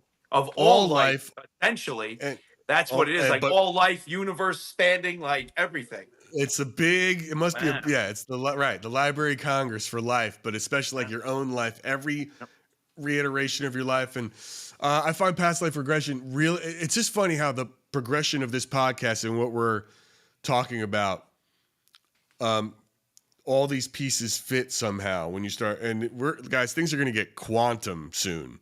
Just by coincidence, some of the people we're talking to and how they get into that thing. And I got to read a few more books on it. Yeah. As I recommend everybody read some books. All these people's books are in my link tree, guys. Check them out. I think you're going to see it's really quite fascinating. But we come back to energy, frequency, and when we start talking about past life regression, you're talking, that's another dimensional thing. Past life is a misnomer. I used to think when you say past life regression to me, it's like 100 years ago, or in the Middle Ages, I was a knight, which probably wasn't, dude. There's no way I was a knight in the Middle Ages. I was probably like the piss boy or something. There's no possible way holding a bucket for some royalty. That was not a knight. But I thought it was like that, like something that this is what you were years ago, but it's not. Past life regression is everything everywhere all at once. There's multiple versions of yourself and timelines of yourself. And then this also goes into potentially alien life and that whole thing with this connection, which we start talking to. I mean, it's getting crazy over here at Splintered Spirits, folks. It's getting really, I didn't know what I was, I got to admit, I didn't know what I was getting into when I stepped into these first questions a year ago. Yeah. Even though we launched in February, I didn't know what I was getting into, but it's nuts. There's a lot. Karen, what are those books called? Karen, go check out the link tree in Splintered Spirits bio, and you will see all the books of all of our guests and all of their websites that we look at and that sort of our go-to for understanding. A lot of them. Read a fucking book once in a while, guys. Pick up a book. Read a book. Gary, read a fucking book, it's been fun. Excellent guest. It's been good. Everybody, Splintered Spirits again, Tuesday, new episode with Myra Rath. Yep. Next Thursday, another live with Heidi Kemper. And guys, thank you for watching. We really appreciate you. Tell a friend, like, share, subscribe. Much appreciated. And our guest, Anika Edenfield. Check her out. She was amazing. Yep. All right, everybody. John, it was good chatting with you. I appreciate it. Gary, love it. I got so many things to shut off the live. Well, that's it for another episode of Splintered Spirits. Be sure to like, share, and subscribe to our YouTube channel, Spotify, or wherever you get your podcasts. Until next time, stay curious.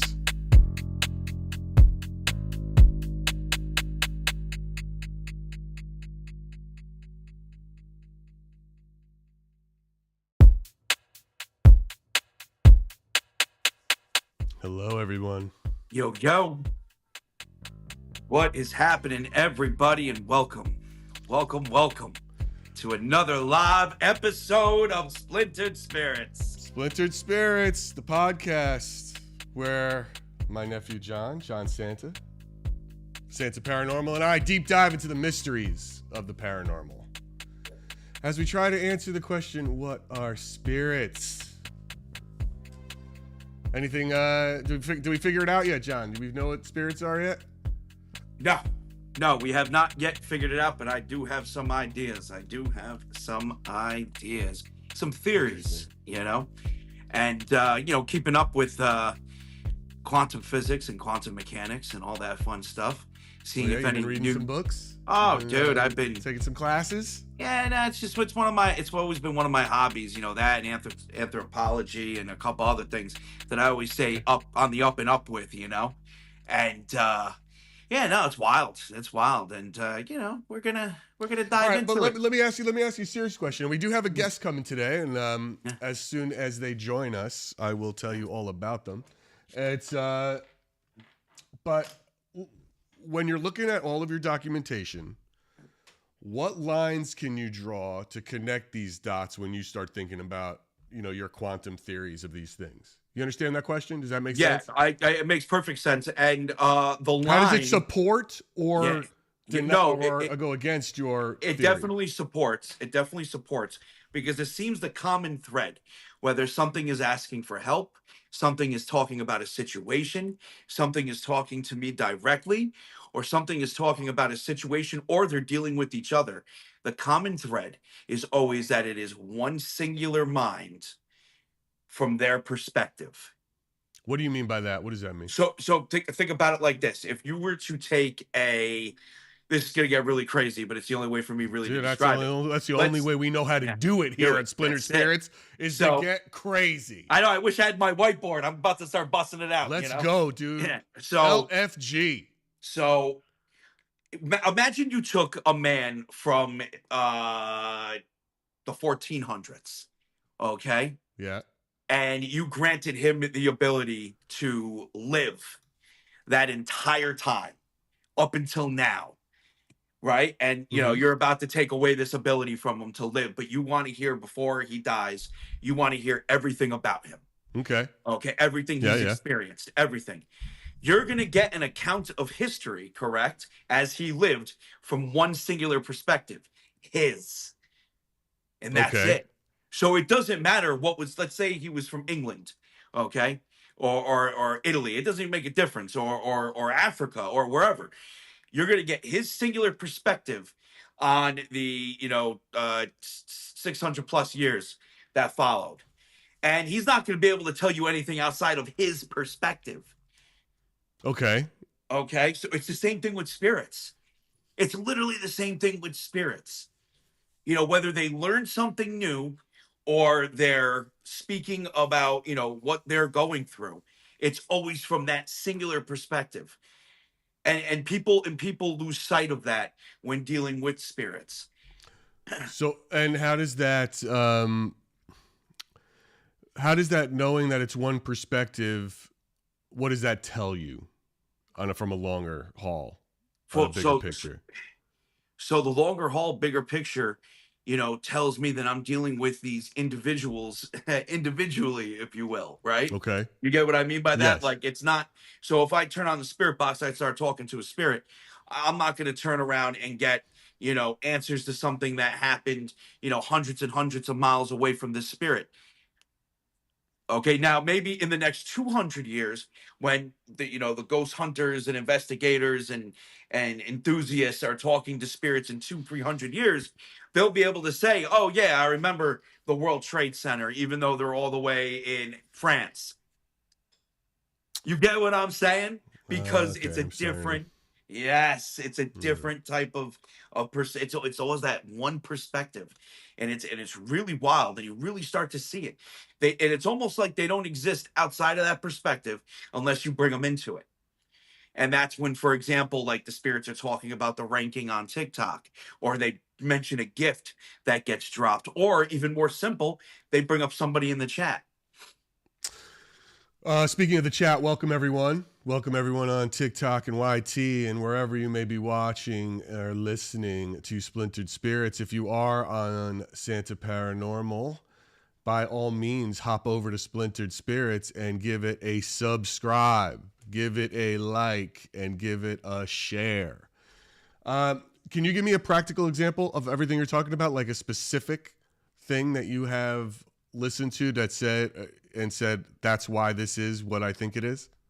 Yeah. So a great example of this is Anne over at the pre-war burial ground. Okay. It didn't take Anne long to learn that I was on this strange thing that was allowing me to communicate with the tons of other people. It didn't take her long to realize that. In fact, she was even able to realize, hey, I can't talk to John right now because he's not hearing me, but I can talk to the people and respond to what the people are. It's weird. And another example of that is Edward, when Edward would start flipping out on people for sending gifts. Like he was able, through his perspective, he was able to go, wait a minute, what the hell's going on here? I don't want this fool making money. Stop sending him gifts. He was able to tell. He was able to figure it all out. Now, to counter your own argument, what would they be saying that would then make you think that that's not what's happening? What would be an example of something they could say that would make you think otherwise? So those are, and what's funny is it does happen, but on a different level. Like one time, I came across a pair of time travelers. I shit you not. They claim to be time travelers, and they claim to have gotten stuck and then died. Okay. Which that completely, that's if you're time traveling, yeah, sure, it's your singular perspective, but now you have a linear, a not so linear shot of seeing everything. If they're saying that means they can pick where they wanted to go, which is a different, example, but that's so few and far between. I think it's only happened once to me.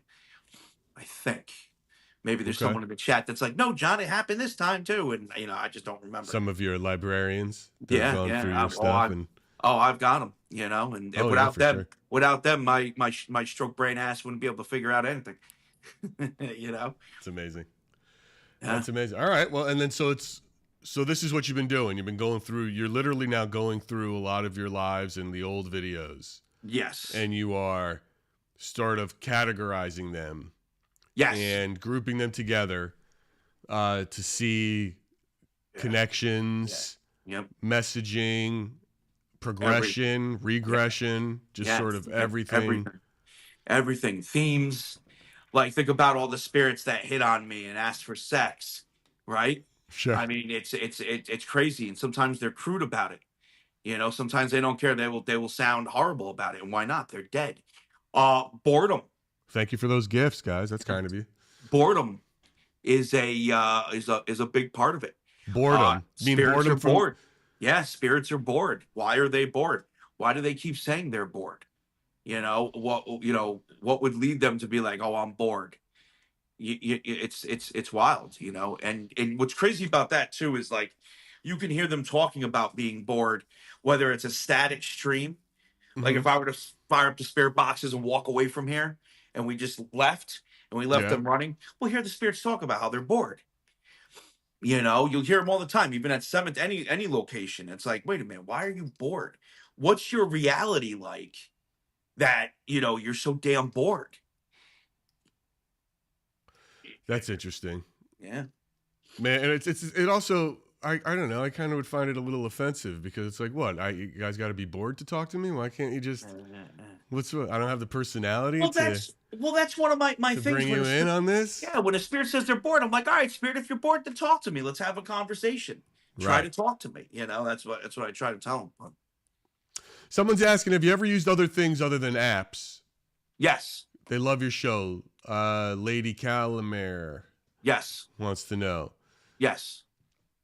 But we're predominantly a ghost app guy. So 100%. And the reason why is because there is nothing easier and simpler than firing it up on a device.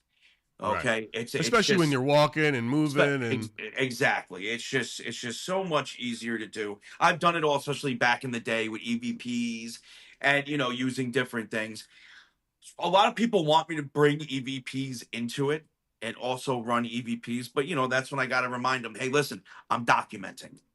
I am not ghost hunting. However, One of the big changes that's coming up for Santa Paranormal, and I'm hoping to have this up and running by December, is the actual investigation process of the tower while I'm documenting. I'm creating essentially a language model, very rudimentary, that all it's going to do is be an investigator. And I looked into it. I actually got off live last night early because I was sitting there, and it's just in the back of my head, and I'm like, I have to make this. I have to plan this out and make it. So all right, I want to hear more about this, and I think that's going to be easy for you to put even a digital recording device in there, and then you can record and follow up and see if you hear things that you don't hear and all that stuff. But our guest is ready? in the lobby. Awesome. Ladies and gentlemen, we have a wonderful guest. Very fun. Goes by the name of Spooky Scoundrel. Spooky's got over 400,000 followers on TikTok. They're a paranormal investigator and a ghost tour guide based in Toronto. I want to hear about some Canadian ghosts. I wonder if they're nicer there, because everybody in Canada's nice. So I just want to see if the ghosts are even nicer. Spooky has been exploring the supernatural since 2005 and began leading public paranormal investigations in 2021. They teach people how to talk to ghosts, specializing in historic and heritage hauntings. They bring history to life through the spirits, all with a uniquely level-headed, goofy, and curious approach. I've been watching a lot of Spooky's TikToks, and I find it very funny because, I have an affinity for more lighthearted, ghost talk as opposed to the guru, that kind of thing. Spooky's always ready to debunk when possible, make the paranormal less scary, more accessible, and a whole lot more fun. Let us bring in Spooky Scoundrel right now so that the people can meet them. Spooky, welcome. Thank you so much. Hello. Hello. And welcome. Thank you for joining us. Oh, thanks so much for having me. This is so exciting. Oh, yeah. Is it? Wow. That's cool. I love talking about ghosts. I can't get enough of it. So now, why? What is it? Okay, I want to know first off, Spooky, what happened that sparked your interest? What made you get into ghosts? That's a really good question. I feel like I've just been super into ghosts my entire life. When other people were playing with toys and like going outside, I was reading about aliens and ghosts. I would ask everywhere that I would go to if they were haunted.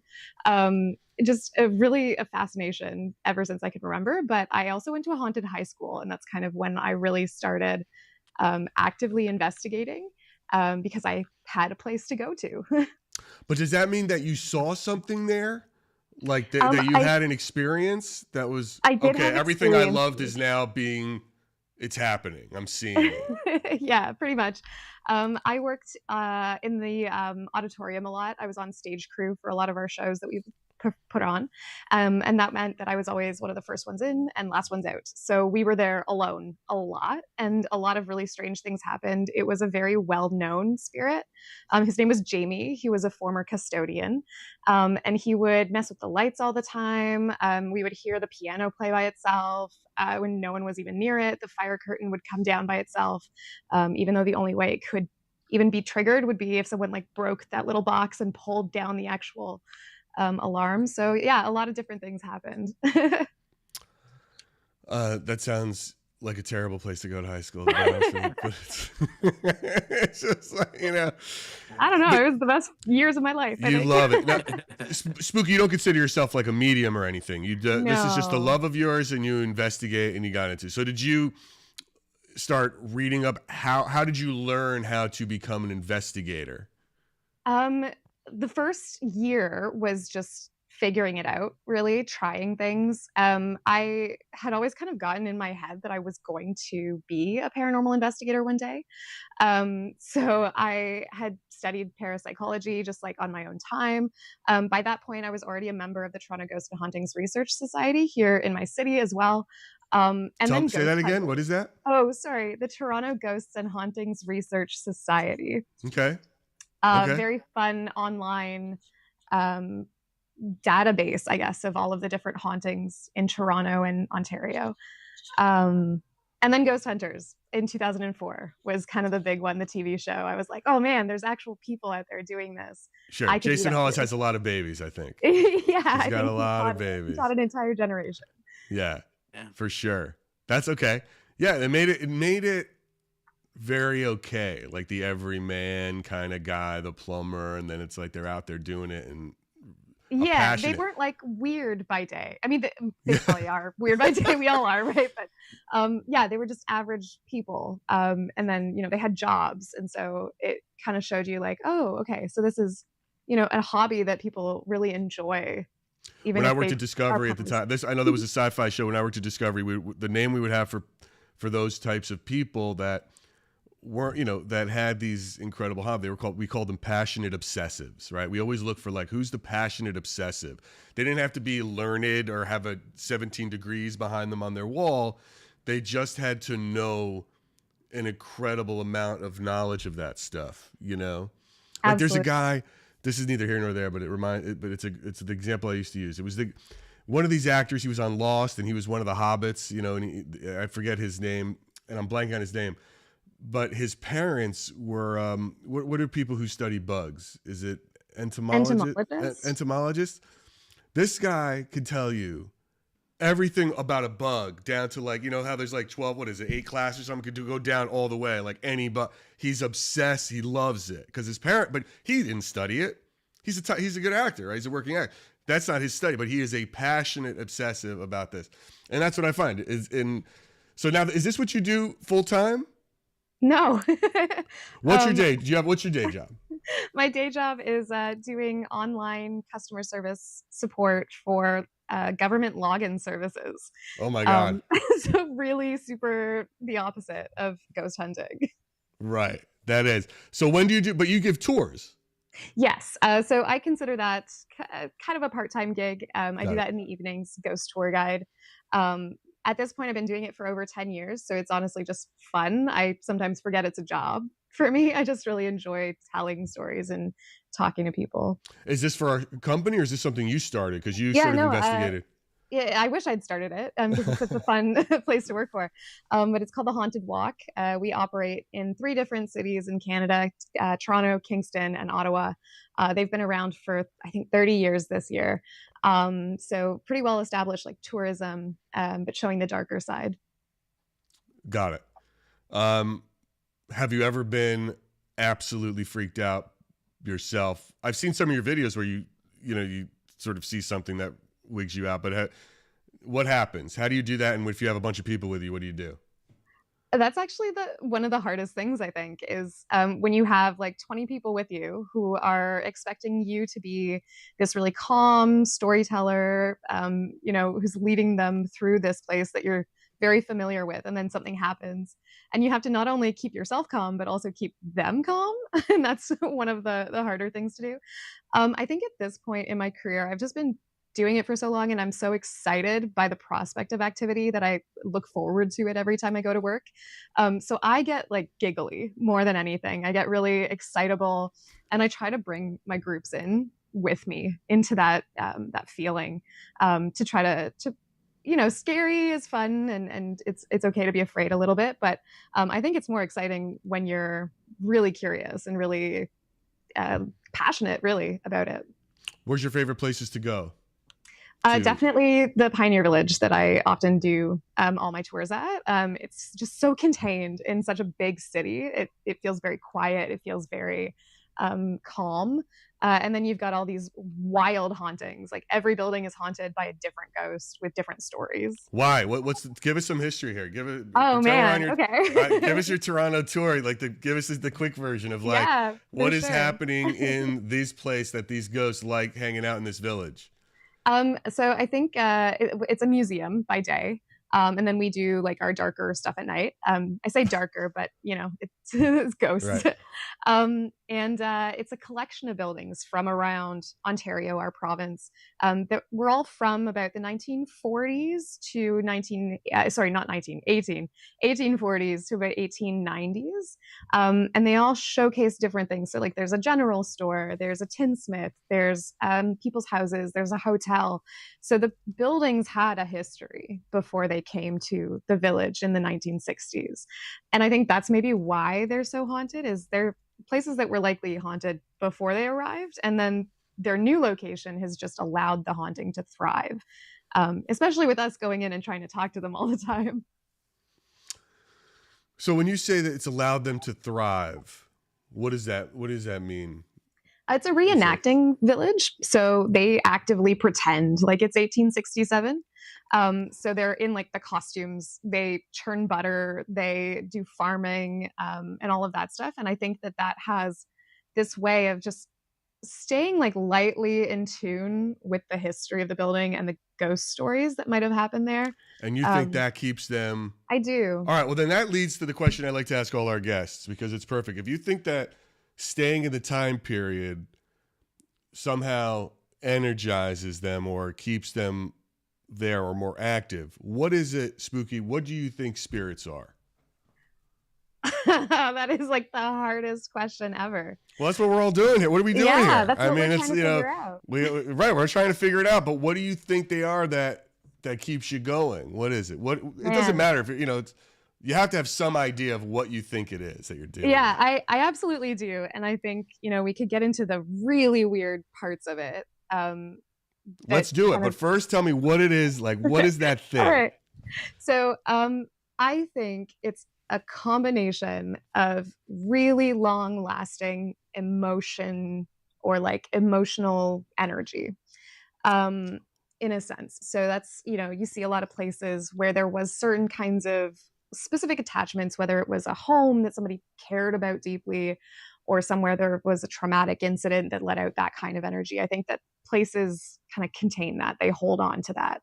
And then the other side of it is I'm not actually sure that ghosts are always dead people. I think sometimes we have this psychological ability to create our own ghosts and interact with them. There are experiments that have been done and continue to be done about this. That's like the Phillips experiment. I was about to say, I'm from the city that happened in, so it's one of my favorite places. That's like a very famous sort of, right. Absolutely. And they did it, right? They were able to essentially talk to a ghost they had created. So I think when we know something about a place, a location, and we go in with that intention, we are partially responsible for that haunting. Well, so I'm going to spit back what you just said in a different way. Yeah, it was long-winded. Because it speaks, John, I think it speaks a lot to, it's very similar to say, because one, you say emotion. Now, when I hear emotion, that's clearly in the mind. That's how, whatever it is, that's a consciousness. We don't really know how the mind works. And then you say it's emotion and our energy. Well, we do have energy. And, look, John's theory is that spirits are memories attached to the energy and that is released because it has to go somewhere when people pass. So you're very similar, have a very similar philosophy on what spirits are. That's not, look, some people come out and they think it's a soul. They think it's, it's more religious, like we got dipped by God or something. And then it's like, whatever that is. Right. And then, but that's, more power to, I don't know if they're right yet. I mean, I really don't want to know just yet that answer. The real question is what kind of dip we talking about? Yeah, right. Are we talking about like, some good dip that, my wife is making, or are we talking about the dip going, back to Who Framed Roger Rabbit, I don't know. Oh, do we lose Spook? Oh, there you are. No, yeah, she's not. He's so, there's that. I think a very similar philosophies on what spirits are in that respect. And I think that, now the other thing you were talking about, is it manifestations by people or not? I spoke to, there's certain theories on like the difference between spirits or apparitions versus hauntings, where like that energy, we can release that energy at any time and it becomes an imprint there. which it's not. It's just a recording, right? It just is the same thing. Have you ever experienced something that just it's repetitive, as Yes. opposed to, like it's always going to happen. Like, it's 3 o'clock. It's 3 o'clock. This ghost is going to use the bathroom. Yeah. It's Yeah, I've definitely experienced a number of those kinds of hauntings, residual hauntings. One of the coolest ones I think I've ever experienced was one that no one even died. And that one is hard to explain to people that it was a haunting, but the energy that was left behind was from survival. It was from this moment of pure joy. These prisoners escaped this fort and they left with their lives. They were never apprehended again. Um, and one night I was there and I heard the men shouting, and it was this unbridled like joy, this literally shouting that you survived something and made it out alive. Um, but they didn't die. It wasn't a dead person or a ghost necessarily. right. It was Spooky, just a spooky. moment. How long ago was that? Are they like Mm. they escaped? What do you mean by that? Like they didn't die on the property? They died like elsewhere, or are they still M- alive? Much later. This happened in the 1840s. Oh, okay, so they're Yeah. dead now, though. It's at They're an dead old now, though. fort. Absolutely dead now. Yes.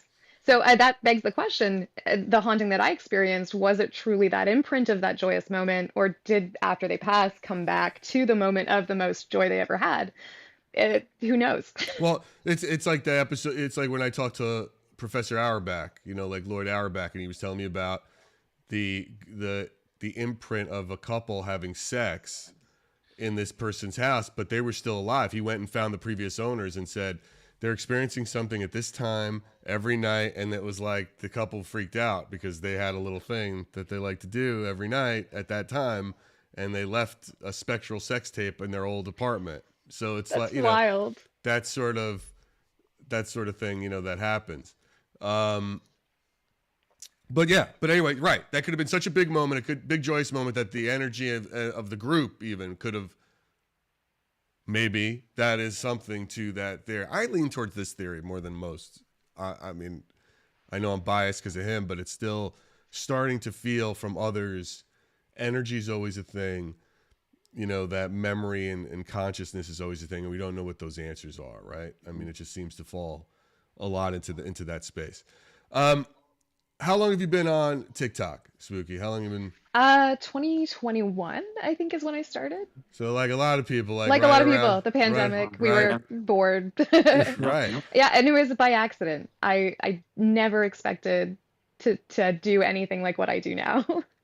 Well, I love finding that, like, and building like a paranormal community and on TikTok, and it is a big social, and you have a hell of a following, which is really quite something. And I believe it's because of the fun and the joy that you bring to it. And what do you notice about your community? Do you do lives, or do you just drop videos, or how did you build this, and what kind of reactions are you getting from people from what you deliver? I'll admit I'm not as on it as I feel like I probably should be, especially with people actually interested in what you're doing. It all happened by accident. I had one video go mega viral overnight, millions of views overnight. And that just started this kind of idea in my mind, like, oh wow, people actually want to hear about this. I thought it was just me in my tiny weird corner of the universe. And so it's mostly just videos. I do want to work on on getting better, but with it. What I have noticed though, and what is really, really impactful for me, is people messaging me, whether by email or in DMs, saying things like I've changed their entire perspective.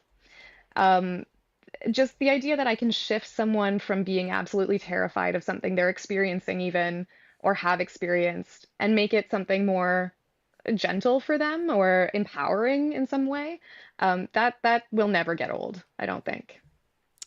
That's Hey, wild, right? That's Spooky, great. what is what what's the first thing that comes to mind when I ask you your favorite tour? because you said you do these tours, nightly and whatnot. So, you're doing it over and over at the same spots and whatnot. What is your most favorite? Not scary, not, like great, like just your favorite overall thing that's happened while giving one of these awesome tours. Oh, I love that question. I have so many that are so fun. Yeah. I don't think I'll ever be able to beat Halloween night. I believe it was 2 years ago. Um, and part of I think why the story is so fun to me is that it happened on Halloween night. Like that's just so cliche, Yeah. right? Yeah. You tell that story to somebody else and they're like, "Oh, pff, sure, it happened on Halloween." Halloween. Yeah. But it was a series of events that had happened. We went to do one of my favorite experiments, the Estes method. And We're as going to we talk about that started, with you in a second. I told you yeah, we were, I'm but let's excited. go. As we got into the session, this woman in my group had a nosebleed immediately. And this is like almost 2 hours into our night. So, it was weird to happen at this specific time. Her nose starts bleeding. The receiver starts getting really interesting stuff. Someone else in the group starts hearing footsteps above us on the first floor of this building. We go look. We don't see or hear anything. There's no one there. Can't explain it. Come back down. We hear it again. This time it's running, like actively running footsteps. So we run back upstairs and we're standing in this hallway watching an empty hallway, and hearing footsteps run towards us, turn around, run back towards the door, turn around, come back towards us, like a back and forth. And I cannot explain that. We'll never be able to explain that. I had 4 different people with me witnessing it, as well as people downstairs doing other things. Eventually, I was like, we have to end our night. I don't know what to do. Like it's still going. So we said our goodbyes. We went downstairs. I pulled the receiver out of the Estes method, and the nosebleed in the group stopped the minute I pulled someone out. First of all, if I had heard footsteps, you would have one of those sets of footsteps running would have been my own. We could have narrowed it down. Like at least Yeah. one is this guy who's leaving. He's like out the door. Out the door, straight out the door. All right. I mean, that is. All right, that's interesting. Now, was the nosebleeder the person with the blindfold on and the head? No, this is No. just a witness. Yeah, just someone else in the group. All right. Listen, let's get into the Estes method for 2 minutes because I do see that in your feed a lot. Yeah, And yeah. here is the thing, and I'm not goofing on it. Maybe I am a little, but it's like it's Please. mainly because I don't understand it, and I Sure. want people to explain it because it's all right. You got the headphones on, you got the blinders on. You're supposed to be sound and sight deprivated from the rest. It's plugged into the spirit box, right? I got this so far. Okay, I got one of those. You plug it in there. Now, then the other person asks the question, and this person the person who's covered up can't hear anything, correct? Can't hear you anyway, but then should just start talking when it hears it. Yeah. Why do I want to hear from that person and not hear from? Why am I adding a middleman? Why do I not want to just hear from the ghost? Why do we do it? Really Why do you think wonderful we do question. Super question. Great question. I think that there's too much of an outsider bias that happens. When the person listening for the answer is also participating in the asking of the questions, you psychologically will anticipate an answer. If I ask the ghost, what's your favorite color? The whole group, they're listening to hear a color on the spirit box for listening out loud. So by having that one person who cannot hear the questions and all they're doing is saying what they're hearing in the radio or the spirit box, when you get that answer that lines up, you know that it's maybe more than coincidence because it's answering your question. God damn it, John! That might be the best answer I've heard for that question. 100% because I can back up. It avoids pareidolia. I can back. So on my stream, that's what you're fighting. What they're fighting is audio pareidolia, which it really is. That is, and it's listen, pareidolia is the bane of the paranormal. No matter how you're doing, whether you're investigating, whether you're documenting, it is the worst. It was horrible back when in 2021, 2022, when the phones weren't as good as they are now. And you can even go back and watch old streams if you saved them, how pixelated backgrounds were, how groggy the sound was. And people, even now, I use iPhone 16s for the streams. Even now, people will hear things that are not being said. Why? Because they want to hear it, and it's a pareidolia, and it's horrible when it happens. So that's a great answer. That is a great answer, Right. and I wasn't even expecting that answer, but that is a great. It's a great answer. It's not the only reason either. You got another reason? I would I've quit got- it while you're ahead, but go ahead. What's listen. another reason? I'm buying into that obsessed with reason. the Estes method. I think it's truly one of the coolest experiments that's come out in a really long time in the paranormal field. What's another reason? Another reason is that there's a channeling aspect to it, and this is the maybe more woo-woo side of the answer. We right? were expecting this one. Yeah. This is like, this feels a little right. But Great way to let say me it. unwoo-woo. Let me unwoo-woo a little Go bit. that mumbo jumbo. Unmove it. It's almost like going into a trance, right? So you've got this like constant noise. You can put yourself into a trance very easily with static sound, white noise, the spirit box, and having that noise directly in your ears with your eyes, your senses removed in terms of sight and other sound. You really, really give in to that rhythm, the like, right? So it's just constant. And then you start to kind of nod off a little bit. There's that. And so the inventors of the method have said that it's almost like you get out of your own way. And then is there a channeling aspect? Unsure, can't prove it, right? But that trance does seem to be what allows you to have more genuine conversation responses. When I do the Estes method, I do it for an hour or more.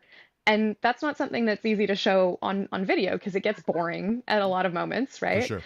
But as you get to that hour-long mark, it's the remarkable stuff starts to happen. You start to get incredibly direct responses. There are times I've said things that I know I didn't hear, but that were a direct answer with accurate details.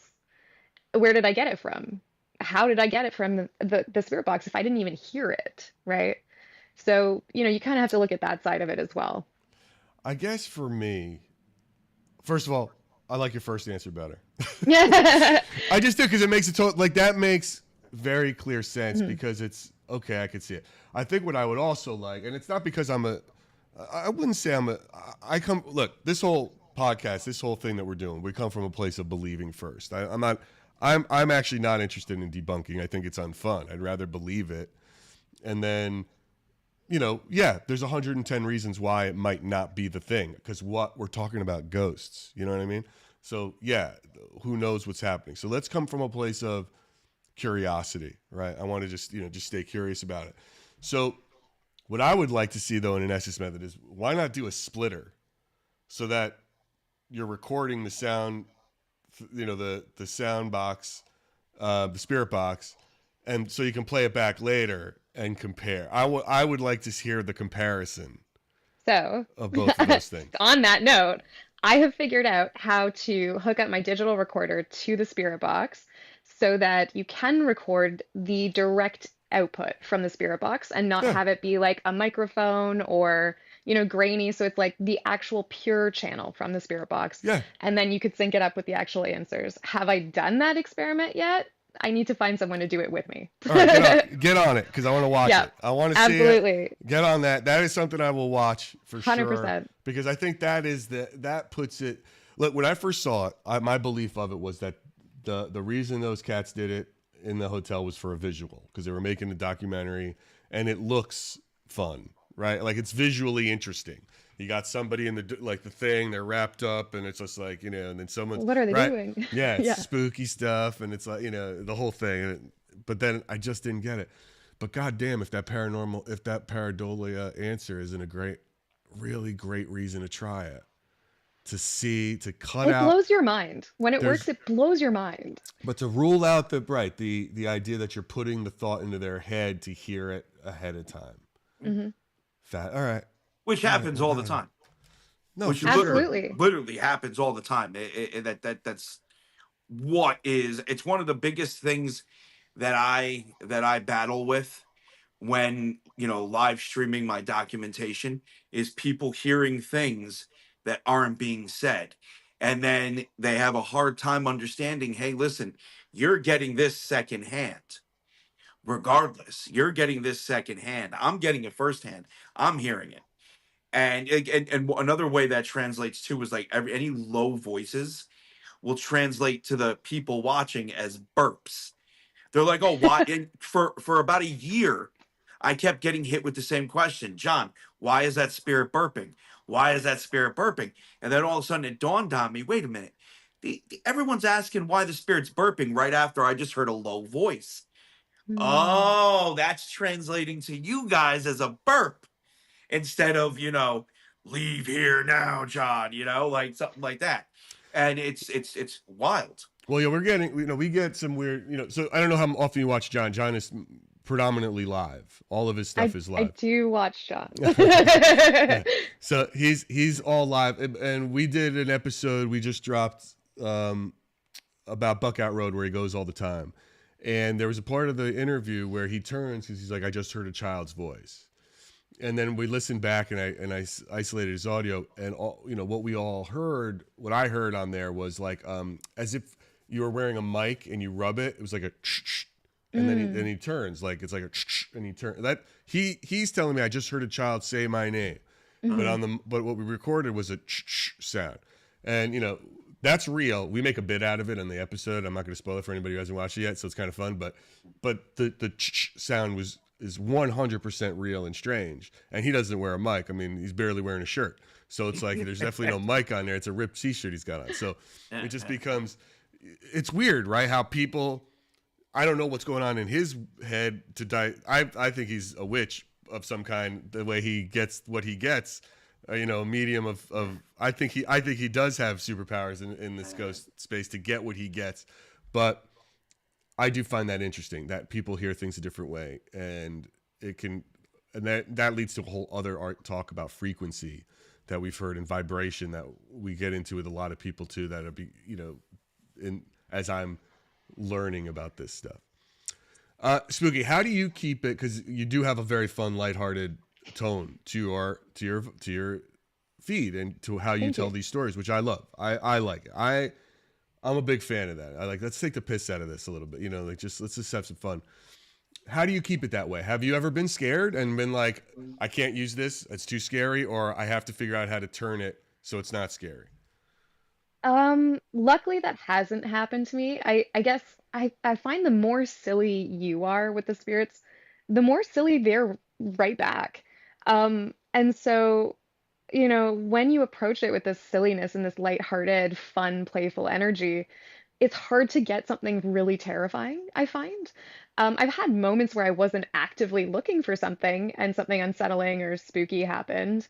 And those moments, sometimes, yeah, I get a little scared. I jump, it startles me. I'm definitely not as easy to scare as I think I was, 10 years ago.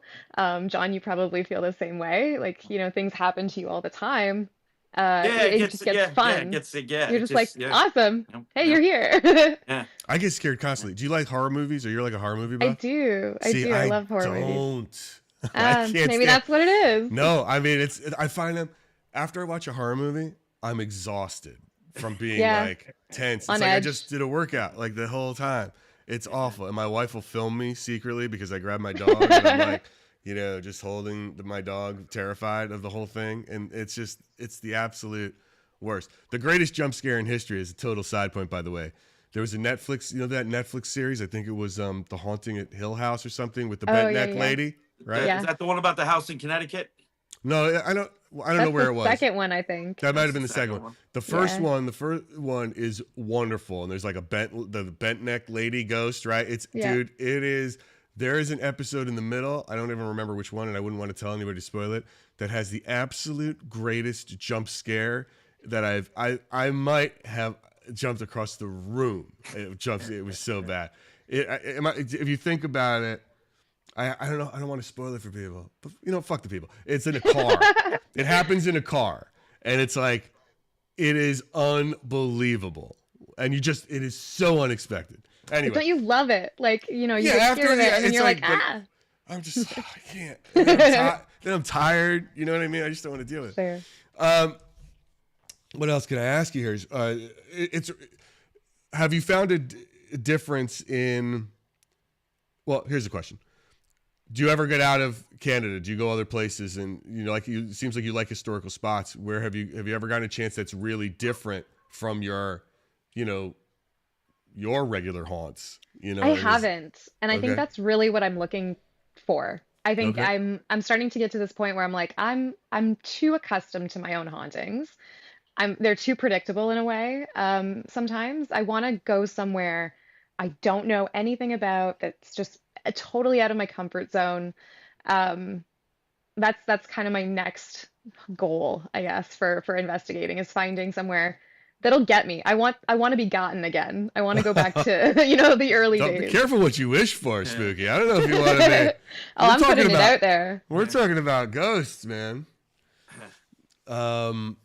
Let's see. Does anybody have any questions in the chat? Let's jump to the chat. We are live. Oh, cool. I Chat. can look and see what's going on here. Let's. One day I'll be able to read the chat. Soon. Yeah, you would have to go into like all the different things. Yeah, you got to get off your phone. Yeah. Because I'm all over, right? I'm on Happening wide. soon. We're simulcasting like 4 different spots, and it pulls them all into one place except for TikTok, which I'm looking at TikTok too. That's why you see my eyes looking like this. It's not that I'm ignoring you or trying to be rude. What do we got here? What movie again? I was talking about. I think it's The Haunting of Hill House. It's a Netflix series that I was talking about. Some people on the TikTok feed would love for you to go on some of John's haunts, to see because John's got some nasty ghosts. There's some nasty I want them. ones. Bring me to your nasty ghosts, John. The nasty ghosts. Oh, I got some nasty ones. They And are whatever your nasty. definition of nasty is, I got it. It's just the way it is here. I got some good ones too, though. Hey, good people. Don't forget about those good spirits. Right, they're people. Who's got some questions? Yeah, Anybody yeah, got yeah. questions Don't forget for about 'em. Spooky? We got some sweetheart spirits. Let's see. I always like the nice one. I mean, obviously it's The nice. Let me you tell like you to have something. conversations, but I like the ones Spooky. that are like there to interact Yeah. also. Yeah, like Spooky. The best conversations that I have ever had have been with pleasant spirits.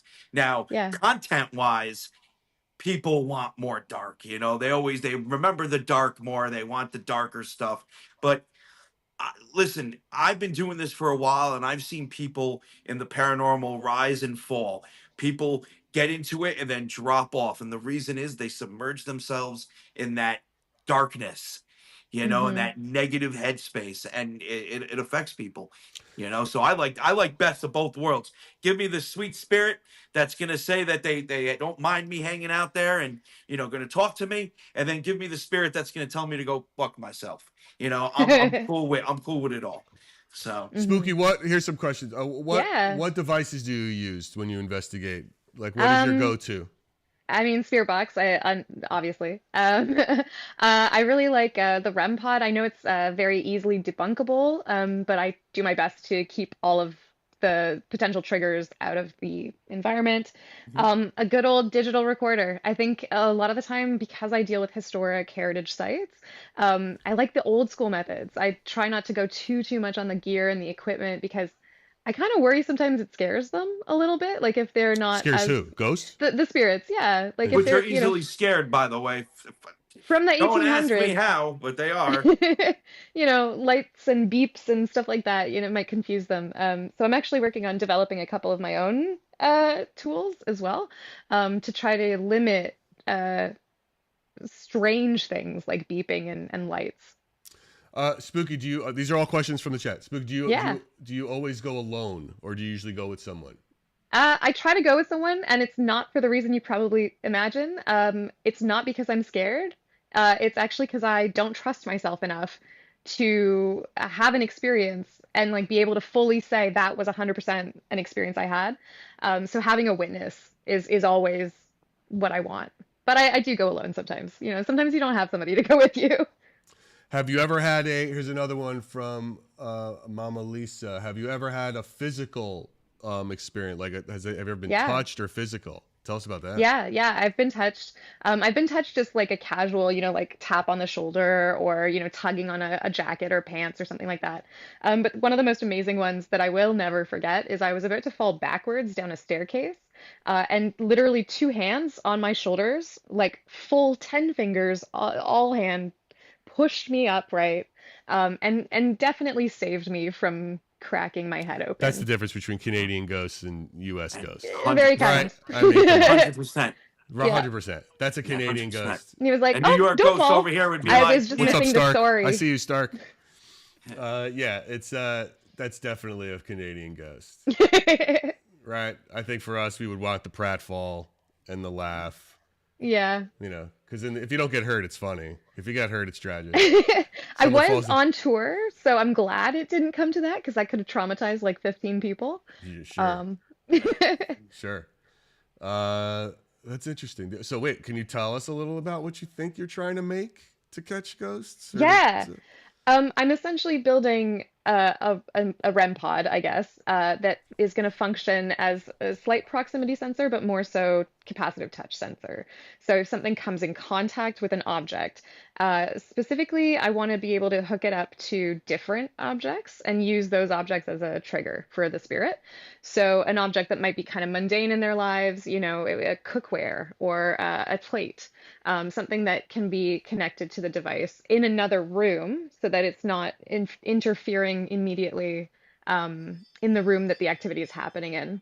I'm also building similarly with my brother who did his master's in capacitive touch and stained glass. We're building a stained glass panel that depending on where it gets touched, it might have a small light go off because I think art might intrigue a spirit and they'll want to like touch it.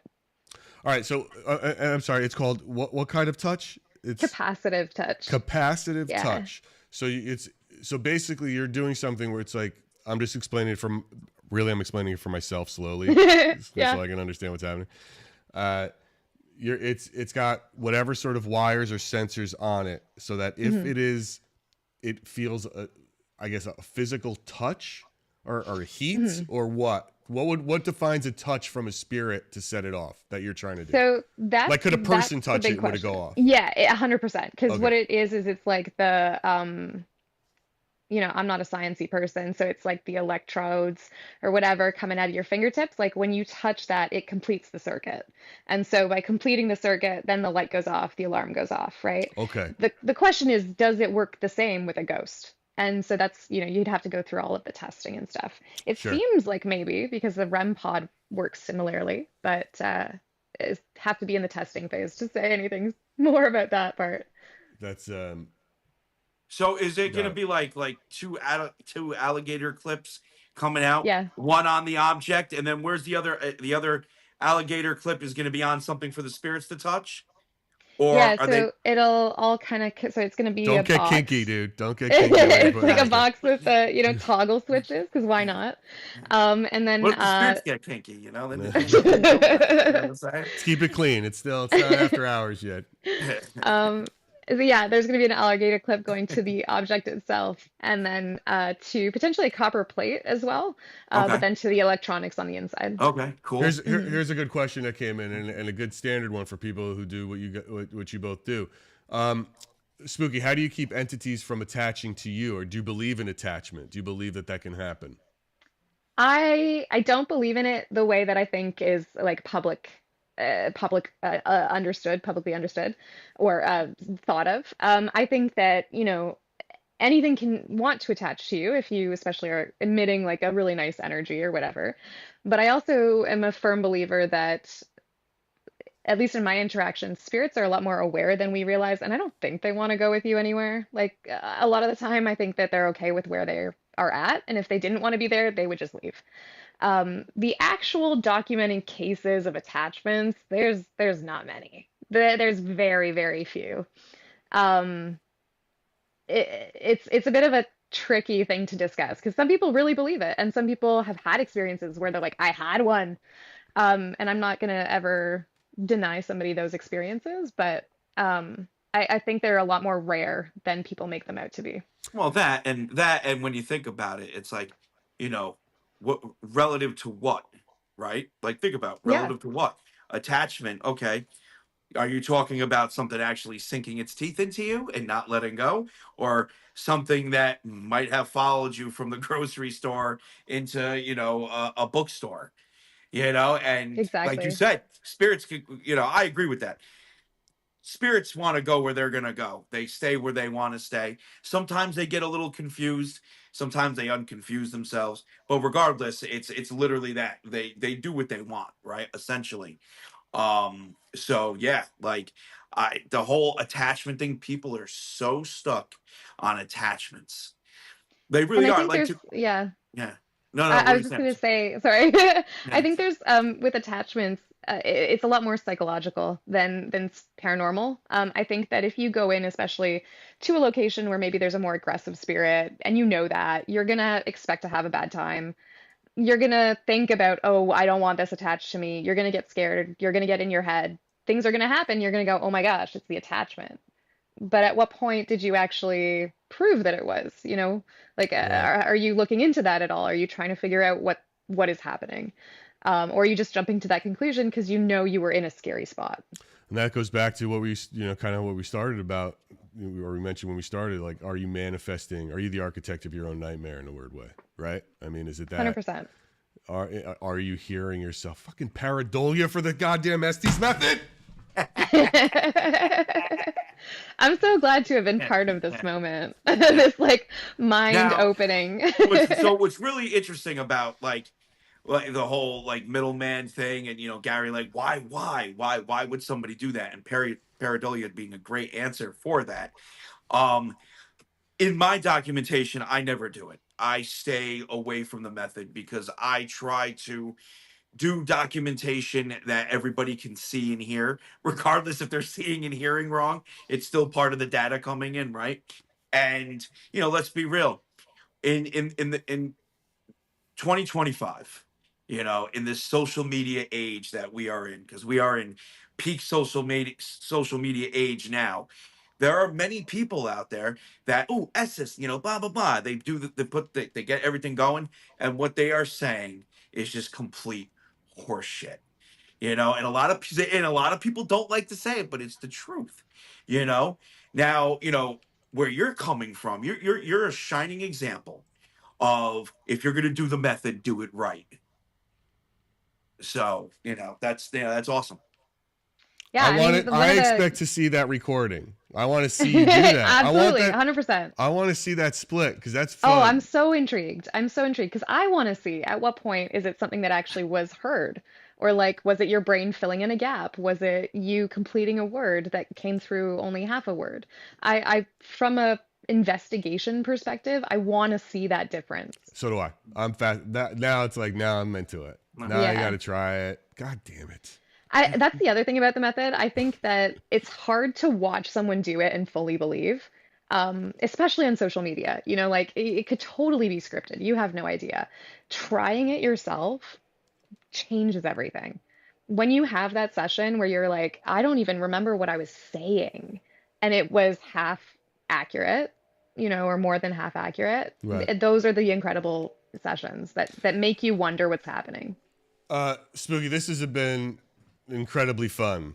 I am so So much glad fun. you agreed to come on. Where do Thanks for people having find me. you? Let's make sure we tell the good people where to find you. Is it Tell the good people. spooky.scoundrel? Spooky.scoundrel, TikTok, and YouTube. Right there. I just put it up on the board. Hopefully you guys can see it. Spooky.scoundrel. Oh, wait, it's a little too small here for this. Let me just shrink this a little so the folks can see the name. I'll put it up again for everybody who didn't catch it the first time. There you go. At spooky.scoundrel on TikTok, Instagram. Not Instagram. Not Instagram. YouTube. I Sorry, made that up. YouTube. On You made it up. YouTube, TikTok, spooky.scoundrel. Damn And it's audio really fun. paranoia. Spooky's got it. Yeah, right. Yeah, I just made that up. Spooky's got a great feed. They're very fun Thank you. stories, and they have a great way of telling those stories. So I encourage you all to follow Spooky Scoundrel because it was great. And we thank you so much. This was a real pleasure. Thank you. Awesome. Thanks for having me. Awesome Oh, having of you. course. Just leave your browser on for a minute until it says fully uploaded as we say goodbye to you, and then we're gonna brag about you and talk about you a little more behind your back while you're away. And I thank you so much. It was a real pleasure. It really All was. right. It was great. If you ever want to chat again, even off cameras, I can't get enough talking about ghosts. Would love it. Welcome it. Cool. Awesome. Awesome. We'll Have a see great ya. night. All right, Bye. bye. Thank you. All right. They gave you a great answer. That was a great answer, dude. That was a great answer. They gave you a great answer. I saw I saw it in your face too. Yeah, that was a good answer. Because that's the answer. Because you know what the worst part about how great you want to know the worst part about how great that answer is? Yeah. Is that the two dicks like us have been talking about it for so long and we didn't think of that as a possible answer. We never said it out loud. But it's like, that's of course. That makes total sense. Like you get rid of the bias that puts in your head of what you want to hear. The only thing is, what you're doing is you're trading that bias for the wait a minute, or is that person full of shit? Well, right? that's the thing. Well, we don't know, right? You have to. But That's the only thing. Okay. It's got to be someone you trust. You trust, right? You have to go at it and think. Got to be somebody. Come at it from a place of belief, right? If you come at it from a place of belief, and you let's assume everyone's being on the up and up, then that's why you're doing it right. But if it's just like somebody yelling out words, what can I do? What can I do? I can't say if they're lying or not. I don't know how to answer that. If they're faking it, so it goes. But that was a great answer. Yeah. Spooky Scoundrel, everybody, wonderful. Wow. Guys, today is Thursday, September 4th. On Tuesday, September 9th, we have our interview with Amy Belaski from the Belaski Experience. Is that right? Am I saying that right? Is it the Belaski Method or the Belaski Experience? Hold on. I thought it was the Belaski's Experience. Yes, the Belaski Experience. Amy Belaski, she is one of the most popular and highly rated social media psychic mediums out there. She's absolutely wonderful. And her perspective on spirits and communicating with spirits using and the idea of Voxy approved, frequency and vibration. Again, going back to this hermetic principles of vibration, this Kabbalion sort of belief, which I don't know if she even recognized or follows. I think it's just a natural frequency for her, because when I brought it up, she sounded like she had never read about it. But it's still, which sort of makes it feel even more legit, right? When someone's doing something that they didn't know was a thing or didn't realize was and they're doing it just naturally. Just naturally. She's wonderful. And she has had 4 near-death experiences. She has a slew of medical issues that have strengthened her connection to spirit. It's a whole different way to look at things. She's a wonderful guest. She's a big personality online. I mean, you'll find her on TikTok at the Belaski. I mean, she's got like almost 3.5 million followers. I mean, she's huge. And we are very lucky to have her. We are very lucky to have Spooky Scoundrel today. We have a lot of good guests coming up. We've got... Who are some of the others? Oh, after Belaski, we're going to a little week of past life regression. I know that was a lot for people. They really wanted us to get into that, and I get into that. That's a whole other mind F. That's like a whole other thing, past life regression. And then I got the executive producer of one of the Ghost Adventure shows, House Calls, is going to be on. If you guys like those ghost shows, it talks about, a little more behind the scenes on that stuff. Yeah, which is awesome. And we've got a couple more executive producers coming on, too, who've produced some of your favorite shows, from Skinwalker Ranch to... he was even a producer on Ghost Hunters, the first season, the original. So, and that's just so wild, because it's a window, it's a sight and knowledge that normally isn't presented in the paranormal. We're gonna hear from the people that are essentially producing the content. Yeah. And which is why there's so much love hate of that content, right? You know, because it's fake, it's TV, it's fake, blah blah blah. Yeah. But, it's still it's a great dive, guys. I'm telling you, fun. it's a great. It's awesome. So we got a lot of good stuff coming up. Yeah, a lot. Keep listening, keep watching. What else can I tell you, good people? Stay curious, for Christ's sake. We have a good thing going here, and we want you to keep watching, and we want you to share it. Remember, like, subscribe, share. Here on TikTok, on YT. If you're watching on Santa Paranormal, go to Splintered Spirits. Please give us, subscribe to our channel. We are very close to hitting our 1,000. Our first goal of 1,000 subs, and it's free to do. Yeah. That's it. That's all I got for us today, man. Awesome. Do you have anything you want to tell the good people? No, nothing at all, other than the fact that you guys are awesome. Stay curious, and make sure you guys catch up when you can.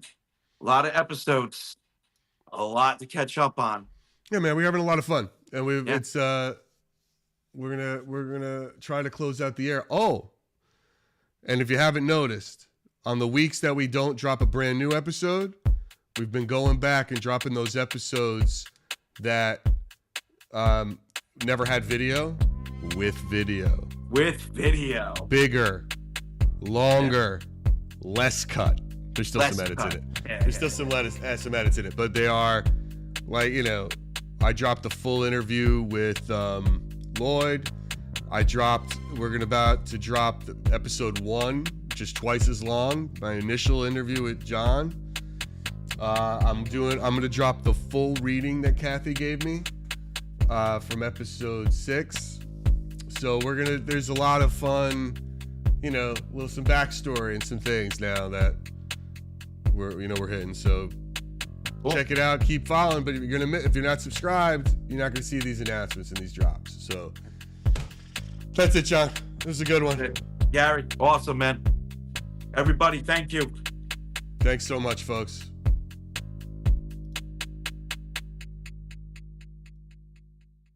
Gary, in this body that you're in right now, there's simply a fragment of the higher self soul in you. Just a piece. Does the higher self soul make a couple more dollars than I do? Because I could really...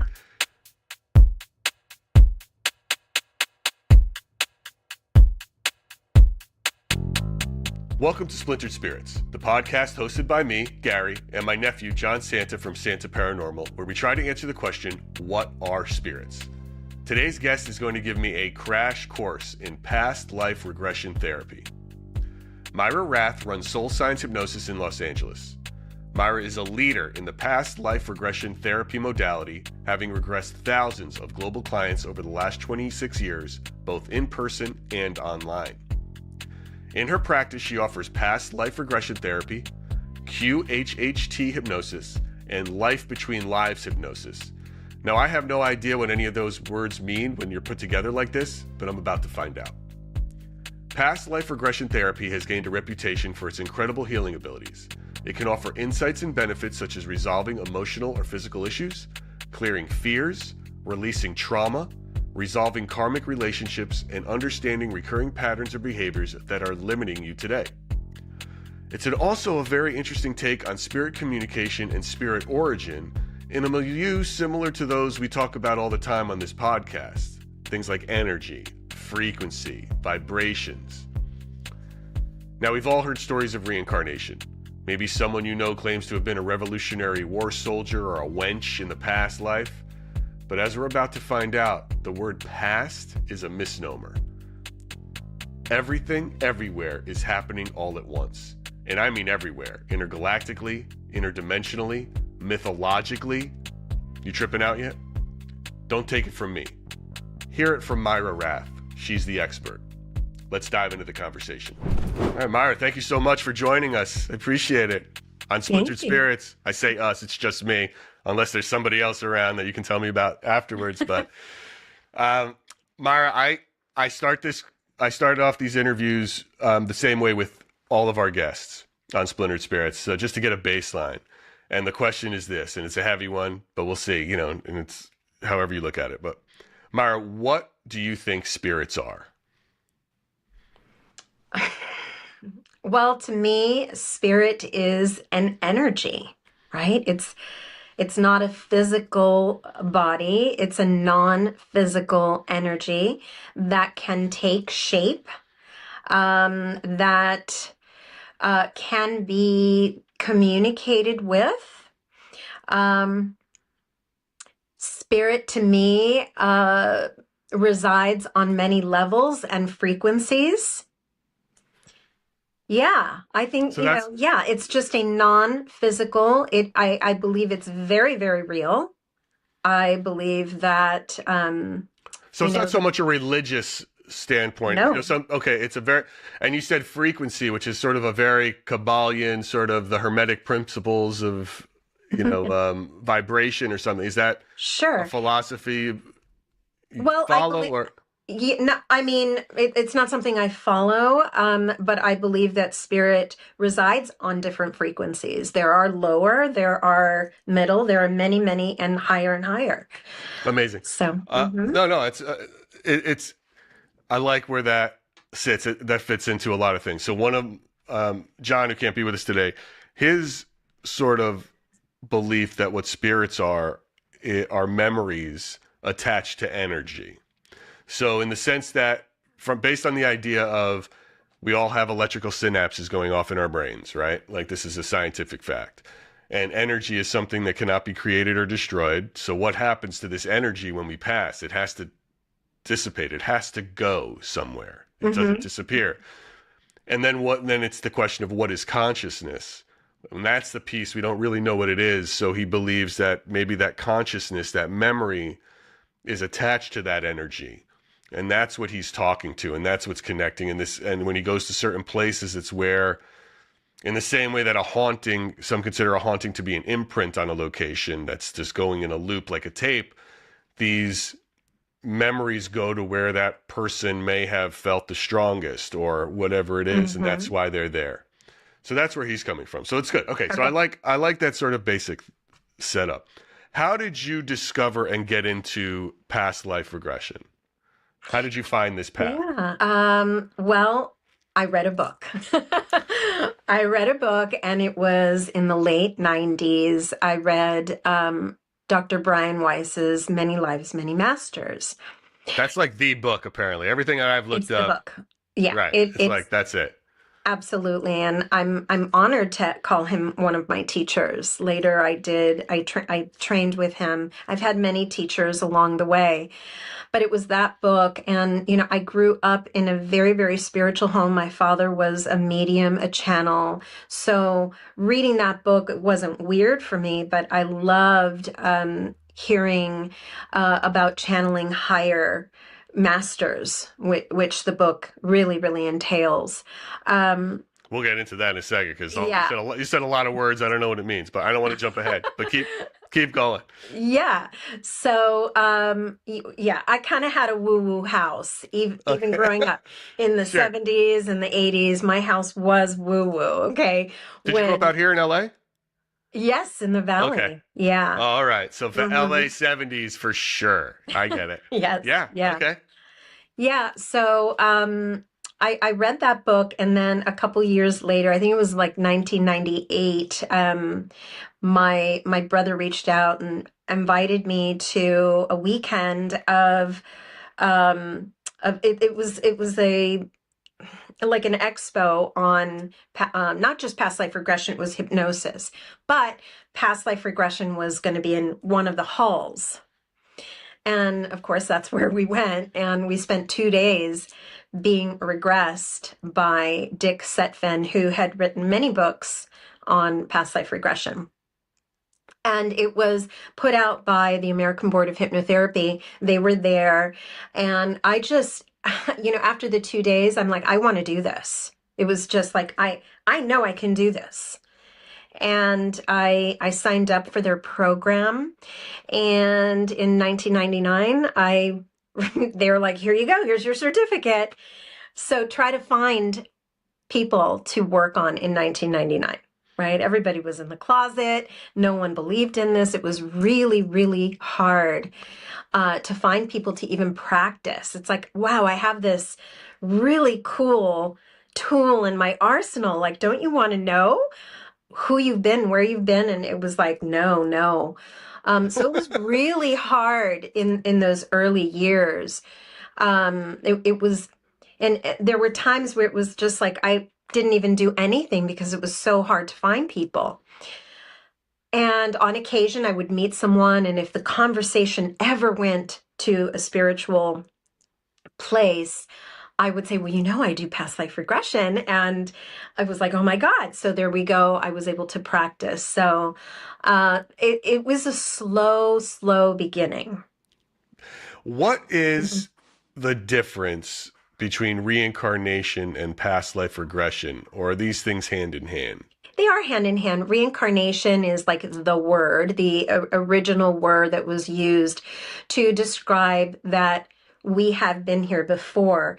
Past life regression is the actual modality that gets you there, right? I see. I got, yes, that makes sense. And past life regression is hand in hand then with hypnosis. Is that true? It is hypnosis. So it is. It's right. It is hypnosis. Got it. Okay, so it's a type of. So all right. So then, this is already enlightening for me in this crash course that you're giving me. All right. So then, what is, from what I've read about, and I'm trying to understand, like people use a lot of these terms, and maybe you can walk me through. Like, what is QHHT? Yes. So QHHT stands for Quantum Healing Hypnosis Technique. It is past life regression, but QHHT, it was named after Dolores Cannon. It's her method of past life regression. Dolores Cannon didn't invent or, discover past life regression, but what she did, she discovered something really, really special that set her apart. And that is through her work in past life regression, some of her clients started leaving Earth and going to other planets in their past lives. That's what set Dolores really apart from other hypnotherapists that were doing the same work. Brian Weiss never talked about it. Now he does, okay? Because I saw him in August last year. And it's like, oh, now he's talking about, the star seeds and other planets and past lives. But Dolores was the first to do it. And I think that's where, like, the universe was just sending her a lot of clientele where she was able to write books about it. And she's written, I don't even know, 30, 40 books, a lot. About, how Earth is not it. This is a baby planet, right? This is just a baby planet. And so ever since I started doing her method of hypnotherapy, the universe said, okay, Myra, you're ready. And we're going to start sending you clients from other planets. So right now, I would say 35, sometimes 40% of my clients are exploring lifetimes on other planets. So. Okay. And we're going to get into this too. So that's in this, is that in this realm, or are you talking about interdimensional things? Interdimensional.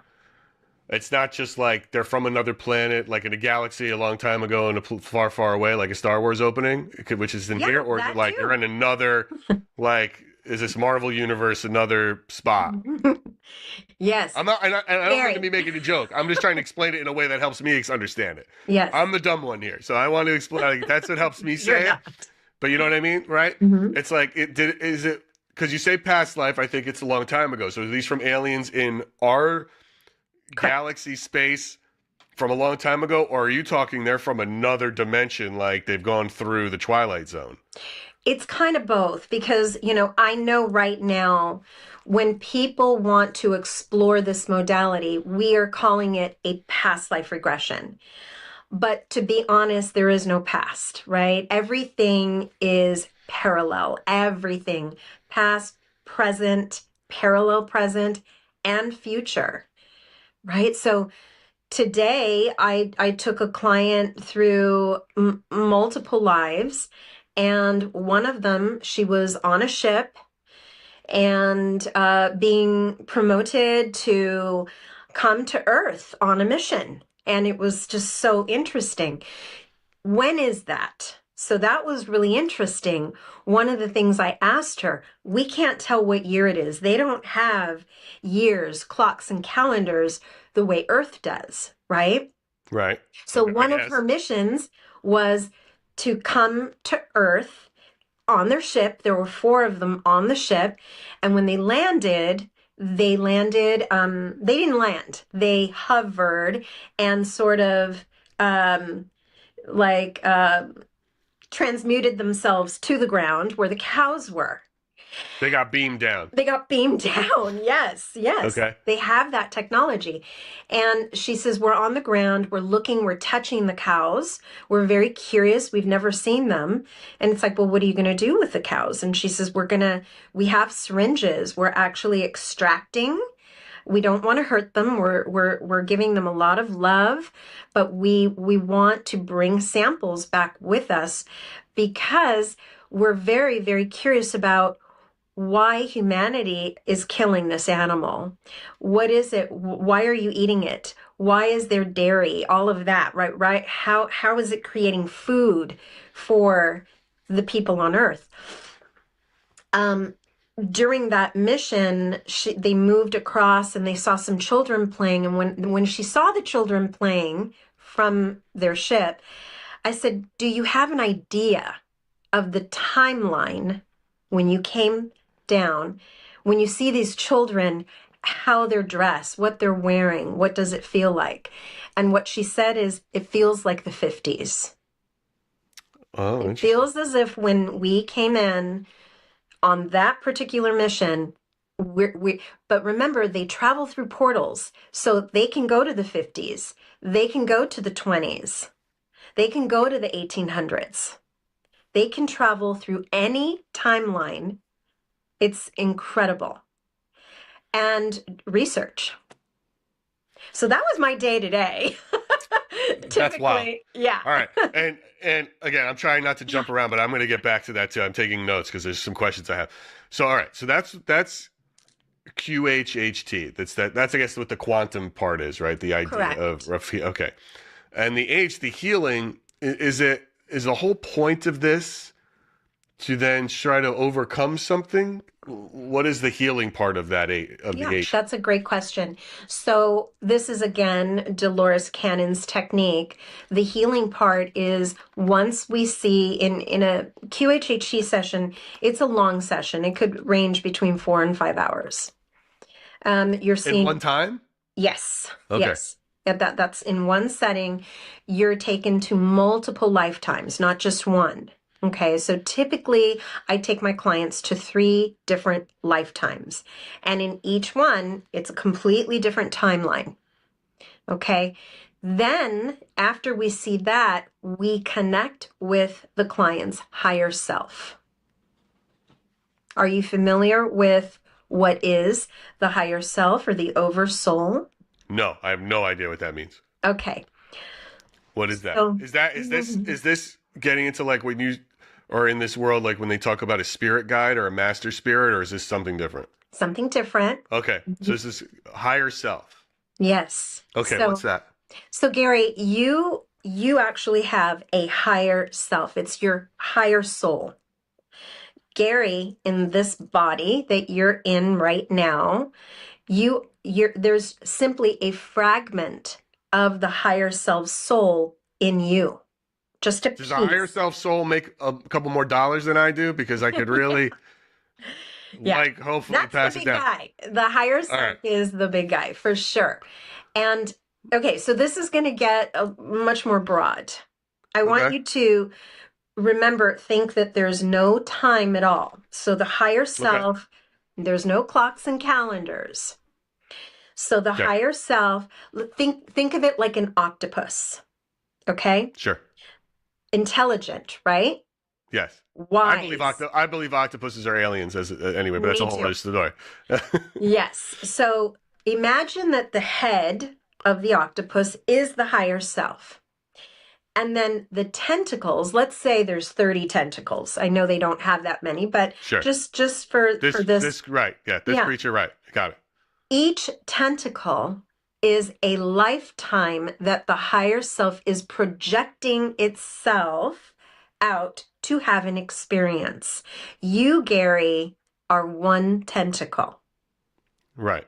to the higher self. This meat sack that I'm in right now Yes. is one version that he's testing out for some reason. Yeah. If I had to guess, it's to be like, let's see what it would be like to suck on Earth. And then he's picking me right now to be this one. Like, let's just make this guy go through the grind. It seems. I'll have words with him in the end, but we'll talk about that. Okay. You could, but it's going to tell you have free will. It's all you. No, I know. I get it. Sure. So, okay. So I understand the concept. I understand. So that's the master self. So you're in this. So, okay. So then continue for the healing part then. So you're with them in this session. You go through 3 lifetimes and you're trying to figure out what needs to be healed with the master self. Well, the master self, the oversoul, higher self, whatever you want to call it, it knows everything about you. Everything. Okay. I don't want to skip something also really important in between connecting with the higher self and leaving the past lives, because we do make a stop. The first place we stop on the 3rd life, we do see the death. Okay. We do take you through the death scene on the 3rd life. How did you die in that life? Okay. I have a question. Mm-hmm. You're saying 3rd life, but you're saying there's no time.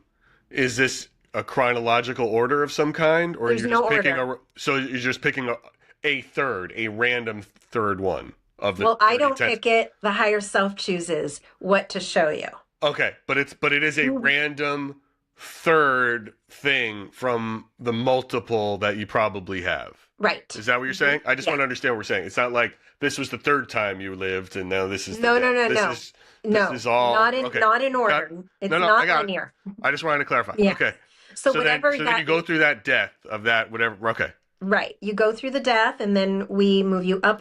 And the first thing I'm going to do is bring in those spirit guides, because I know you mentioned them earlier and I don't want to forget that it's part of the experience is to connect with your spirit team. Okay. There's a team. There's a team. Okay. There usually is. Are these human spirits or are they?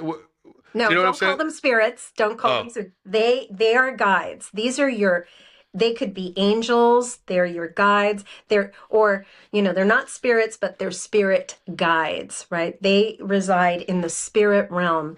They have been with you. They've been watching over you. They've been helping you in whatever incarnation you're in. And in many times they offer themselves as your guides through multiple lifetimes that you've had, right? You don't have an idea of who they are, but when you're on the other side, you're like, oh my God, bro, hi, you know them, right? You're very familiar with them. But they are not human entities. They're not human. No. Got it. No. Okay. Well, some of them have had incarnations and they've sort of ascended and now they are on the other side helping. They don't need to come in anymore. Okay. They've evolved. Okay. And these are there to help you or help a person what? Make right choices? Find a better tentacle to go down? What is there? No, I mean, for real. Like, what is there? What are they guiding people to do and how are they doing that? Quit your job, move, certain things, big moves. They're always going to be there. And a lot of people understand and pray to their guides and their angels. They're like, God, help me get this job.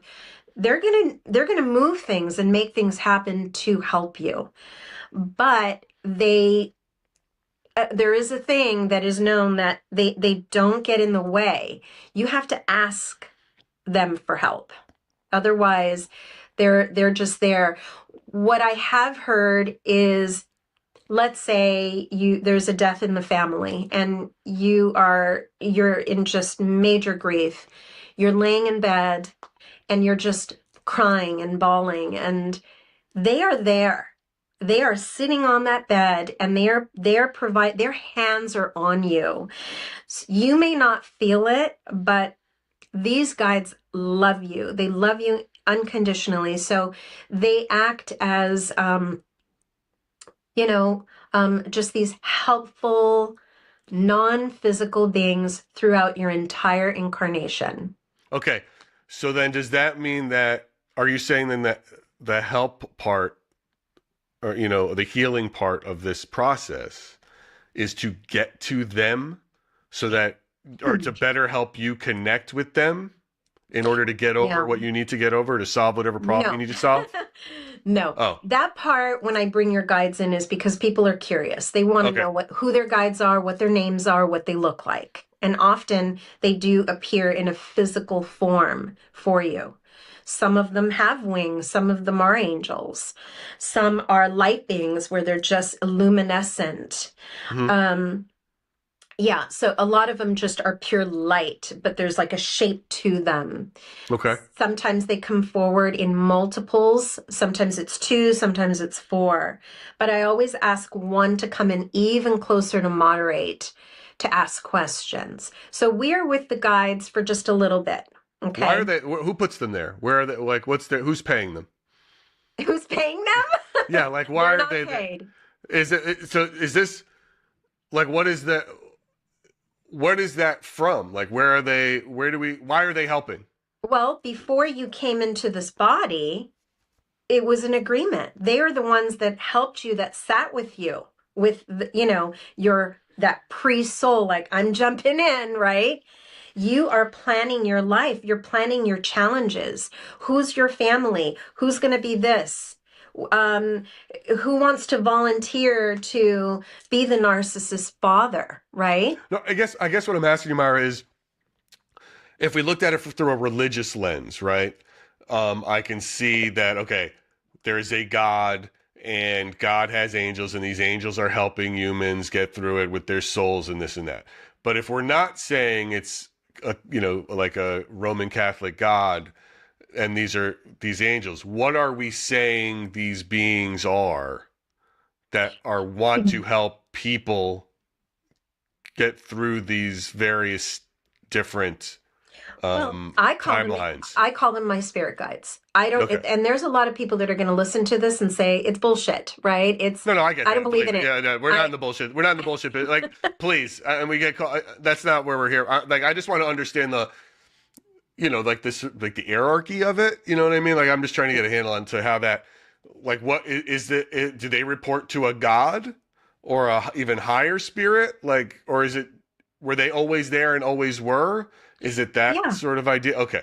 They are there for you. Whether you believe they're there or not, they are still there for you.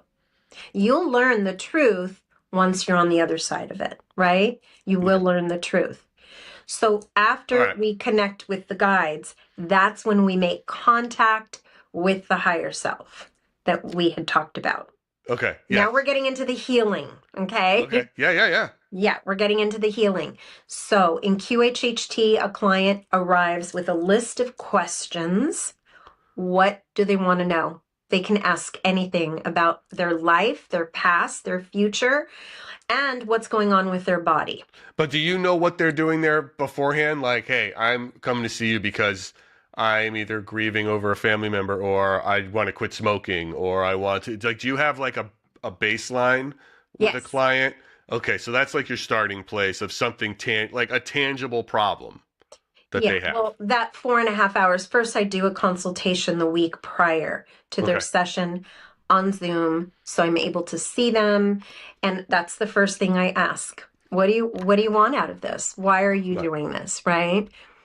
And so they will tell me what their goal is. It's important not to have expectations, but people do come for healings, and I've seen miracles happen in QHHT. are any of these mental blocks in terms of like, grief or dealing with people or emotions or getting along with a person versus physical or, All of the above. It's a good mix. It's a all of the total above. mix. All of the above. And because Okay. people do listen to the podcast and listen, all of a sudden it sparks a question. It's like, oh my God, I never considered that the reason why I don't get along with my sister, that this is something karmic. Her and I are like this. We all we do is fight, fight, fight. What is going on? What's really happening here? So sometimes it is about relationships. And do they use that knowledge to change or to justify their behaviors? No, definitely change. Okay. Yeah. But you see what I'm saying, right? Yeah. Oh, yeah. Yeah. Yeah. People that come in, they're ready for change. They are ready. They don't want to keep doing the same thing, and they realize they're getting sick. It's making them sick. They're not evolving, and this is the one thing that they really want to, move on from. And so, yeah. Okay, that's super interesting and helpful. Now, what is life between lives? What's LBL work? What is that? Is that part of the process to get to the higher self, or is it a whole separate thing? Okay, so that's a different session. Okay. That Life Between Lives, that was created by Dr. Michael Newton, who also has written many books, Journey of Souls. So very, very interesting collection of books that Michael Newton has. And what his method is moving you through a past life, just one, okay? And then we bring in the guides. We always bring in the guides. But after that, we kind of keep going. From there, we take you to a place called the Akashic Records. Okay. Have you ever heard that word? I've heard the word Akashic before. I have no idea what it means. It's okay, but please continue. Okay. So the Akashic Records, I want you to think, okay, what would it be like if I handed you a book and I said, Gary, in this book is every life you've ever had, every life you will have is in this book. Would you want to look at it? I'd be terrified to look at it. Well, I would be terrified to look at it. It's in your records. So the Akashic Records is where everyone's records are kept.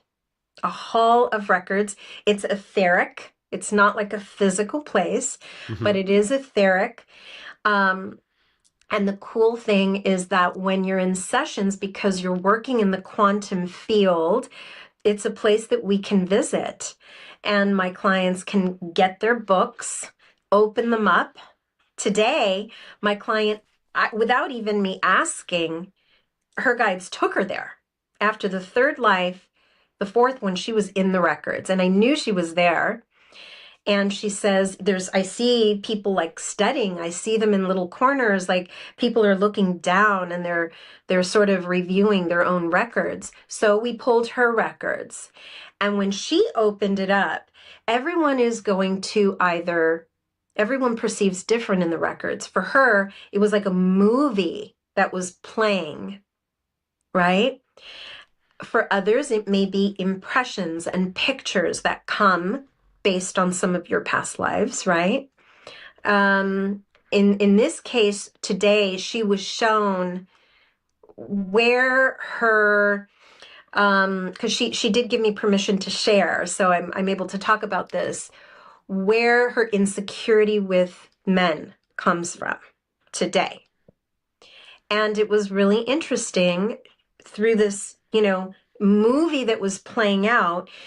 She saw herself as an 8-year-old girl, a memory that she completely forgot, in a bathing suit, in a bikini. And she says, and I'm swimming with neighborhood kids, and there is these boys, and they're teasing me. She says, they're just teasing me. And she said she felt so bad and so insecure that the next time she went swimming, she wore a long t-shirt. Right?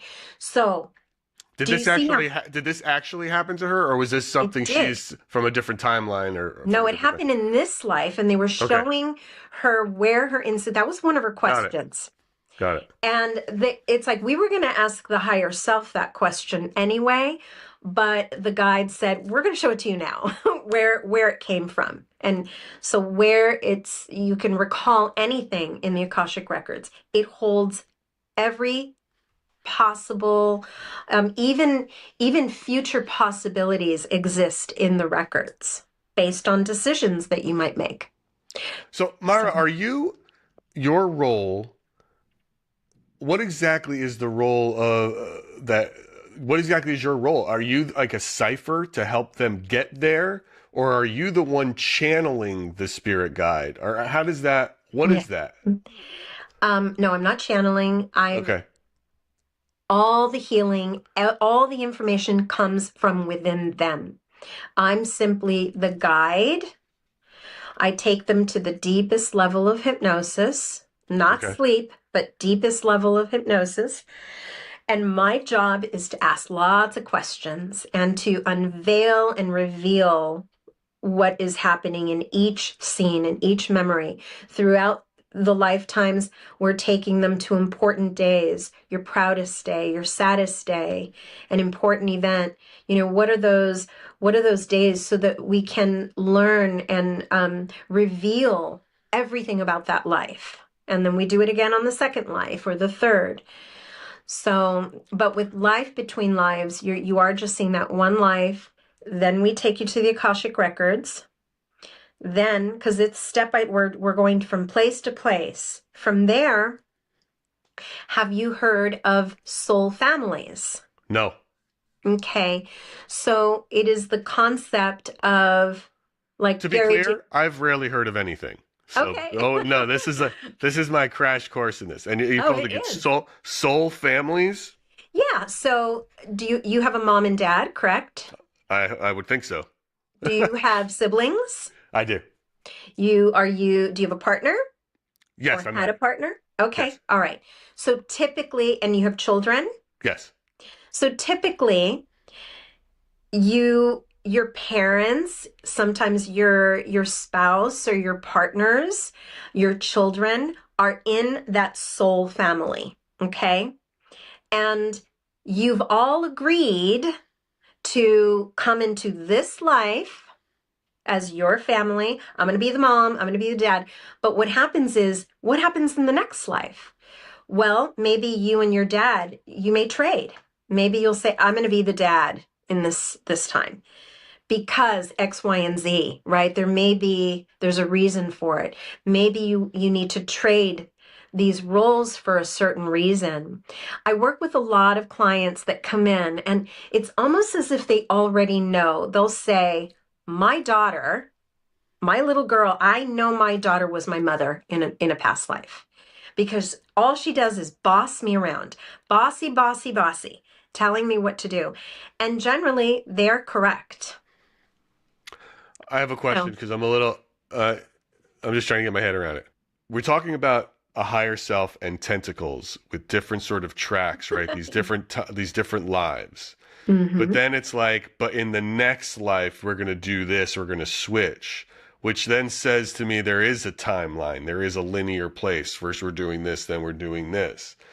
Is that just a misnomer, or is it in another timeline we're switched? In another It's timeline. not after this we're going to be this, or before Correct. this we're going to be that, right? I'm just trying to clear up the vernacular here so I get my head around it. It's like There is no even though linear. There is no linear. Forget okay, linear. so even when we say like I know in a past life I was this, that could actually be happening right now somewhere.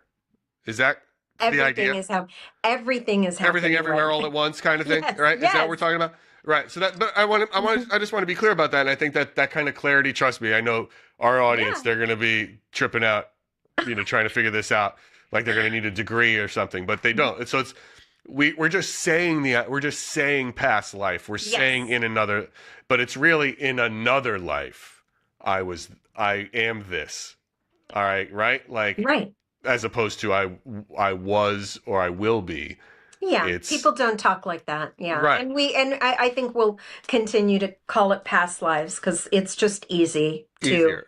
Right. But it but the is truth easy. is, what I'm saying is really how you think of it and what the people in your field think of it, right? This is all happening, everything everywhere all at once. Absolutely. Okay. You Thank got that's it, Gary. I'm trying to get it. You're a good You got it. teacher. You're a good teacher. So the soul family, you Yes. just you move from life to life to life to life, right? So let's say when this is over, right? When this is over and you're all up there and everyone's sort of deciding, okay, maybe it's time to come back. Here's the cool thing. Remember, it isn't linear. So you can decide if you want to come to Earth, you can come into Earth at any timeline you want. It's not, well, we lived in 2025, and we don't want to do that again, although you could and do it differently. But you can say, hey, who's up for Nazi Germany, right? Who wants to do that? Or who wants to go and be a Viking? You guys want to be Vikings, right? You Two words why I would never want to live in the past, by the way. 2 words. Modern dentistry. But go ahead. Right. I do not want to go anywhere. That's not it. And I hope you don't have a lot of clients who are sitting there going, I hope I get to try out Nazi Germany in another life. That's a little weird, sort of. You might want to call the FBI. I have had clients that have gone there, and it's pretty brutal. You might want to put them on a watch list or something. But anyway, it's just like, all right, guy. But go ahead. Sorry. Continue. Yeah. So you get to choose. And honestly, Gary, when you're up there, it's a game. It's all a game. Everyone is like, we're doing this, okay? Because it is temporary. But when you're here, it feels so real. It feels so real. But when you're up there and you're planning and Dolores wrote in one of her books, I don't remember which one, it was really interesting. She took a client who was up there planning her life. And she was sitting with one of her guides. And there was a bowl on the table with marbles, lots of marbles, that she was given these marbles. And she says, okay, so for every challenge that you want to experience in this incarnation, I want you to put a marble in the bowl. And she was, okay, I want to experience, grief. Okay, throw that in there, right? And she just kept on with the emotions. I want to experience this. I want to experience that. And she said, I just want to get it over with. I just want to get there and get this all done. But the guides really try to talk you out of it. Okay? They really say you're taking on too much. But we can choose the life. I want to choose some of the tougher things that I don't even want to put words to it. Okay? And you can throw a marble in. It's like, why do we do it? Why do we do it? And it's really to evolve faster. So the soul evolves faster. So there's no need to come back because I've done that, done it. I am good. Send me somewhere else. Let me be a spirit guide, right? Sure. So but let me ask you this, Mara. How do you, from a practical standpoint, because look, I'm playing in a paranormal space. You're playing in a fringe sort of belief system with past life regression and hypnotherapy just in general. What kind of safeguards do you put in place to distinguish between people who want to use this for help or they might have real mental illness? How do you know what, and how do you protect yourself and them or from that? How do you know the difference? Yeah, so there is a waiver, a waiver and a questionnaire, and then also the consultation. So this work is safe for anyone, for the exception of anyone that's having, I think, schizophrenia for sure, no. But besides schizophrenia, you can pretty much take on, clients that have PTSD. Anxiety is an epidemic. I have everyone coming in has anxiety, which is really fear. But fear of what? Let's find out, right? Let's find out. Depression, people with depression come in. It's okay. It's very safe because all the healing is you. It's inside of you, right? Have you ever had a situation with a client where you got into it and you're like, wait a minute, this is not, they lied on the form, or this is not No, going okay. no, I mean, I'm not no. going to ask you. I wouldn't ask you to name names. I'm just sort of curious. Like, has No, there no, ever been no, like, no. oh, I got to call somebody. This person might hurt themselves or Oh, hurt no, no, others. no. No, Okay. Gary, hypnosis is so safe. It's Okay. very it's so safe. Yeah, it's like a deep meditation. Where have you heard anybody, like losing their marbles? No, I mean, it's like, but it's Yeah. like, if someone reveals some deep, dark secret where you're like, wait a minute, that might be, you know, we might have to call the police about this, or this might No, be, no, no. nothing like that. No. Now, what are your beliefs, in terms of in the ghost hunting and the spirits that people claim and apparitions that people are seeing, or speaking to in spirit boxes? What is your belief system in what they're talking to and what that is in relation to what you know and what you in your work? Are they connected, or you just think it's not? These are two different things. Like, where does this fall? Well, honestly, I feel that there's some stuff that, there's a lot of,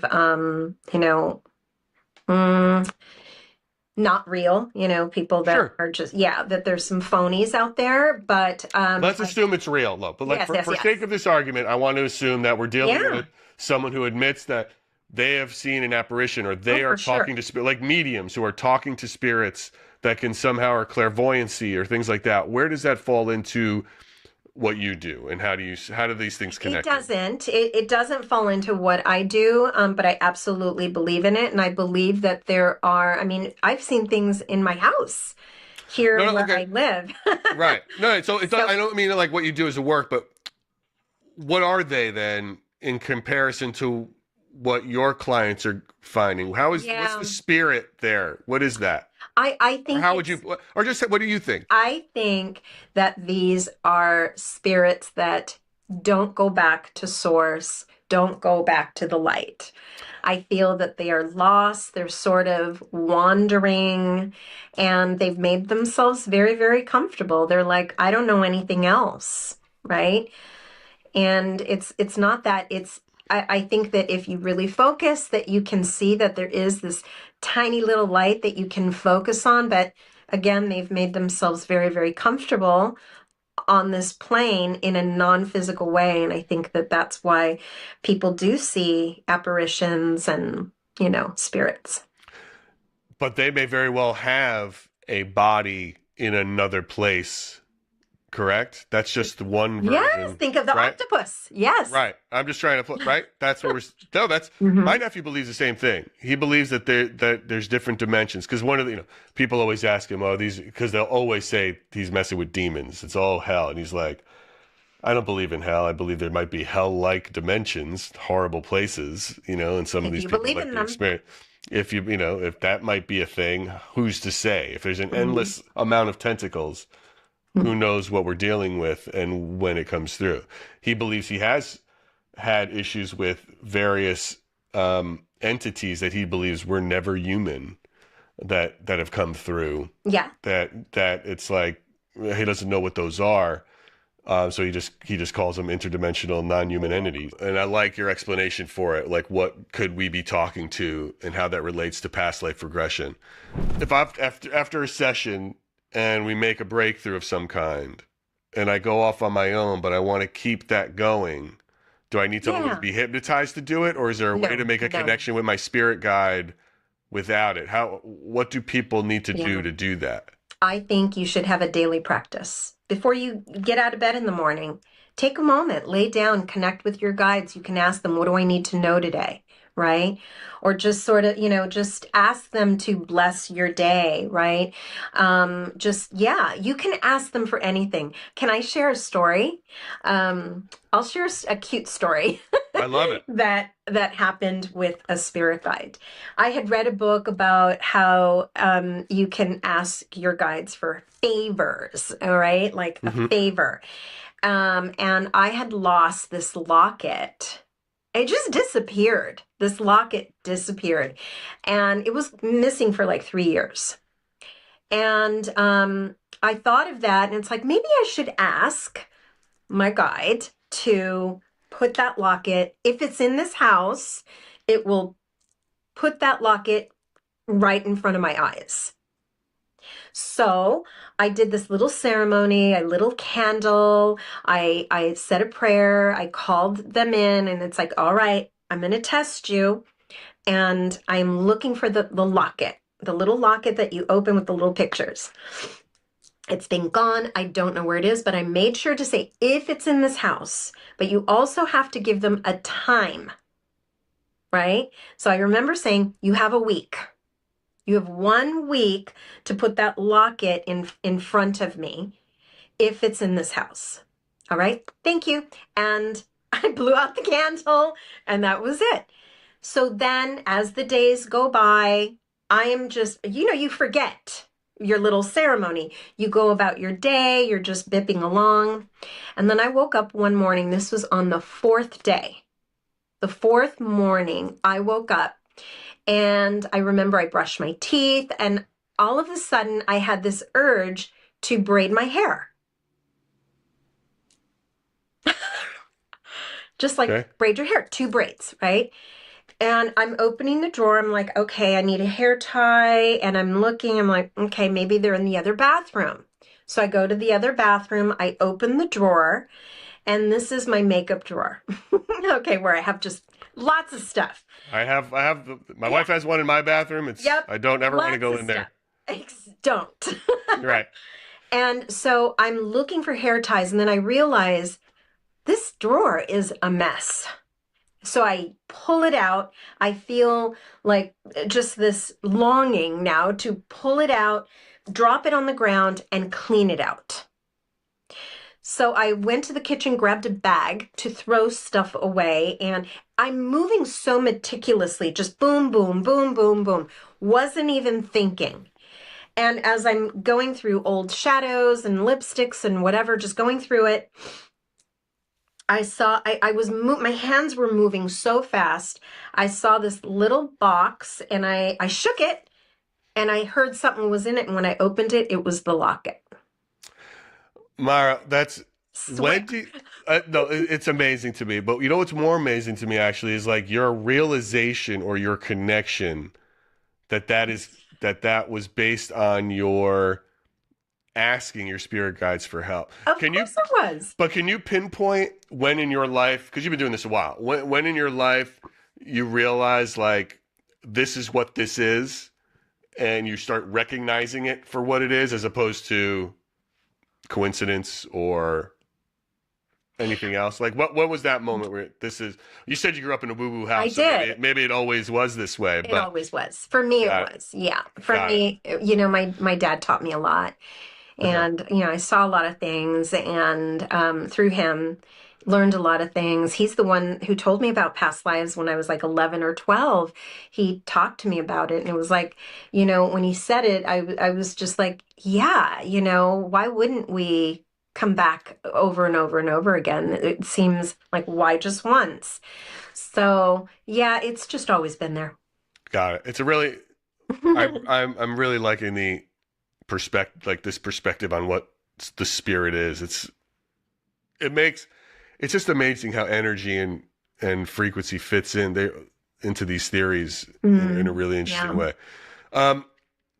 Okay, so then earlier, just to take a jump back, you talked about extraterrestrial consciousness or starseed, right? The word is star. What does that word starseed mean exactly in past life regression therapy? Yeah, it's not really a past life regression therapy word, but a starseed is a soul that originates from another star system and planet. Okay. And they are all coming here to Earth to volunteer to help bring light to Earth, to help Earth in many different ways and many different occupations that they have, right? So now, I listened to a couple of your episodes.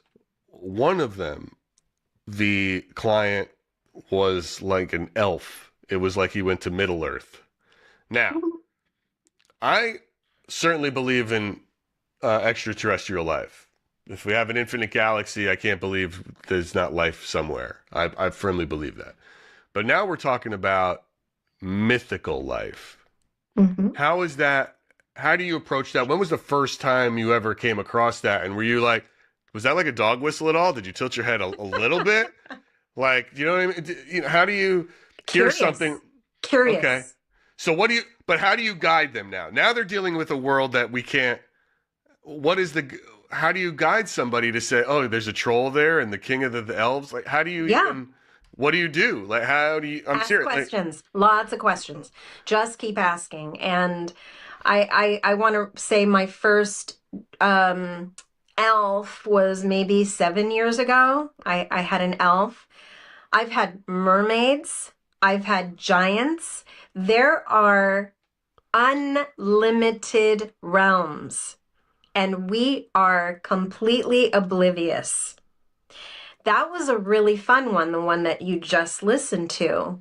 And my client, he's brilliant. He's brilliant. He's a brilliant, smart man.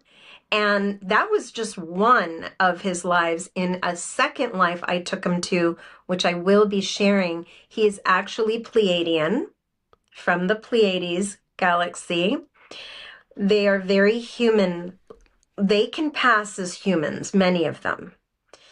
And he is on a ship with the man that's his best friend here. They're both on a ship doing Earth missions right now. Whenever there are rallies and riots, they are coming down disguised as humans. They dress as humans, boots on the ground. They are not part of the rally. They are observers. Careful. Someone in the government's going to take that as, see, Antifa. They came here to start trouble. Yeah, they are. Someone political is going to take advantage of that story. Now, what is the most, what is the biggest reason clients are coming in? What would you say there's any one or high end reason why they're coming in to go through this process? I'll give you 5. Okay. Yeah. Because they are so many. Curious. Okay. Curious. Fears. Fears. Mm-hmm. Like to get over a fear. Yep. Certain fears. Yeah. It's like sometimes your fears can pop out of nowhere. It's like, I was fine, now I'm not. And now I have this, now I have a horrible, I can't even get in an elevator, a fear of heights, fear of driving. It could be any fear of swimming, fear of deep waters, fear of flying. Sure. So lots of different fears. Relationships. People want to know about how they connect. Sometimes maybe someone passes away. Maybe they have a child that passes away. Grieving mothers come to see me because they want to connect. I think grief across the board in this space, in mediums, from mediums to hypnosis to the paranormal, is a very big. Grief seems to be always the top. Mm-hmm. Yeah. And unfortunately, a lot of people take advantage of it. Yeah. A lot of people, like I said, have anxiety. They want to know where it's coming from because they're done taking medication. Their therapists, it's like they're done. I don't want to talk about my issue. It's like not found. And to be honest, I work with therapists that come to see me. Sure. And they recognize that they can't help everyone. They can't help everyone when the issue is coming from a different time. There's no amount of therapy that's going to find it. Right? Yeah. So it could be that. It could be about I kind of said relationships, grief, and then also relationships, why you don't get along with certain people, right? And sometimes it's just they want to know who their soul family is. So they'll specifically pick a life between lives, or they want to connect with their higher self. They want healing. They want to correct some things that are happening in their body. But the higher self doesn't just say, okay, let me just cure your IBS, right? It's not going to do that. It's going to show you where it's coming from, why The why is really important. And that allows it to release, because it's just really, it's energy. It's stuck energy. And we've had a lot of healings here in my That's office. amazing. No, that's wild. It's very interesting. I asked you earlier how you discern and protect yourself against, mental illness. How do you distinguish between their actual spirit communication and just what's in their own subconscious from being hypnotized? Yeah, so what I think you're asking, when you are in that deep hypnosis, you become a channel, right? So what essentially what hypnosis is getting it out of the left brain, that overthinking, overanalyzing part of your mind, and we're switching it to the right, quiet, intuitive, focused, right? Mm-hmm. So, and then now take it deeper, deeper, deeper, right? So we are in that right side. And so it allows you to connect with spirit, to listen, to hear messages, to hear what your higher self is saying. Everyone that comes in becomes a channel. We are all channels. So I'll give you an example.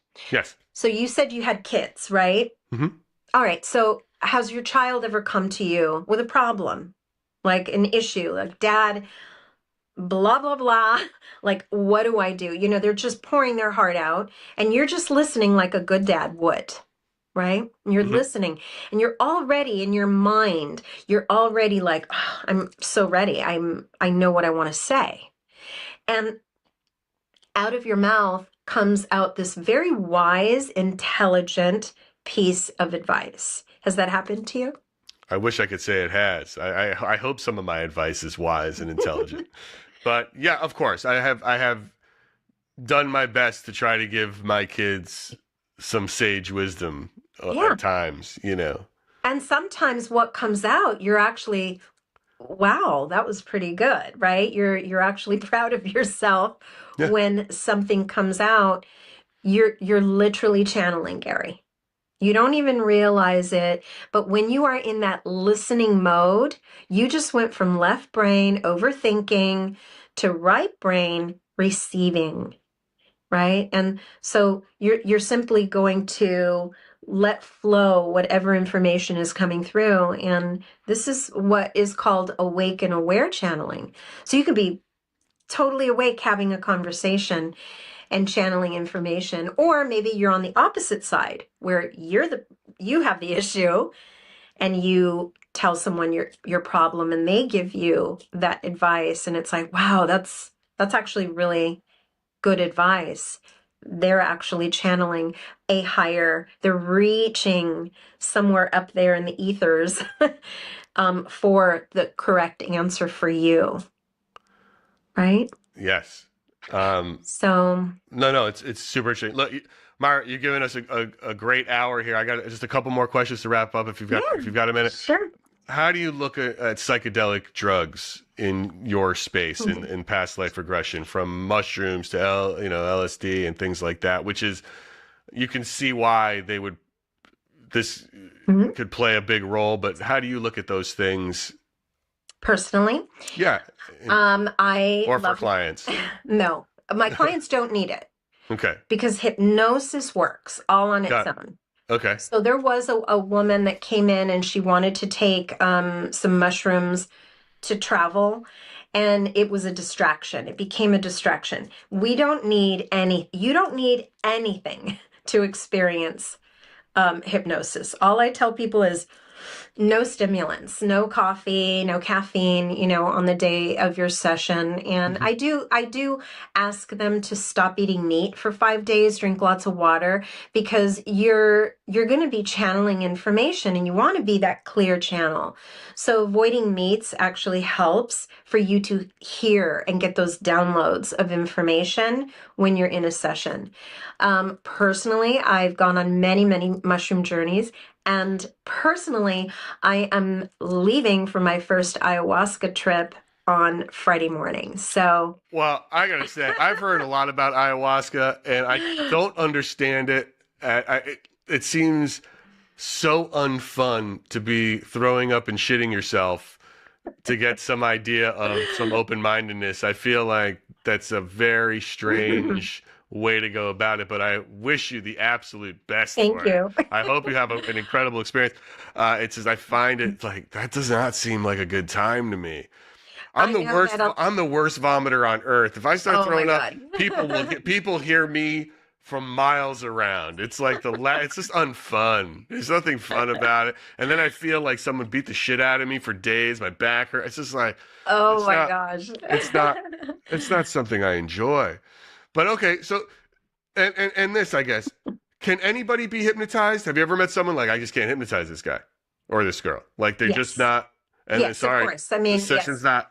What does it take for someone? What is it about people that can't be hypnotized versus people who easily can? Is there have you noticed a trait or a certain type? Like, is it just the Irish? Fear. It's just fear. And that's why it's so important, to I have these protocols in place, talking with them on Zoom so that they can meet with me, so I can hear about the why, and make them feel comfortable. I also provide them with a pre-hypnosis audio where they're already going to listen to my voice. They're already getting used to my voice at home. So I have them listening to that and already experiencing a lighter hypnosis with me, so that by the time their session comes, whether it's online or in person, I work with people globally, my voice, it's like boom. So I'm already hypnotizing them. Did you bring your voice down to a certain frequency and level, right? To like sort of to go into that space for them? Yes, Gary. Right. I speak very softly. Right. They're like, the whole the ASMR thing is really a big hit. Mara, I don't have any other questions. This is really incredibly educational. I am fascinated by it.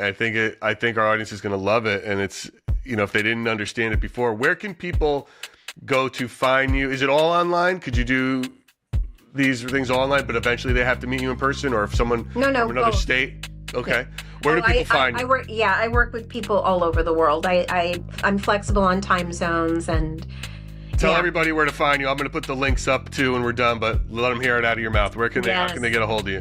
So I am Soul Signs Hypnosis. My business is here in Los Angeles. You could find me, my website, soulsigns.net. You can explore the different, the menu of services there and book directly. And you can find me on Instagram and all the socials at Soul Signs Hypnosis. Also, YouTube channel too. Okay, great. I'll put those links up. Mara, thank you so much for your time. Thanks for having me. Right on. Thank you so much for checking out this episode of Splintered Spirits. Be sure to like, share, and subscribe to our YouTube channel, and follow us on Spotify or wherever you get your podcasts. You can also follow Myra Rath on her podcast. She's everywhere, especially on YouTube. And check out her website if you want to book a session. Guys, until next time, Splintered Spirits. Thanks for listening.